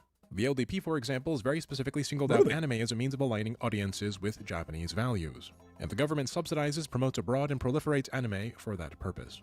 Japan relies on its cultural exports. It relies on Cool Japan. It relies on fashion, design, anime, cuisine, video games, tourism, music, TV, and even foreign aid and education programs to project its influence and power throughout the world. Japanese cultural products are beloved the world over. Japanese cuisine is seen as fancier and more highbrow than the cuisine of its neighbors. And we've all seen the meme, right? Thing Japan. If you think of Japan as a beautiful country of anime and takoyaki that can do no wrong, then when the topic of, say, war crimes or xenophobia, child pornography, don't worry about it. I love Goku, man. I fucking love Goku. You may be more inclined to defend not just Japan, but the talking points of LDP foreign policy, which is to say that the war crimes are overstated / a hoax, and that xenophobia is different and necessary in Japan to protect its perfect culture. Don't take my word for it. Here's the stated intention, a direct quote as per this 2024 report from the Intellectual Property Strategy Headquarters issued directly from then Prime Minister Kishida's cabinet. And I quote, "Simultaneously, as the international political and economic situation becomes unstable, increasing the number of Japan fans," note the wording here, not anime fans, not manga fans, not J-pop fans, Japan fans. Increasing the number of Japan fans in the world is also important from the perspective of security. In addition to increasing the number of Japan fans around the world, we will work to enhance the brand value of Japan so that the people who make political and economic decisions and have influence in countries and regions around the world will also become Japan fans, making Japan an indispensable presence in the international community. It does seem like a defensive End measure is what it sounds like. That is soft power, the ability to get others to do what you want without coercion. Right. But of course, these realities are also not completely detached from hard power. Japan is still a major economy and thus has economic hard power leverage. Like the imperialism in Japan My is Hero aligned with Academia US videos security relevant to architecture. this In the part? recesses of its policy making, it has military and MHA imperialist is ambitions of its a own, stunningly even if it likes to liberal hide piece of them. media, right? But when compared to the United States, the difference is night and day. The US has far more limited soft power than one thinks. One can hardly call America the best at soft power. It's the best at hard power, and that hard power provides an illusion of reality, an illusion that is soaked in blood and death, and a reality that is built on and maintained by violence. Learned so much from my Japanese partner about how horrible and incompetent the Japanese government is. School. Yep. And this school has a bully, one bully, who Gold is way chip. stronger than everyone else. The bully has the largest group of friends, the largest clique, and nobody dares to defy him because if they do, he and his friends will beat them up. If you're a student in this school, what do? Well, if you don't want to get beaten up, you stay out of the bully's way and you try not to get his attention. Haruto. If you want the perks of being the bully's friend, though, you can do as he says. Maybe you and the bully What is- hang out what after is happening, school. man? Maybe What you is help going him on? beat up kids who he considers his enemies, but inside, you know, if you had the chance, you'd escape his orbit and perhaps be a better person. Maybe you can form your own group of friends, but the threat of force keeps you docile and obedient. Let's say, though, one day the bully beats up a kid, but you can tell that the bully seems more tired than usual. The fight took longer than expected, and he has more bruises than you've ever seen on him. The bully in his hubris sees only the mangled body of his victim on the ground. But everyone else notices not the victim's suffering, but the bully's weakness. Slowly but surely, the bully can no longer control the school as easily as he did before. Cracks begin to form. The students at the school stop metaphor asking, is such well, a what great happens if I literary defy device. him? And they start considering instead, well, what happens if everyone else defies him together? In time, the bully begins to notice that his quote-unquote friends are pulling away. He notices that when he bullies kids, they're more willing to fight Hearing back. you'll set us back 30 years from a He UA sees other student strong is kids definitely a banding wake-up together to call. resist him, and he finds yeah. that he can no longer push them around.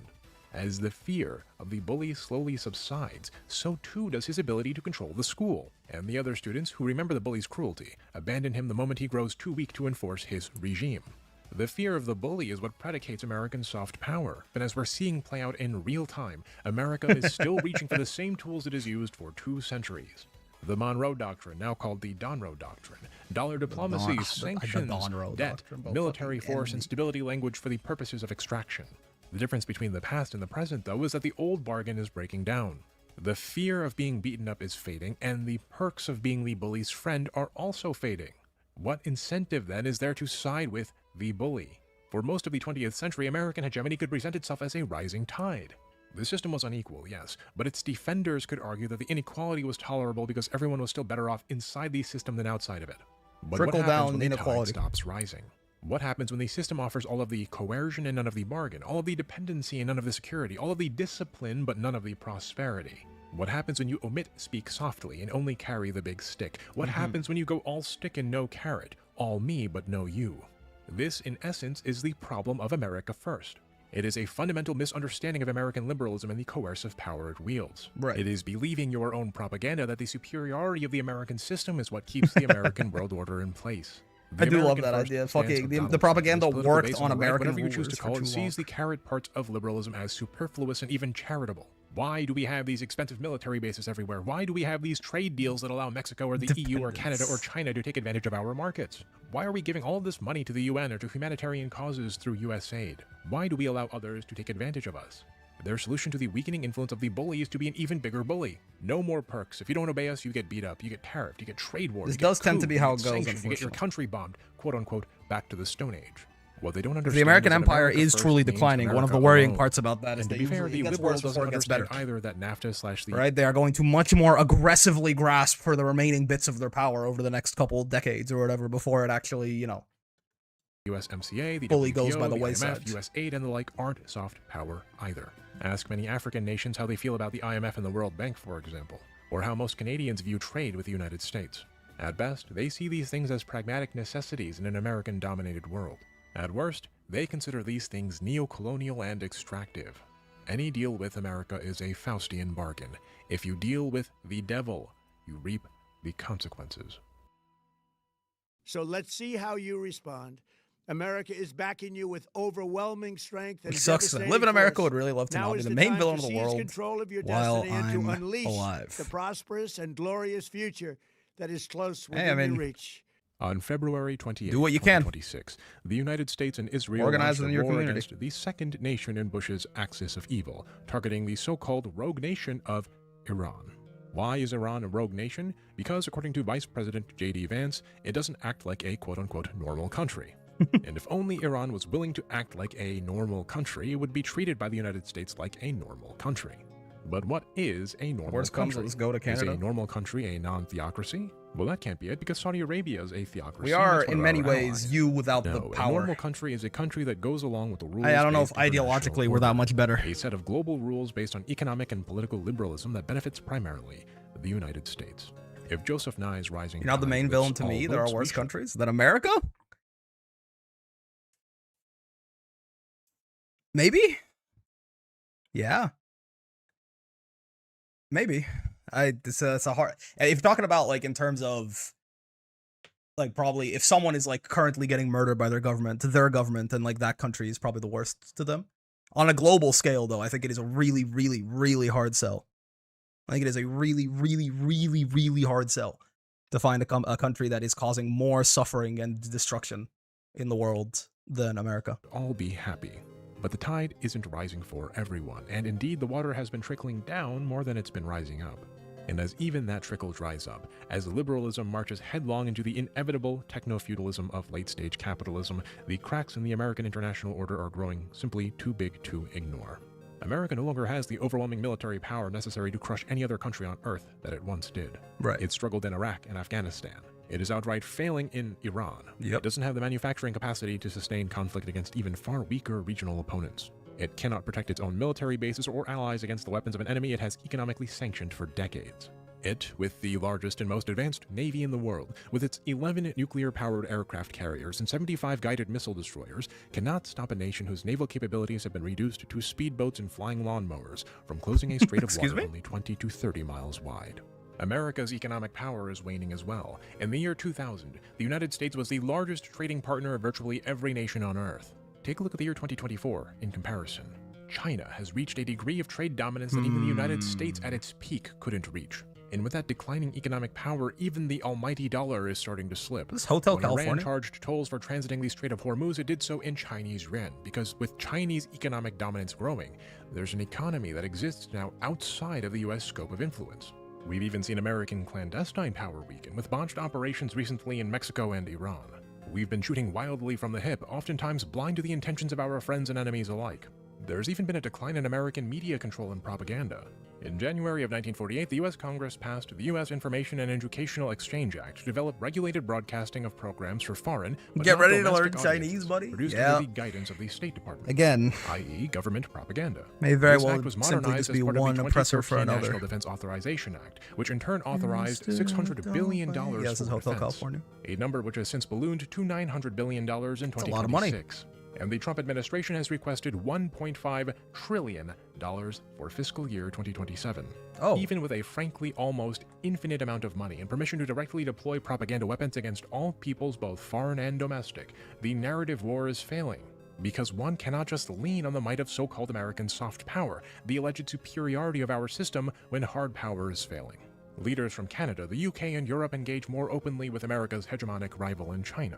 For example, in January of 2026, Canada signed a reciprocal trade agreement with China, allowing Chinese electric vehicles into Canada in exchange for lowered agricultural tariffs. If the deal goes well, the Chinese may even begin manufacturing electric cars in Canada. Canada gets jobs in manufacturing, and China, Just don't know how to order China some gets to kimchi? sell its cars in North America, and potentially even in the United States. Maybe. We've seen Southeast Asian countries cozying up to China too. In just April of 2026, China's Foreign Minister Wang Yi visited Thailand, Cambodia, and Myanmar, positioning China as the major power defending stability, trade, and cooperation in the region. Thai Foreign Minister Sihasak Phuongketkeow, in the meantime, criticized the United States for offering no help with the Iran war's fallout. Even Vietnam, which has deep historical animosity towards China, is strengthening ties. Vietnamese President To Lam's first overseas trip since his election just a week prior was to China. Lam stated, according to the Associated Press, that, quote, Vietnam would regard developing relations with China as its objective need, strategic choice, and top priority. Global perception is shifting. According to Gallup, China's global approval rating in 2025 edged past the United States by the widest margin in nearly 2 decades. And this discrepancy is only likely to grow. There's a reason why everyone's in a very Chinese time of their life right now, and it has much to do with the rise of China as it does with the fall of America. China is the perfect example of how a communist, centrally controlled economy can grow beyond even the power of the hegemonic US if the US buys into its own soft power rhetoric and propaganda. The theory was this: if we brought China into the World Trade Organization and opened our markets to China and flooded China with Western capital, our wealth flowing into China will cause China to become more like us. This theory was called convergence. Ultimately, though, the very opposite occurred. As American companies entered China and became fabulously wealthy there, they developed incentives to defend their access to Chinese markets, Chinese labor, and Chinese manufacturing. As such, instead of China simply becoming more like America, Western capital became structurally invested in the rise of China, going so far as to lobby for Chinese interests, a theory called reverse convergence. But Chinese soft power is a video for another time. And don't comment something like China isn't communist, Mooney, or the next 3-hour video I said I wouldn't make is going to be targeted at you. The point is, as Mao Zedong once said, political power grows out of the barrel of a gun. And sure, offensive realism is just a theory. It is but one model. It is not necessarily universally applicable. But it sure is applicable to the United States. We are making the same mistakes, predicated on the same poor understanding of history and context.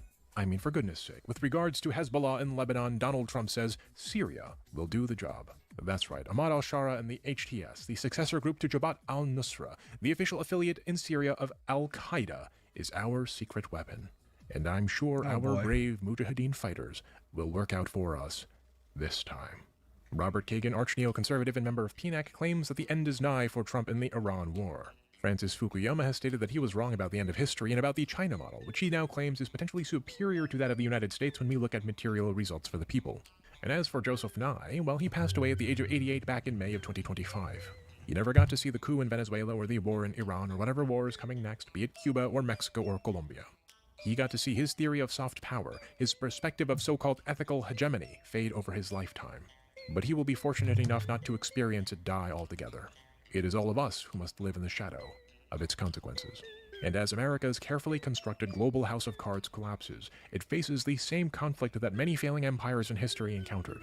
It can do things the easy way and adapt to a multipolar world, or it can do things the hard way and attempt to restore its position through force, the second part, and escalation. The latter, but history teaches us, unfortunately, that great powers, more often than not, choose the hard way. There's nothing wrong with criticizing your government. I do hate to see doing this lecture, something foolish.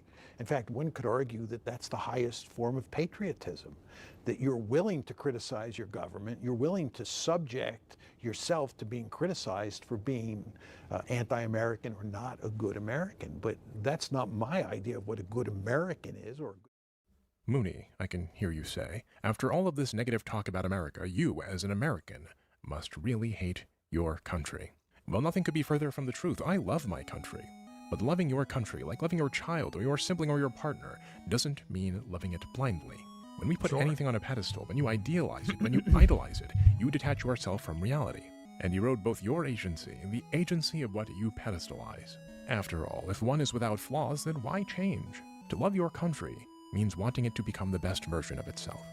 America isn't holy, it isn't exceptional in some way, but it isn't all bad either. There is a version of America worth loving as well. The America I love is its people. We the people who have always had to drag this country kicking and screaming towards some brighter, less bloody, more cooperative future. We the people who fought and died to end the grotesque practice of slavery. We the people who struggled to gain equal rights for racial, sexual, and gender minorities. We the people who organized in factories, fields, and offices for the dignity and humanity of every worker around the world. This is the America I love. That is the America worth fighting for. That is the America I believe in. And yet as I speak, the other America, the unaccountable America, the exceptional America, the imperial America, the corporate America is starving Cuba and North Korea, enabling genocide in Gaza, and threatening genocide in Iran. There's someone right now at this very moment who is dying of hunger due to our sanctions. There are children out there who are terrified of clear blue skies because of our drone strikes. There is a world held hostage by our greed, our pride, and our hubris. Who could possibly believe in that America? That America is not believed in by choice. It is instead tolerated at gunpoint. But as the fire in the cave sputters out, as the light fades, so too does the shadow. All that remains is a stark realism that is, in every sense of the word, offensive. God damn. I've been your host, Mooney. I know there's a lot we didn't get to, but this is a topic with enough nuance. No, this is just Ace Attorney music. I did sure. my best for you in one. I started working on this video back in November of 2025. A lot has happened politically since then. The long video. As a lawyer, usually make content. Is the end of the American Empire a recession indicator? Do you think? Maybe. International relations. Of being melting pot that is America, but not blind to its ills. Maybe we can do some more of it. Nothing. I think, yeah. The Moon Channel donates 10% of its gross income to Doctors Without Borders. The America your that patronage here on YouTube, but especially America on that Patreon, you may or may not love. Maybe an America that is can make a difference. We must mostly not get into the nihilistic notion some that we serious are powerless. Action. Special thanks then to Larita Shaw, that action can be Steve taken. Gunner, and Moon Channel's dearly beloved patrons. Can be without whom taken. None of this would be possible. And thank you, all of you, for tuning in to Moon Channel. It's a great video. The song great charity, by the way. Doctors Doctors is a Without parody of a Borders. Christian hymn originally performed by social activist Pete Seeger. I am sorry, I'm not listening to the Christian hymn. This was a hell of a video, man. That was 3 hours of I mean, I don't know, of uneducated, ignorant fool gets subjected to harsh reality. I am the uneducated, ignorant fool. Wow. Yeah, I mean, I said everything that I was thinking about it kind of as it was going, but I think it's a great just backdrop as we. That was like a very like. I know it was a 3-hour video, but it was like a very high level summary of like 200 years of American history or something, right? And very nice backdrop as we start diving into other issues more deeply. You know, like we're gonna keep reading about Cuba tomorrow, and there it certainly mentions it a little bit here, but it also is nice. It's good to know that this is just like, you know, part of a pattern of behavior, essentially, if you didn't already know that. And if you already did know that, it's good to just really get it reinforced and like see example after example after example after example after example of the same goddamn script in different fonts. But hey, it didn't take until 2 a.m. It did, however, take until 10:15 p.m. It's a little later than I expected. I'm gonna go try and get some Foundry work done before I have to go to bed for work. Shout out Moon Channel. I mean, obviously, this is a great video. Very, very well put together video. Very well done. Very educational. Very easy to digest. Well, at least rationally. Even if, you know, emotionally it's maybe not that easy to digest, but